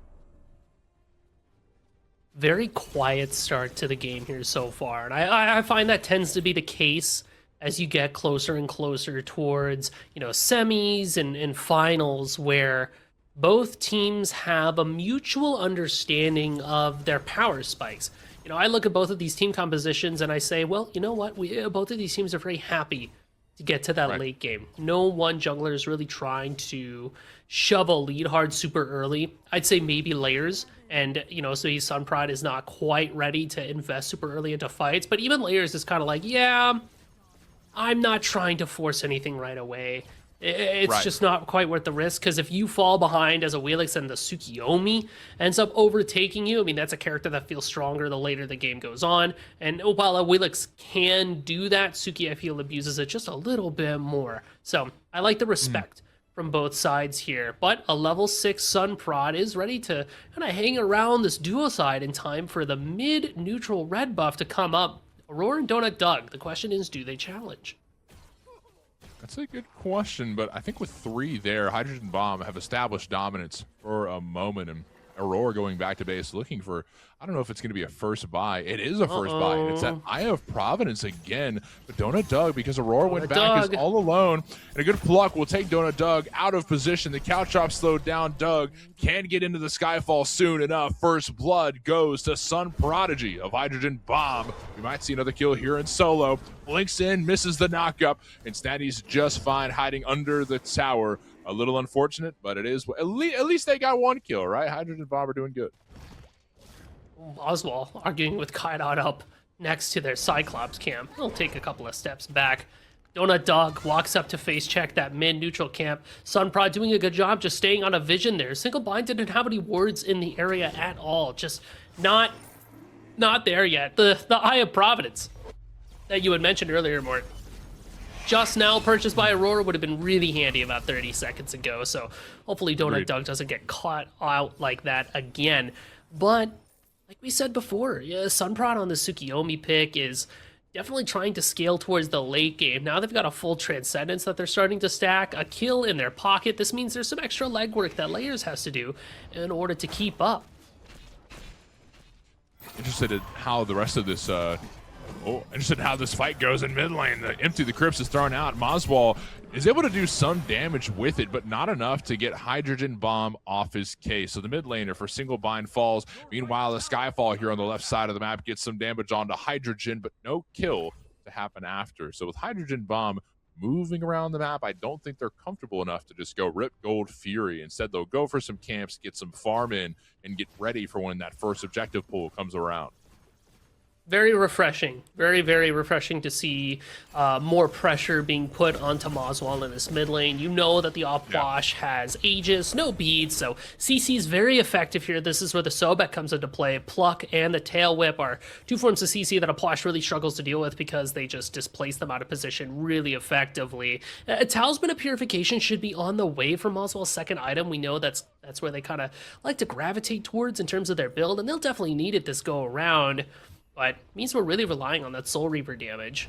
Single Bind taking kind of an early knee to Hydrogen Bomb means that they need to make sure it doesn't get any worse than this, right? You got picked a couple of times, you walked towards a red buff, wasn't the smartest idea. You got caught out next to the jungle, not the greatest plan. Now Moswall needs to make sure that the rest of their team is around to follow up around this mid ritual. And I feel like this is a really important ritual too. The more kills somebody gets, the harder you can exacerbate a lead. Oh my god, a nasty play there. Look at the pull off the gravity surge. Now Sunprod's in trouble. Lurking in the waters, force away. Piercing Moonlight straight for Layers. Sunprod's not giving up on the chase. Both junglers will fall in the mid lane, but the skirmish unfolds from here. A great pull from Aurora and a knock up to follow, but Death Gaze comes out from Kaidon to provide a bit of space. Empty the Crypts is thrown down, and the charge prey is not available. Baroneer is in a whole heap of trouble. A body block from Aurora and a couple basics to finish him off. The Crocodile has been turned into boots, and Kaidon fighting his way out of this fight in the mid lane. Single Bind come out on top ever so slightly when it comes to kills, but the big thing to brag about is this beacon in the mid lane, which Aurora is in control of. The Skyfall here in duo lane. Hydrogen takes down Doug. Man, Hydro's on fire today. Aurora taking a bit of damage too, walks across the Caltrops, but they're gonna stay alive. Really good mid 3v3 from Single Bind there, especially when you have Aurora able to kind of manipulate people around with roots and the Nature's Grasp and pulls, but Layers not being able to make it through, unfortunate. And like you said, Hydrogen playing very well today. Got the solo dolo in the left side, which is going to help keep this Hoi nice and fed. One of the big things about playing the Newt in the ADC role as Gold Fury is picked up by Hydrogen Bomb is that she needs to be in a position where she can be and play aggressive. And if she's not in that position to do so, she really struggles. Hydrogen Bomb confirms themselves a Gold Fury. So Donut dug down 2 kills at this point, and with a character that's just not that safe, is really going to have a tough time, especially with Baby Gup taking a look at that left side.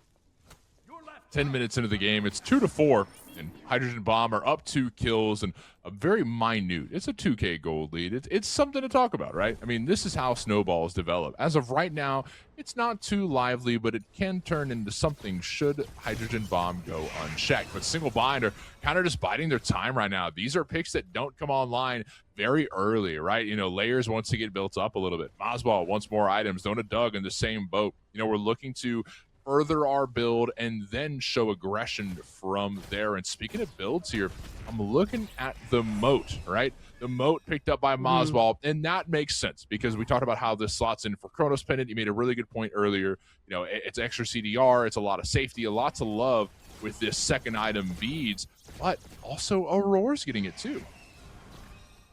Yeah, Aurora's got that mode of chaos probably to get an upgraded shell. And then what's your second relic after that? I wouldn't hate to see something like a Beads for the Sylvanas. Or maybe even an Aegis. You could even see a reality where Blink is true. Donut Dog, left side, look at this. The Sobek, that's a pluck. Okay, but Skyfall used, lurking in the waters. When he lands, a bit of damage from Hydro, and a chop will take down Doug, but Hydro is going to be the one credited with the kill. Layers is a bit of trouble as well, a 2-on-2 by the duo lane, and Sunprod's around as well. Does have Piercing Moonlight ready to go. Sunprod's going under the tower. He wants Layers dead more than anything. The ult's thrown down from Hydrogen, provides a meteor shower to get out Sun Prodigy. Low health bars across duo lane. Sunprod's got a bit of health. The pull's off the mark, but look who just showed up. Boswell there looking to clean up scraps. Does have Empty the Crypts ready to go, but Hydrogen Bomb is out of there. Look at the lane swap here, Donut Dog. Because Boswell went left side, Donut Dog's going to go farm a little bit in the mid lane. Just a small thing that I really appreciate about this upper level of Smite 2.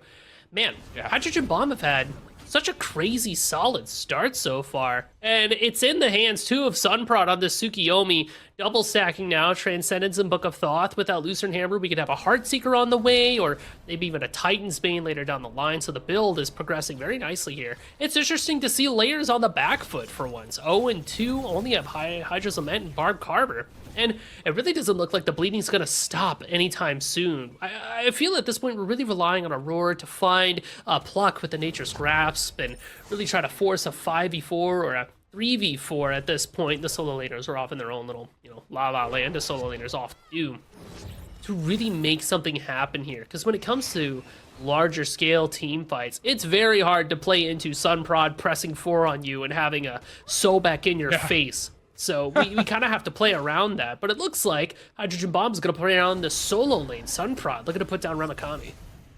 Ramakami's in a bit of trouble right here. The Caltrops slowed down Ramakami for just a moment. What a good ball's ult. thrown down. Tectonic Rift from Snatty is going to slow down Ramakami yet again. Stuns and knockups and crowd control galore. Ramakami almost able to escape, but Sunprod's got a response ready to go. 2-on-2 by solo lane, and Sunprod's extremely low, but Baronary shows up in the nick of time to provide some space. The Wisp will kill Sunprod, but down will go Layers. So both junglers dead. Ramakami on the chopping block, and Aurora on the run as well. Didn't quite get Aurora. I'd see. It was interesting too there.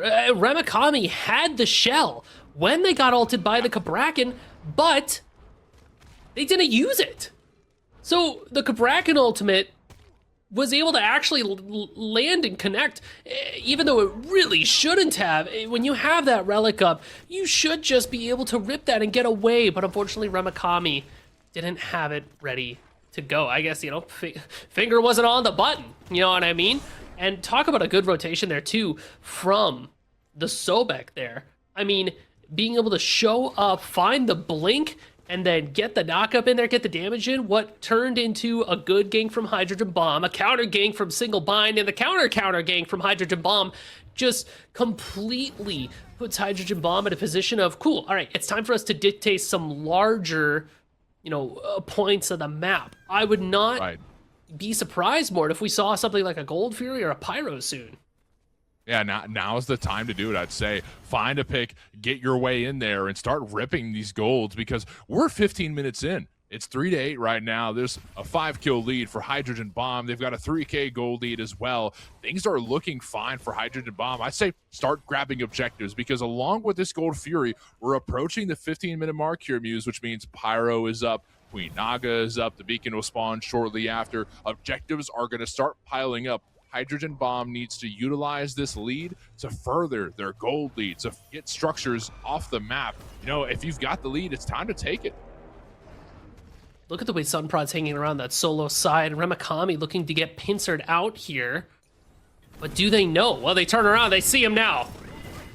Okay, look at the Sun Prod. He's sneaking in with Piercing Moonlight. We're diving into the tower, and Snatty is tanking tower shots for days. A beautiful dive from Hydrogen Bomb, perfectly executed. But that means Single Bind have 4 members on the left side of the map, and Hydrogen Bomb only have 3. You know what that means, Muse? Split the map. Let's go Gold Fury. But check out the fight that's about to unfold. Donut Doug almost got caught out, had to use Skyfall to provide some space and get back to safety. But the Gold Fury still getting burned. Oswald caught the aggro, so it's still down to less than half health. Marinari is in the Gold Fury pit, waiting on a pluck, waiting on something to try and steal it away. Kaidon's here as well. Empty the Crypts takes one up for a ride. A great play off the Gravity Surge. Layers is looking for a pick. Gold Fury's down to 5. Who's going to take it? Layers secures it for Single Bind, but Hydra's going to pick apart Aurora in the process. The rest of Single Bind scatter like roaches to light, but they got a Gold Fury. That's all you really want.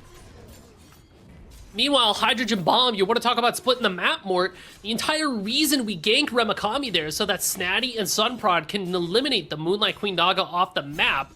And because Single Bind have to back up off to that Gold Fury, now we get to take a look at this Pyromancer.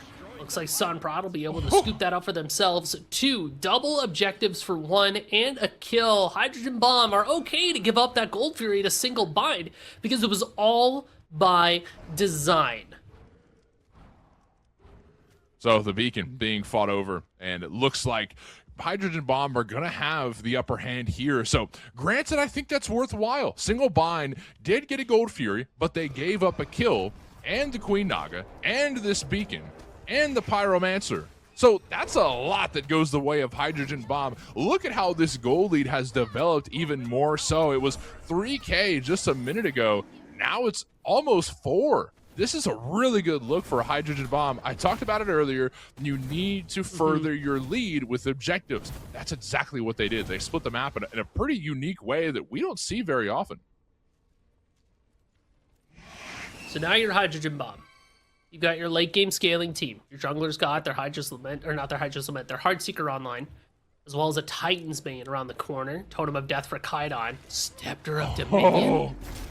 The training wheels for Aurora, and a 2-man knockup over Empty the Crypts. The Shell of Rebuke is thrown down to save the team, but Moswall cleans up Baby Gup. Baronary is dead. Death Gaze is out and looks for revenge. Layers falls in the process, so both teams lost 1 member, but Remakami is still going gas pedal over on the right side of the jungle. Just took out another. And down goes Sunprod, so that's a good pick for Single Bind. And Snatty is getting chased down as well, but I don't think Remakami gets that kill. We're just trying to push him off the map. Interesting ult there from Sunprod. You know why they do it, right? The purple bubble comes out. You don't want to get caught because otherwise Aurora is going to pluck you in. That is the training wheels, like you called out there. But the Piercing Moonlight went aggro. Instead of facing away, we decided to hit somebody and it went in. That kind of puts Sunprod out of position, starting a fight that maybe Hydrogen Bomb wasn't quite ready for. Blink in, pluck, Donut Dog under a lot of duress.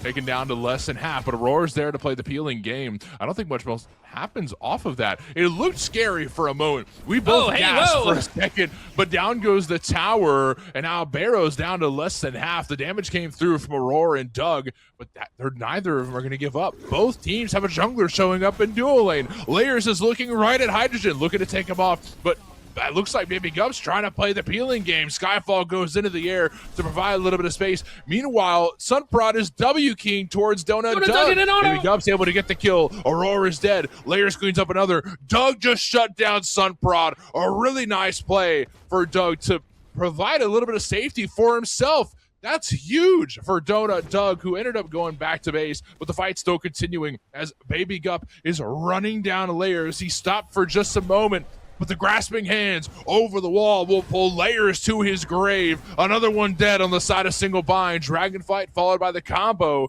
and Snatty's getting chased down. Not a lot of kill potential here, but what will be killed, we're splitting the map yet again. We're ripping... Okay, we're not ripping Fire Giant. That was a bit of a scare. It looked like it for a second, like we wanted to do the fire, but Single Bind thinks better of it, instead takes a look at Snatty.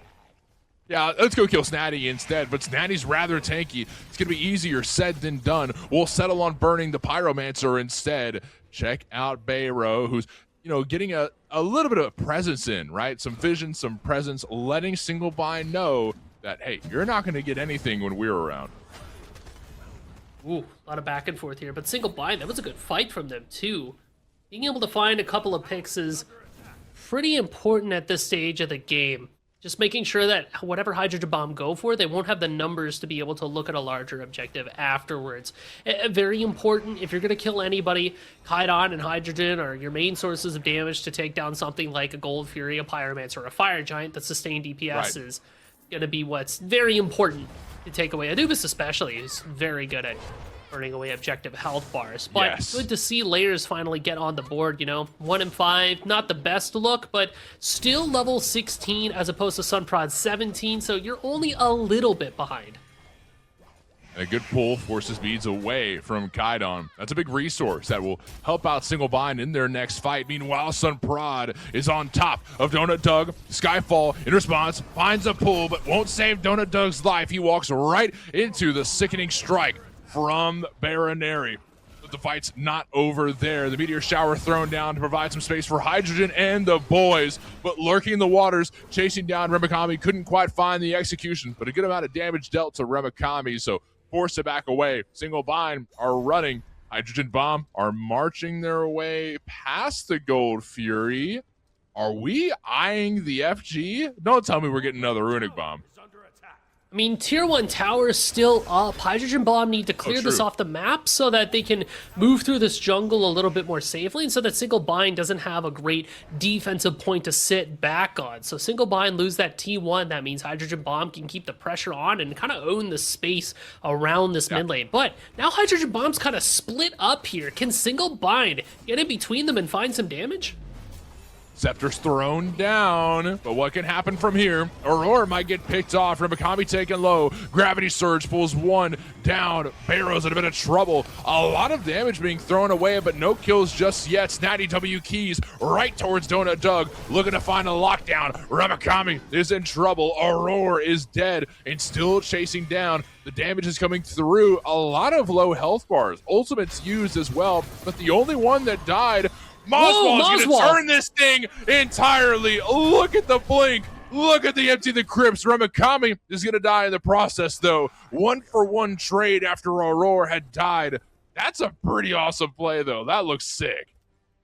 This mid build that we've been seeing for this op wash, not only this game but the last game too with Globe, 3 active items in hand, or 2 active items in 1 relic. But all the active items are the relics, is the upgrades of the Motes of Chaos. So you're getting % increase from intelligence. You're really relying on Soul Reaver damage and your Totem of Death to get it through. But man, the mobility and the utility from this op wash is just out of this world because of it.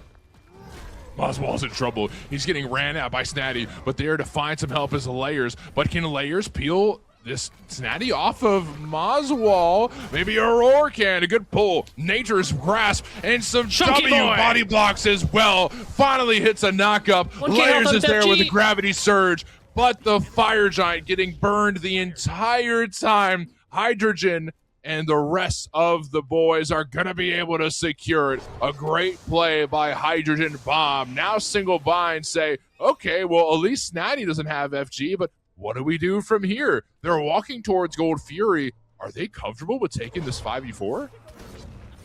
They could go for it, but think about it. Sunprod and Kydon still have their ultimates, Hydrogen too, so if you do this gold, you better burn it away quick.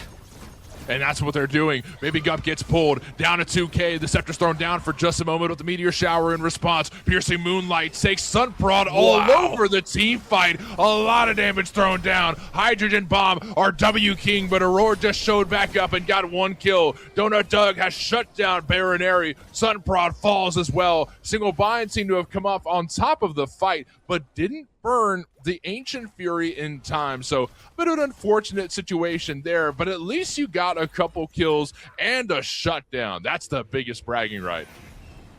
Aurora now getting looked at by Hydro and Snatty, but the Ricochet was off the mark, so Sylvanas will live for another day. Really solid ultimate there from Sunprod. I mean, that is the type of Suki hoped that you'd see hung up in a museum. That's a beautiful painting. Yeah. Ancient Gold Fury picked up by Hydrogen Bomb. I mean, Aurora's around, but this is really just to show face so that Single Bind can take a look at Pyromancer instead. Cut your losses, right? Tier 2 towers are up on the board, so Ancient Gold Fury isn't the scariest thing to give away to Hydrogen Bomb. Single Bind are down by a pretty healthy chunk of gold, but I'll tell you what, even though Hydrogen Bomb had a really solid engage off that fight with Sunprod's ultimate, they're still able to turn around quite a bit of damage. We just need penetration for our carries. Like, yeah, we have a Totem of Death for Moswall on the Opwash, but Layers doesn't have any penetration whatsoever. And I think back to a fight that happened, it was a few minutes ago, but like Layers finds an ult from a Wheelix, pulls in Baby Gup, the Sobek, and then backflips him, and their health bar just does not move, right?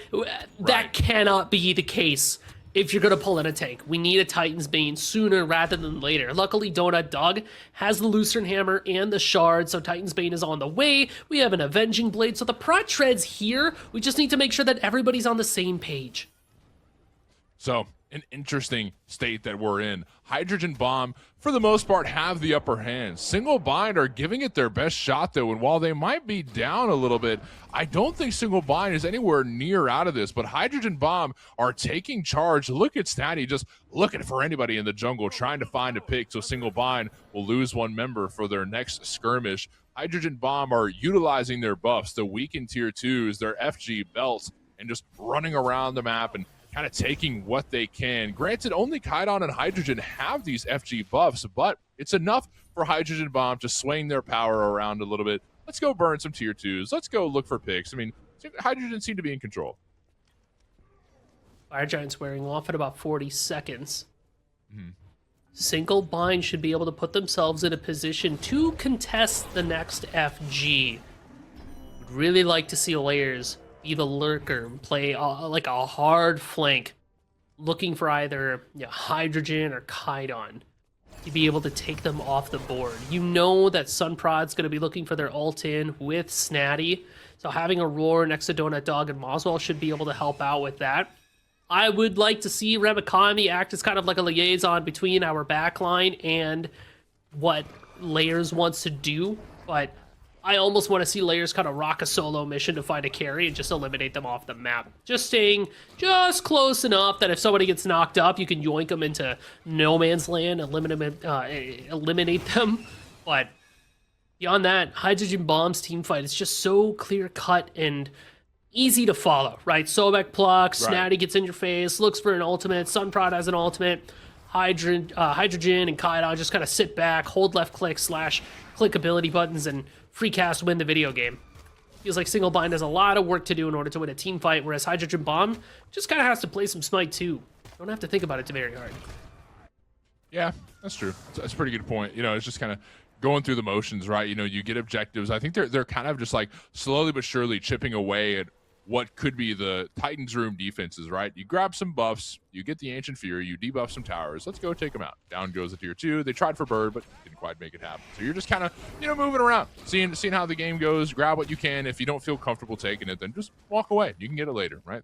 Those towers are not going anywhere unless you take them down yourself. But I'm sitting here thinking about, now that we're in the late game, we're in the 5-on-5 scenarios, and if Single Bind want to start a fight their way, what are we doing? Are we looking for picks from Layers? Is there like an engage that works out their way? Picks would be ideal, right? Anything you can do to force a 5v4 would be in your favor. Yeah. But is Hydrogen Bomb gonna give that up, right? Are they gonna let that happen? I think you're really looking at a Roar to find a cheeky pull or a Scepter of Dominion pull to get a party started if you're Single Bind. I mean, Sunprod's back in base. Do Single Bind know that? Probably not yet. But, a situation like this could be an opportunity to try to force something.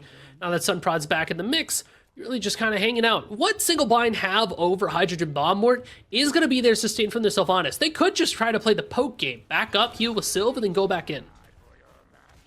Pyromancer is getting chipped away at by Hydrogen Bomb. And it's down to 4K. Down to 2. Aurora is there, and they don't feel comfortable going past the couch drop. So Hydrogen Bomb will secure the Pyromancer. Snatty catches a little bit of poke damage from Remikami in the process, but he's going to be fine. He's going to be all right. That's what health joustes are for, right? Yeah, and Cabracken's got some sustain in their own kit too. They're able to find some minions to slap clap with their second ability there. Scepter Dominion, you can find a pull.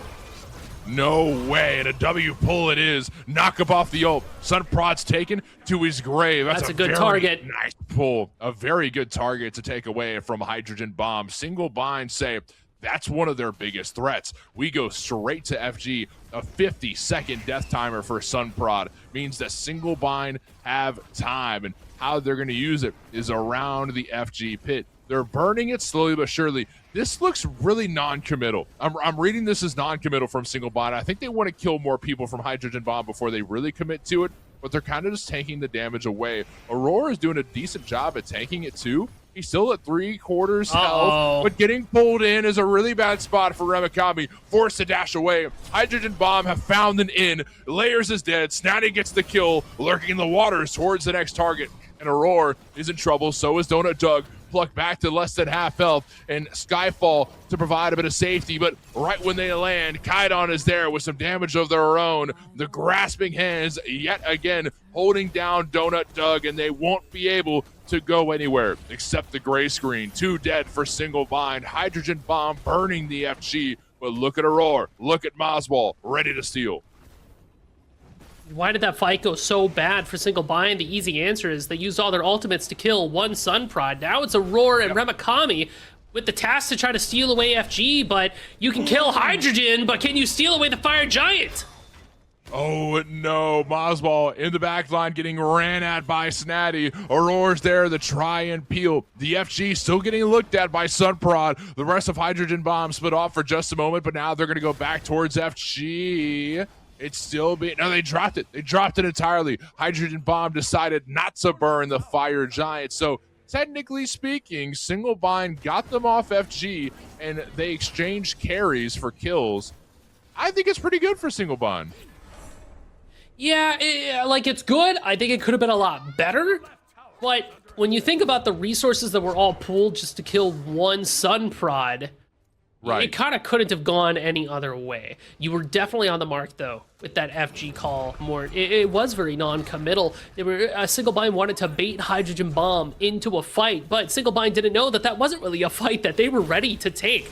Now that Moswell has ultimate, now that Layers has ultimate, their chances around this FG pull significantly increase. I like this pull way more than the last one. I do too, but I think it's still a non-committal burn. They're going to be going for a pick. Snatty's taken down to less than half, and Empty the Crypts is going to melt some prots. Snatty wind sprites over the wall, but the rest of Single Bind are on the chase. Donut Doug is in trouble from the Piercing Moonlight. He's still going to take all that damage in the air. You can't escape that Piercing Moonlight. Aurora and Donut Doug fall over like statues, like bowling pins in an alley. Snatty kills one. Layers is dead. Remikami deceased. And down every single member of Single Bind. A Hydrogen Bomb are going to run this into the Titan room. Again, who are we plucking with our Owelix? We plucked in Snatty, the Cabracken, who is still so tanky. Look at all the chunks of health bar left for them. Like, if we are going to pull somebody in there, we need to have the penetration online, which we didn't for Layers. Still a Lucerne Hammer. That cost Single Bind the first game of this best of 3 set. Hydrogen Bomb, right? They certainly had one, and it's exploded in Single Bind's face. And that's a great response from Hydrogen Bomb. They played that very well and secured their first game pretty comfortably. They were in the lead for quite some time. Single Bind had some fight back moments, but Hydrogen Bomb did a good job of moving around the map. We're in the lead. Let's grab this. Let's grab that. It looked a little dicey earlier on. I was thinking, we got to start ripping some objectives. And then 15 minutes came around, and you saw that whole exchange of like a unique way to split the map. You know, you lose the Gold Fury, but you get a kill, you get Queen Naga, you get a Pyromancer, you get the mid lane beacon. All of a sudden, Hydrogen Bomb looks pretty unstoppable. It was good all around. It really starts with Sunprod getting those early kills in the hands of the Tsukiyomi that is really looking to scale towards late. Now they just get to get there in an accelerated fashion. And Hydrogen Bomb was able to consistently and accurately take care of Moswell in the mid lane, right? The Opwash never really got to be the terror that we saw the last time we saw the Opwash. I think between the nerfs and between the picks of Hydrogen Bomb, looks like that pick might be back to being relegated to more of a counter pick as opposed to being able to slam it every single day. You know what I mean? And I like the Sylvanas from Aurora, and the plucks were good, and especially that ultimate from Sylvanas to set up for layers. It just felt like we were never able to pull who we really wanted with these Awilix ultimates. Layers is able to put in a ton of work, but when we don't have penetration and we're pulling in tanks, it is really just not enough damage in the world to be able to take them out. Whoever tells you that tanks aren't tanky in Smite 2, I mean, they are just lying to you, right? Because tanks can just soak up so much damage if you don't have the tools to deal with them. Yeah, exactly. And penetration is a big part of that. You've said that a couple times, and penetration is what you need to handle tanks like this. And it's just a little lacking, right? This is the last fight, and that's the Cabrakan pull that you talked about. Snatty all of a sudden is like, I'm in a really good spot. I'm going to go pull beads off of somebody. I'm going to go stun somebody, right? That's the game plan. Let me just go destroy someone, right? And I think from there, Hydrogen Bomb just took over the fight in such a big way. One unfortunate pull, and the rest of the team just gets pieced up one by one. And Moswell getting slowed down here. It's just, it's crazy how it looked like Single Bind had such a fighting chance in this game, and then one bad team fight and it's over. But that's my 2 for you. Really is how it goes. I feel like Hydrogen Bomb's draft was just very, very solid. I mean, I was looking at Single Binds, and I really liked that one initially, but the more that I stared at the Hydrogen Bomb draft, the way that they were able to play it really exemplified the fact that they were just playing good, clean Smite. Like I said before, easy composition, easy game plan, very simple to follow and understand. That makes it easy to execute, right? Maybe Cup binds a pluck, some pride binds it all of a sudden you're winning the game, right? Snatty has to just press buttons, roll his face on the keyboard in front of people, and Cabrakan does the rest of the work for them. And, you know, pair that with the fact that Snatty knows how to position in such a way that makes him very hard to kill. It just is a recipe of disaster for Single Blind. But thankfully for Single Bind, they're not out just yet. It's a best of 3 in the grand finals, so we got to figure out who's going to win game 2. Before we get there, we're going to cut to a quick break. We'll be back in a few minutes. Don't go anywhere.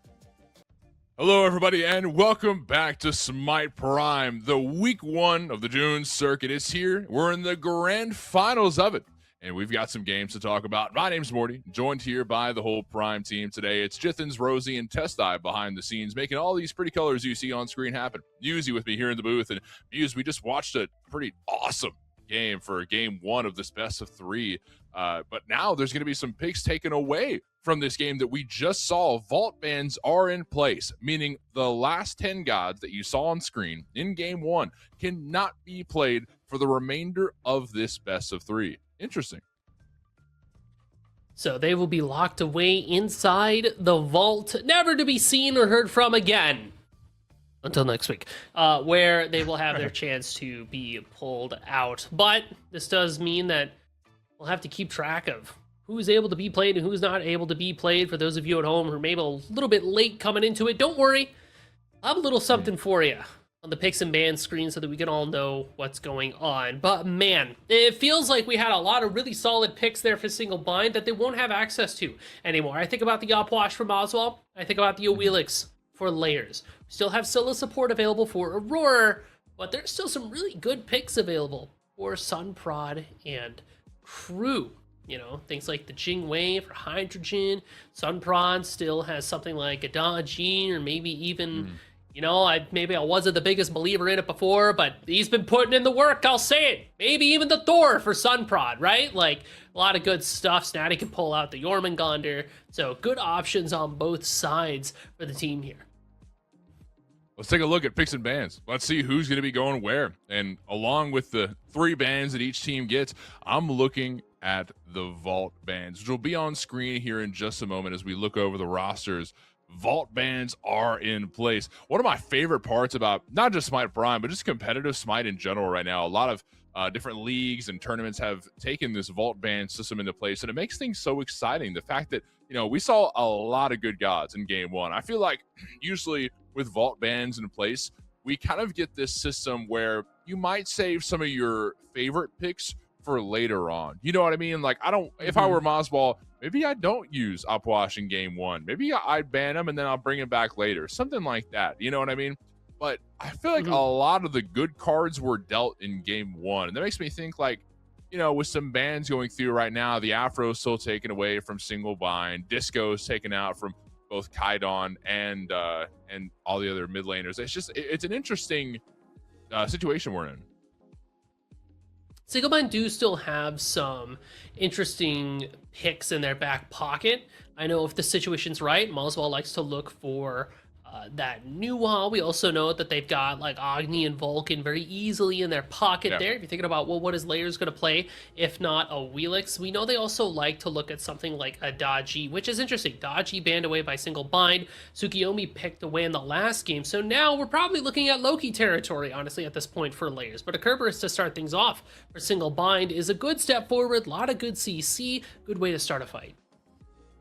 You hit it on the nail. Snatty can play the Yorm. Snatty's about to play the Yorm. And this is a good pick. I've heard you say this time and time again. I'm just going to repeat your words. Jormungandr neutralizes a lane, right? He might not absolutely waffle stomp 3-0, the laner that he's up against, but he's certainly not going to feed. He clears wave very efficiently. He's able to use his ultimate, the World Serpent, to just kind of escape any awful situation. You can go from like one tier 1 tower to the other end of the lane, the other tier 2 tier 1 tower. Like, there's just so much to love about having Yorm around. And then you follow that through with Susano. Hydrogen Bomb is building a pretty sweet comp. I will always remember when NavG was talking to me about that Jormungandr and what it can do. It has stuck with me for a very long time. But what's sticking with me too is the return of Artio to the solo lane here, especially with the Medusa for Donut Doug.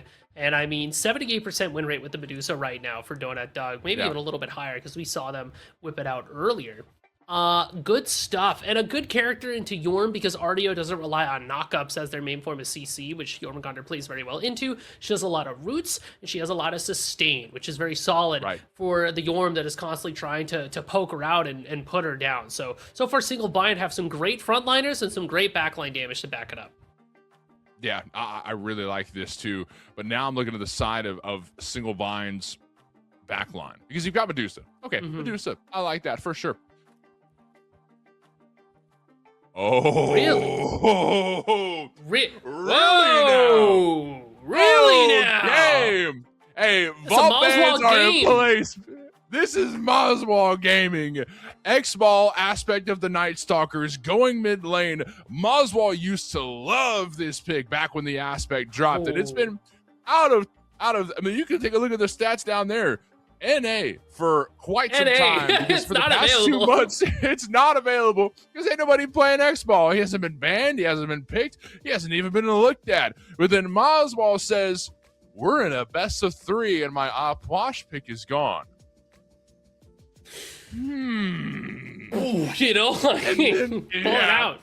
Whoosh. This is gonna be good. And then you've got Charon teaming up with ESET. So probably ESET mid, but maybe Charon. Benny started that trend a little while back. The Charon mid, and then you get aspect of the Life Warden from ESET in support.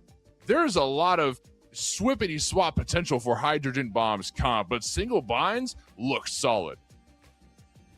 The Aladdin jungle. I mean, this is a character that I think might struggle a little bit into the ESET in particular because she's got the big silence and stuns on demand. But I'll tell you what, if Single Bind can make it to late game, it doesn't matter who you're playing against. This Aladdin jumps on you from running on the wall, gets the knockup, goes into the dash, instantly pop Kufik Invocation, hit you with an auto, you're dead. You're dead. Yeah. You go, it's like Transcendence, Book of Thoth, into Heartseeker, you get your Titan's Bane, and then you have a Rada Tahuti, you got your lamp, you sell the lamp for a combat blink, bada bing, bada boom, right? This is a late game monster. So here becomes the overarching, question of the game. Can Layers get to late game? Can Layers get to late game Aladdin? If Layers gets to late game Aladdin, at least one person is going to be able to die going into this. I like the Hydrogen Bombs, team composition here. But man, if I'm not pumped to see Aladdin. All eyes are going to be on Layers for this next game as we dive on in. The storyline is this: will Layers thrive in the spotlight, or will he get a little too nervous and get stage fright? Morty and Musi here in the booth, along with Testai, Rosie, and Jithin's behind the scenes, and we've got game 2 in the best of 3 week 1 finals upon us. Musi, our aces are in our places. You've got a lot to talk about.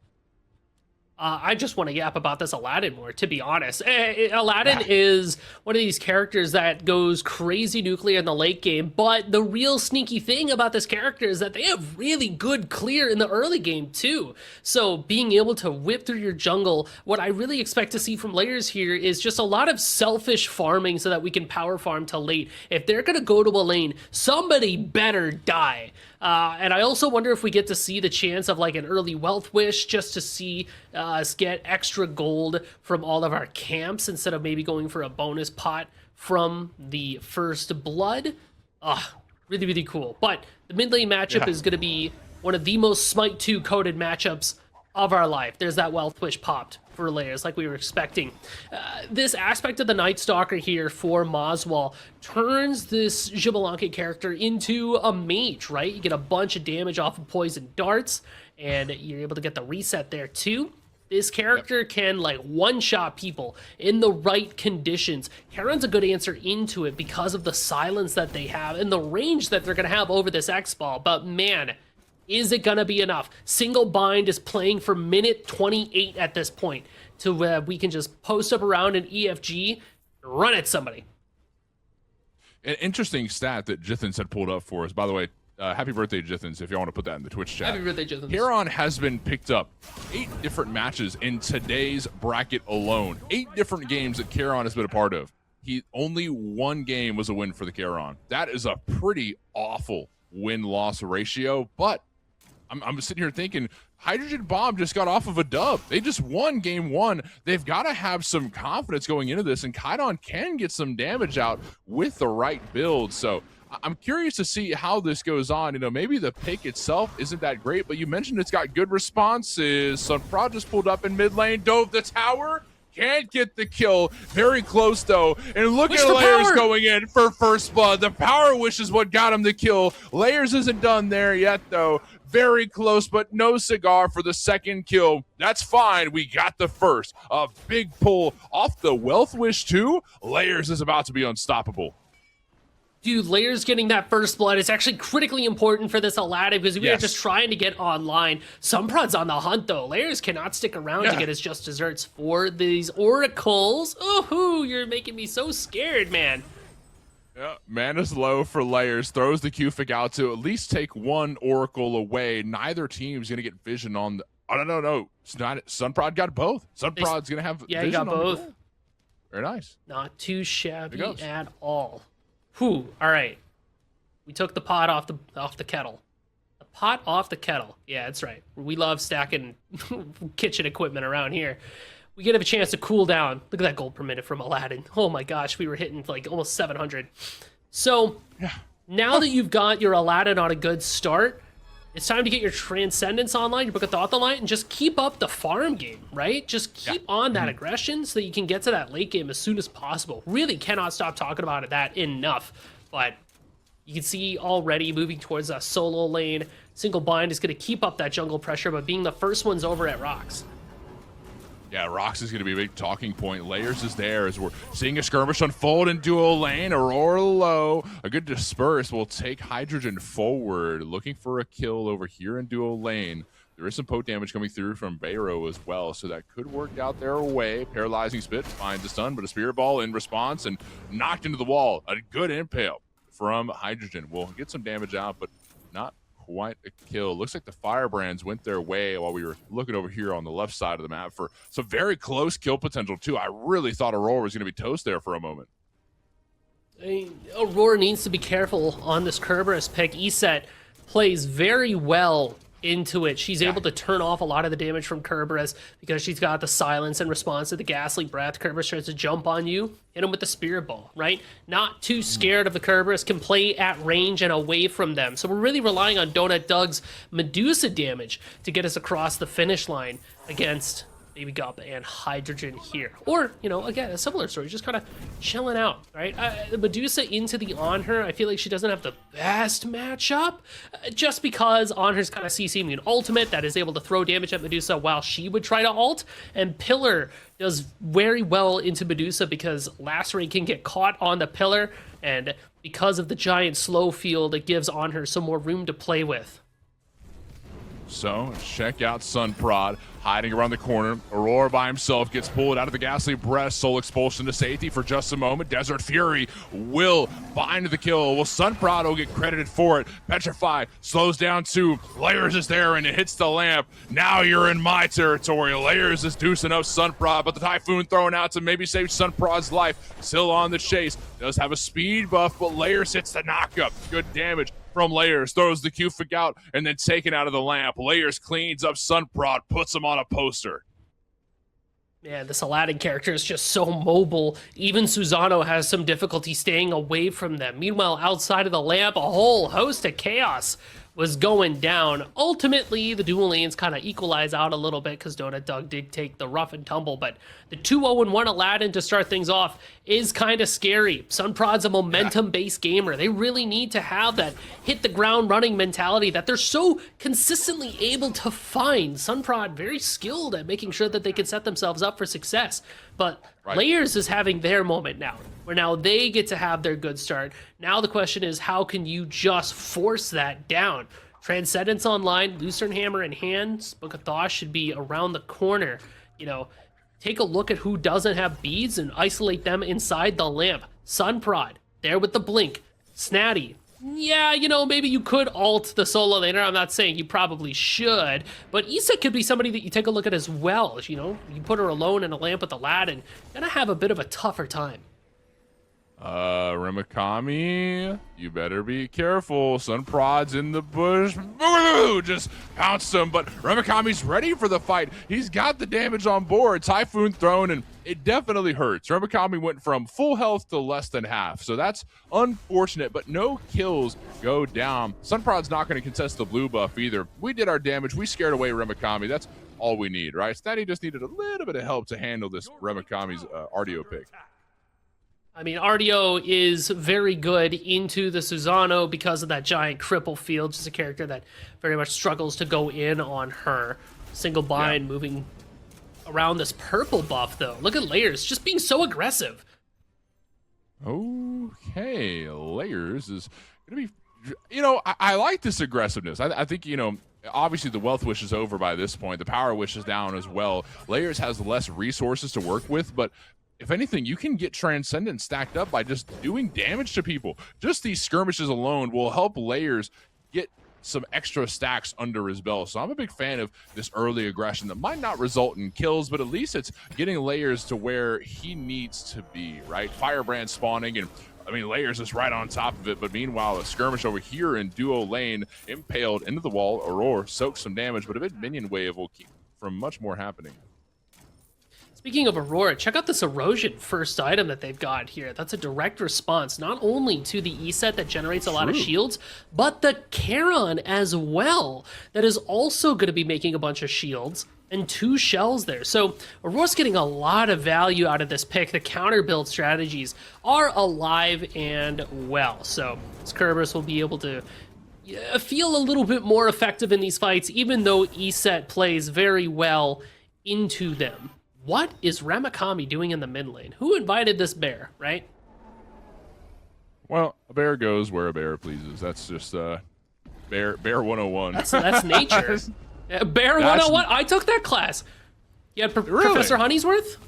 Yeah. Or did you have Professor Trout? I think I might have had a different professor. I didn't go to class. I'll be honest, Muse. I failed the class. I didn't go. I only remember the Bear first 101? day. I failed Bear 101, Muse. I don't know what to tell you. The fishing section was very good. Okay. Oh, Moswall, you gotta be careful. Sunprod blinking in and a good stun from Baronary, who just showed up. But Wait a minute. Look at the river sticks. Oh, it almost hit Moswall. That was very close, but no cigar. Runs back in, hits the poison darts. Down goes Sunprod. Soul expulsion to body block, and Baronary seems to be in trouble. Silence for just a moment, but it didn't silence the slow. Double kill for Layers, and this guy is snowballing better than ever. We talked about it earlier. Will Layers thrive in the spotlight, or will he get stage fright? This guy's ready for the main stage. 4-0-1. This Aladdin's got 2 levels up over Sunprod on the Susano. And remember, once this Aladdin gets to that late game, we are just one-shotting squishies and chunking away at tanks. It is not a joke. This is, in fact, real life. And the Charon mid that we're seeing piloted by Kaidon doing pretty well in the slash line so far. 1-0-0, Soul Reaver online. But Moswall's Xbalanque has gone largely unchecked. Like, you've got 3 assists, a level up over your mid laner, just being able to safely farm. And that is the exact opposite of what you want if you're Hydrogen Bomb. We really got to keep the Xbalanque in check too, because while there's so much talking and focus on this Aladdin, the Xbalanque can be just as scary towards the late game once they're able to get everything online. It's another situation where Single Bind has a late game team and they're winning in the early game. You know, some writing is showing up on the wall here, and it's speaking to a Hydrogen Bomb potentially having to go to a game 3 if they can't cut the bleeding now. Look how low Snatty is, but still looking for Ramakami. Nah, he's going to play it safe. And Sunprod's back over here. Can Sunprod do much to Ramakami by himself? Sunprod decides, probably not, especially with Layers on the Firebrands just next door to the solo lane, and Layers just demolish those Firebrands. Oh my god, did you see how fast they just evaporated? The damage from Layers is here. Might not be fully stacked, but at least ahead on levels and very confident with the damage. Layers is in his bag with this game. Smite's 2's best kept secret. Aladdin is good at every stage of the game. Actually, Aurora getting jumped on by Hydrogen. Great disperse, able to get away, but the follow-up, not quite successful. Down to less than half health. Aurora is a little bit lower than he would like, but that's fine. That's all good and dandy. But there's a skirmish unfolding in his lane. Layers is dead. Layers is shut down by Sunprod. What? And the fight's not over there, though. The poison darts will kill Kaidon where he sits in the mid lane. Sunprod's around as well, looking for the combo. The Typhoon's out. Aegis the knock you up, but Moswall might not be able to fight his way out of this. Look at the damage from Sunprod, and Barrow shows up to secure the kill. A big one going the way of Baronary. Meanwhile, fighting over the Oracles. Good stun over the wall, but no Impale to follow through. Aurora will live, trying to contest the Oracles, but didn't quite go the way of Single Bind. Hydrogen Bomb, though, got a lot done. The big thing to talk about, a shutdown on Layers. actually so critically important for Sunprod. That kill actually pulls them ahead of the Aladdin, and more than just finding a way to keep the Aladdin in check, we were finally able to answer Moswall's Xbalanque. So now we have two late game hyperscalers that have been pushed back a little bit. This earns Hydrogen Bomb some more time to play the game, essentially. There's going to be a window of opportunity that opens up around this Moonlight Queen Naga, where Hydrogen Bomb needs to show up around that objective, clear it, but also find some kills. If you're single bind, you're also kind of playing with a little bit of trepidation around that point. If you're able to get that Moonlight Queen Naga as single bind, that is exactly what you need for characters like Aladdin and Xbalanque. 5% permanent increase on strength and int for dual scalers is so critical, so good. But if you lose that, you lose so much. Yeah, you definitely do. There's a lot of give and take here, right? A lot of give and take, but one thing that needs to be taken is this Gold Fury. Single bind, want to find a pick before they go for the burn. Aurora hits a good paralyzing spit, but not a lot of follow-up there. Layers already dumped their combo, and oh no, almost impaled into the pillar. Gonna petrify to follow through, so Dona Doug CC immune, and then lacerates immediately towards Barrow, almost kills Baronary where they stand in the jungle. The damage was a little bit scattered between targets, but still, that's a huge wave. play to back off Hydrogen Bomb. Let's go straight for gold right after. Hydrogen Bomb are very scared, low on health, but do have ults to work with. Typhoon's ready to maybe steal, but they drop it to make sure that Typhoon doesn't take it. Then they pick it right back up and get the gold Fury. A very nice play by Single Bind as a team to communicate that, and they get an objective out of it. Donut Dog being able to play so aggressively in that duel lane, that Petrifying Gaze found a lot of damage, TKOing not only the Susanoo, but the E-set as well. Means that Single Bind can look for some more objectives. Aurora's taking a lot of damage here. Xbalanque ult will be enough to kind of pseudo-peel for them, but more than that, it sets up layers for a gank. That's huge, but look at Layers dashing in. Oh my goodness, Aurora's on the chase. The Stygian Torment's off the mark. It didn't pull one though, and as soon as they land back down, Barrow's taken into the lamp, and Layers will chase them down. Aurora shows up for a couple bites, at least a nibble onto Baron area, right? But Layers is gonna be the one who's really outputting damage, running down Barrow. The Ghastly Breath will slow them down, and Layers has some massive genie hands right into the skull of Baron area. Another kill for Single Bind and Gold Fury right before that too. Single Bind are finding a pretty good up and up this game at the 15-minute mark, but now that we've got objectives to look at, Queen Naga, Pyromancer, and the Beacon that will spawn in just a minute, now it's time to further that lead even more so. Gotta make sure we keep some vision over there by that FG pit for both teams, because you don't want to give this up. Not only do you get 5% strength and int permanently increased to your stats for the winning team, you can also pick up the Moonstrike Ritual. Really solid one-time consumable that basically mimics the effect of a Calamitous Rod of Tahuti from Smite 1. You hit something with a damaging ability, it spawns a rock. Speaking of rocks, Snatty, between one and a hard place.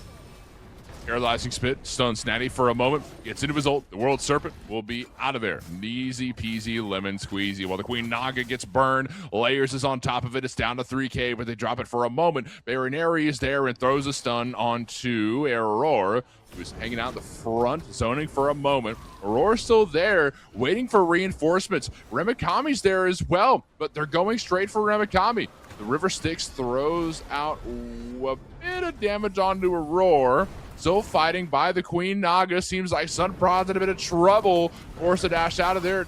Baby Gup is in trouble too. Remikami zoning while the rest of Single Bind are burning this objective, but it's stolen! It's stolen by Snatty's one. A crazy pull there. Huge ups for Hydrogen Bomb, but the fight's not over. Donut Doug looking for a piece on a Barrow, but couldn't quite find it. That's okay.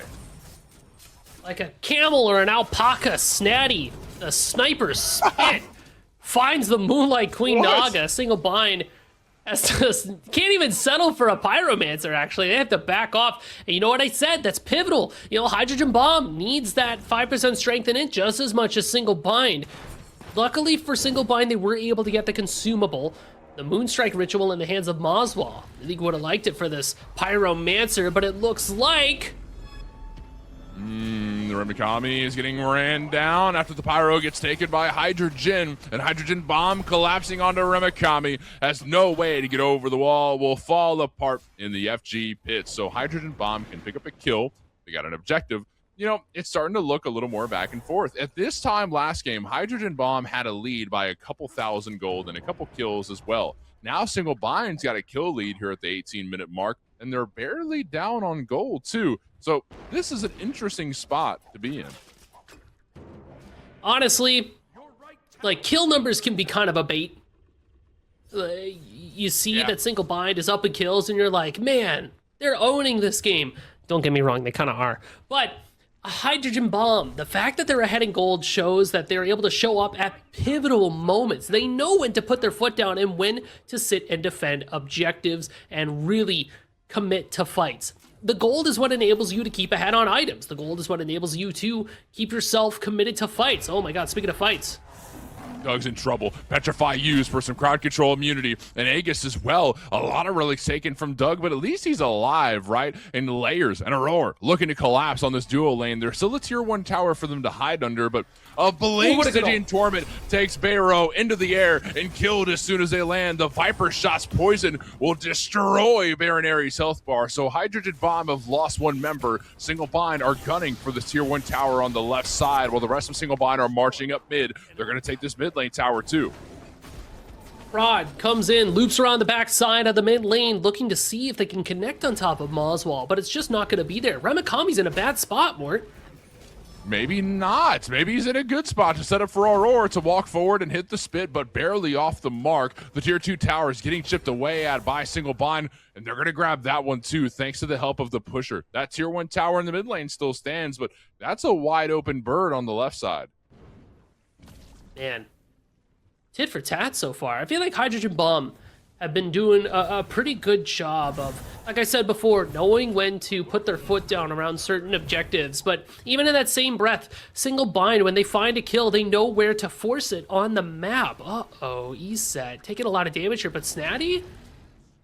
Okay, Snatty seems to be fine. A lot of high health bars still. A bit of exchange here and there, but no real poke damage. Mosball starting to come online, though. We talked a little bit about how strong this X-Ball mid lane pick is, and some interesting items being picked up. I guess the Poison Darts applies Totem of Death really well, but the Nimble Ring coming through, I feel like I never see that item.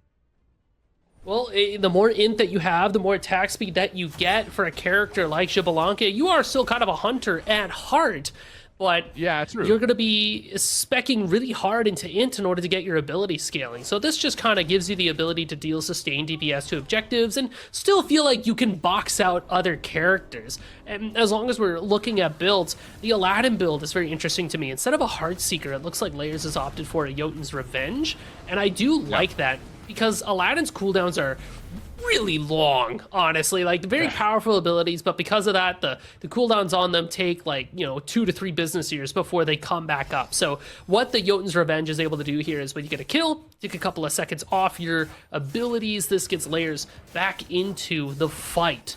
Meanwhile, on the other side of things, Sun Prod, no penetration just yet, but the Combat Blink should keep this Susanoo fairly mobile as Single Bind picks up their second Gold Fury.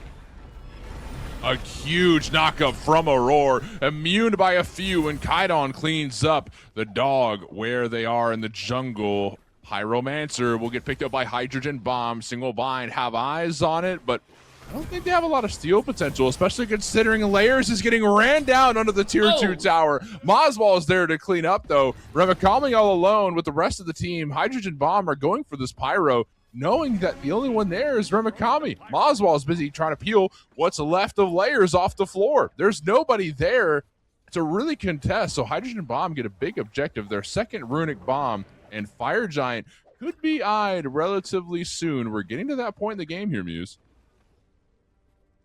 We do have the damage ready for it. Sunprod's going to have that penetration online as well. Totem of Death for Kaidon. That's Charon mid, which, traditionally hasn't really had any success anytime that we've seen it, on or off screen. Seems to be finding its niche in this team comp. I will say this about the Charon mid, excuse me. That ultimate, when you are able to build damage, hits like a truck. It does not only a lot of damage, but the CC that comes with it, that fear is really effective into characters that maybe aren't quite prepared for it. If you don't have CC immunity, it is very tough to go into. Looks like the blink came in from Aurora.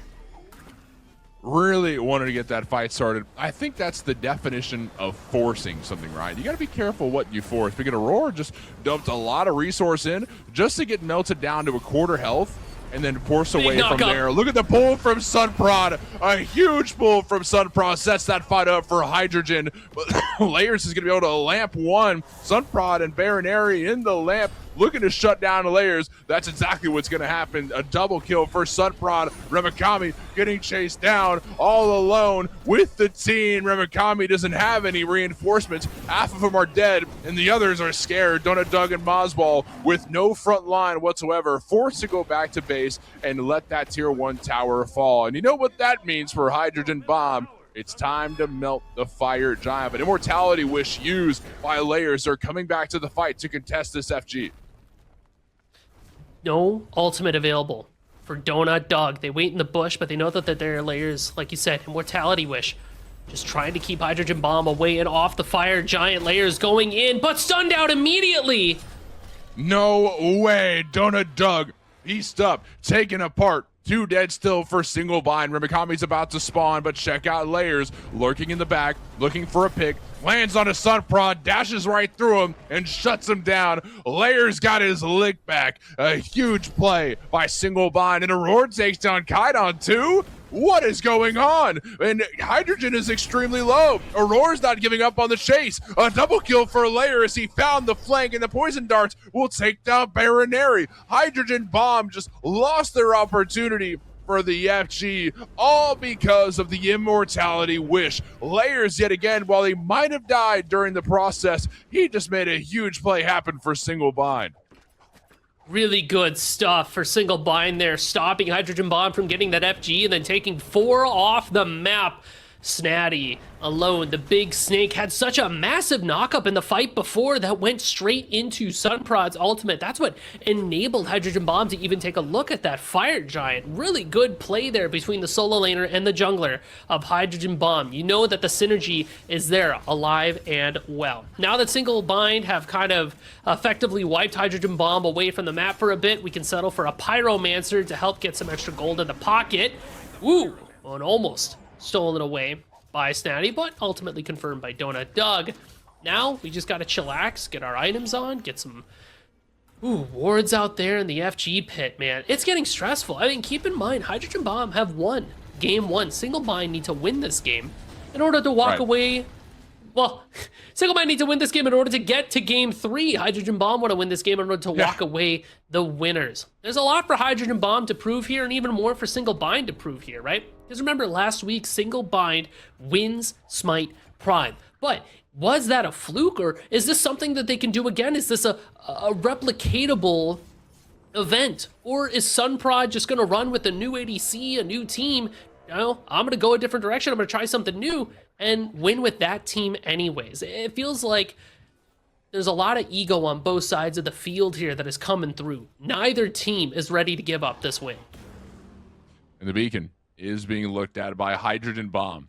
They want to send the pushers down the mid lane, or any lane, really, all lanes, to make sure that they can grab their next objective a little bit easier, knowing that single bind have pressure on their towers that they have to be on the lookout for. FG's getting burned. Hydrogen Bomb rotate over and take it immediately. Single bind are there to show, hey, this isn't going to be a free FG, so Hydrogen Bomb drop it immediately after. I'll tell you what, though, they got a lot of damage dealt onto that thing in a pretty quick amount of time. They also still have 2 runic bombs to work with. Hydrogen Bomb has a pretty good amount of spunk. I mean, they've got the Avenging Blade in the hands of Hydrogen and on her, base on her, not the aspect on her. Still has the Prot Shred handy in kit, Totem of Death for Kaidon, so the shred potential is there. Love this from single bind, though. The single bind objective shred is just inherently stronger than Hydrogen Bomb. Sunprod! Sunprod stole the gold! He stole the gold! But Layers put him in a lamp and took him down right after. So a bit of revenge from Layers, but that's not going to make up for that 3rd gold Fury Pip that was just robbed from you. Snatty chasing down Layers, still has 1 more jump. A little wide, but that's fine. We're looking at Doug instead. Remikami trying to peel for the back line. A huge City in Torment knocks up Few, but a tally in response to make sure that nobody gets knocked up. It's single bind on the aggression. Hydrogen Bomb on the run. They lost Sunprod and feel that they can't take the fight afterwards, and Layers is still around. Moswall melts Kaidon with the poison darts. Lacerate followed by the Viper shot, so Donut Doug kills another. 3 dead for Hydrogen Bomb, and Snatty left all alone with Moswall and the rest of single bind. Deicide for the way of single bind as they march towards the Fire Giants. The one saving grace here is Sunprod just respawned. If he can take one Ancient Gold Fury, maybe he can take away the Fire Giant. The burn begins for Single Bind. Really good damage coming out from Moswell and Layers too. The late game menaces, the late game menacai, if you will, plural. In the English language is always hard to follow and understand, but it looks like this FG will go entirely uncontested. Sunprod won't go for the steal this time. So now Single Bind with this Fire Giant. Any day now. There it is. With this Fire Giant, have a pusher on the right side. We can take a look at that tier 1, or probably just back and get some gold. Obshard just got finished up for Boswell. You thought this Xbalanque was doing damage before. Ooh, you ain't seen nothing yet. But the combat blink up for Layers, and also with no more wishes left in that lamp, I'm really curious to see if Layers decides to sell the lamp and get a different item instead. I mean, Rada Tahuti would be a really solid pickup for the build here, just to get some extra int. It scales off of, you know, it adds some mana so that Transcendence gives you more strength off of it too, but you could also just go like a Heartseeker here too. That would not be bad at all. And the only thing the Snazzy will be getting is out of there. He's gonna hop into the old, and he's gone. He's out. So I'm gonna leave. It's a good play from Snazzy. I'm exiting stage right. Single Bind marching up the right side of the map, taking down the tier 1 tower up here, and I think this is a good way to utilize the FG buffs. You're just kind of looking to take towers away. Meanwhile, Sunprod, along with Hydrogen on the left side of the map, took down the tier 1. And looks like Hydrogen's continuing to split push up the other side of the map. He's going to almost go for the tier 2, but instead goes back to bases. The rest of Single Bind dropped the tier 2 on the right side of the map and approaching the right side bird, which is pretty open right about now. Layers is scattering pressure on the mid lane too. Oh, Sunprod could be looking to collapse onto Sunprod. Ramakami's there ready for a fight, but couldn't quite find the jump onto Sunprod. Doug takes down the tier 2 tower in mid lane, and with wide open exposed birds, this is good news for Single Bind. One Ancient Fury pool could mean almost endgame for Hydrogen. Yeah, all the birds are exposed. Ancient Gold Fury would be a great pickup here for Single Bind. Plus, they have been begging for that third Gold Fury pip ever since Sunprod took it away from them initially. Yeah, I know. with Fire Giant in hand, though, hopefully, you know, nobody actually tries to stop him this go around. Hydrogen Bomb won one game previous. Now looks like they might get robbed of their second game and have to take it all the way to 3. But it's not to say that it's over, right? There's always opportunities to make plays. Looking at Hydrogen here, Deathbringer's online for the Honor now. So that's a big damage spike if they're able to connect with some damage. Looks like you could find Aurora. Oh, or not. Sitting Torment doesn't pull, unfortunately. Aurora looking to set up the team, but couldn't quite find the pool. That's fine. I think a big thing to remember here is that there's not a lot of CDR for Aurora's build. These abilities that he's casting mean a lot. You know, you've got to hit it right the first time or second time. There's a, you know, it's important that you connect with these. So it is what it is. But Aurora will have that ult up, you know, sooner than later, hopefully. A Single Bind tend to walk around the jungle. They have the Fire Giant still. It's up for another minute. They could go for Ancient Fury. The dagger was used and almost, you know, went away wasted. So good dagger pull. What do we think, Muse? I try not to, but right. Really, it just kind of feels like Single Bind can't do too much with the time that's left with their Fire Giant, so we're setting ourselves up for the next Fire Giant, realistically. It is interesting to see that we didn't go for Ancient Gold Fury. It really felt like that third Gold Fury pip would have been very nice for those Phoenix Sieges, especially when all the birds are exposed. Like, could have gotten 2 birds with 1 stone, maybe 3 birds with 1 Fury up top. But not bad. At this point, yeah, not bad. Like a 6 out of 10. We're looking to just get ready for our Fire Giant as it comes up. Now we're taking a look at gold, but Fire Giant's about to wear off. I would love to see Sunprod get active here. I do too. I think it'd be great. And Doug secures the gold.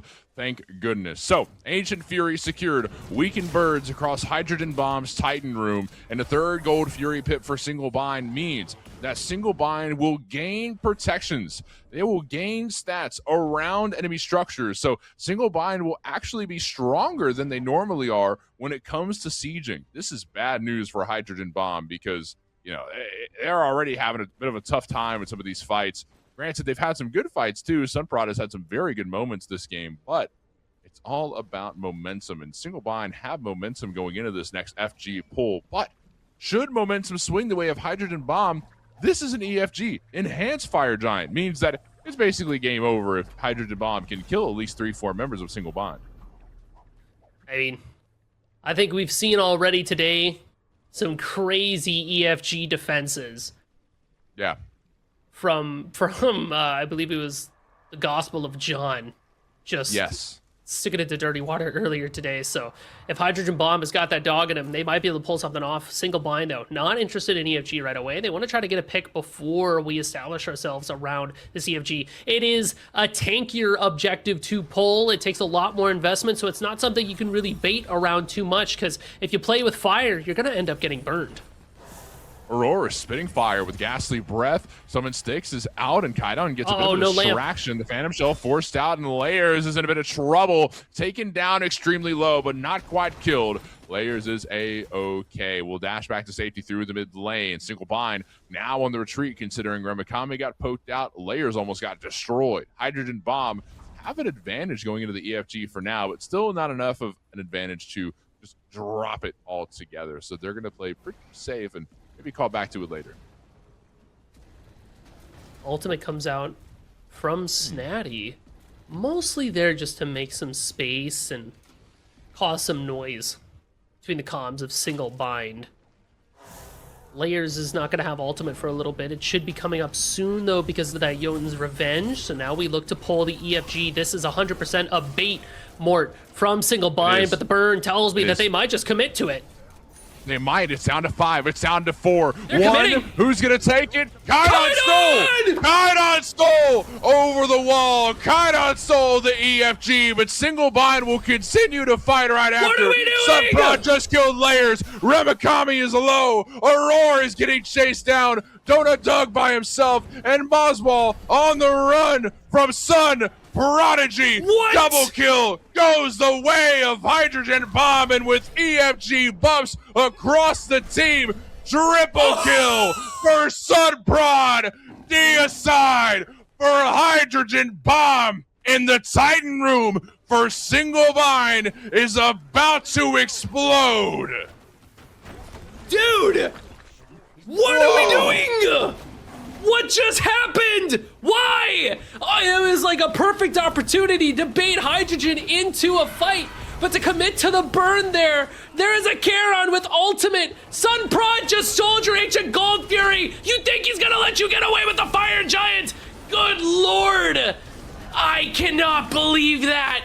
2-0 Hydrogen Bomb. I cannot believe I'm lost. What we just witnessed. What looked like a decisive victory for Single Bind. One good play would have brought that together. And Hydrogen Bomb just flipped the table over and said, we don't like tables. Like, right, my bad, bro. I didn't know you didn't like tables like that. That's on me. I thought it was a table party. Wow. Like, what? I can't believe that. I'm stressed out. I can't believe that. I mean, Single Bind. The game was in their hand. The game was theirs to lose, and my God, they lost it. All it takes is one fight, more. What have I been saying since I started doing this? All it takes is one fight in Smite 2. You lose one fight late game in Smite 2, you are cooked.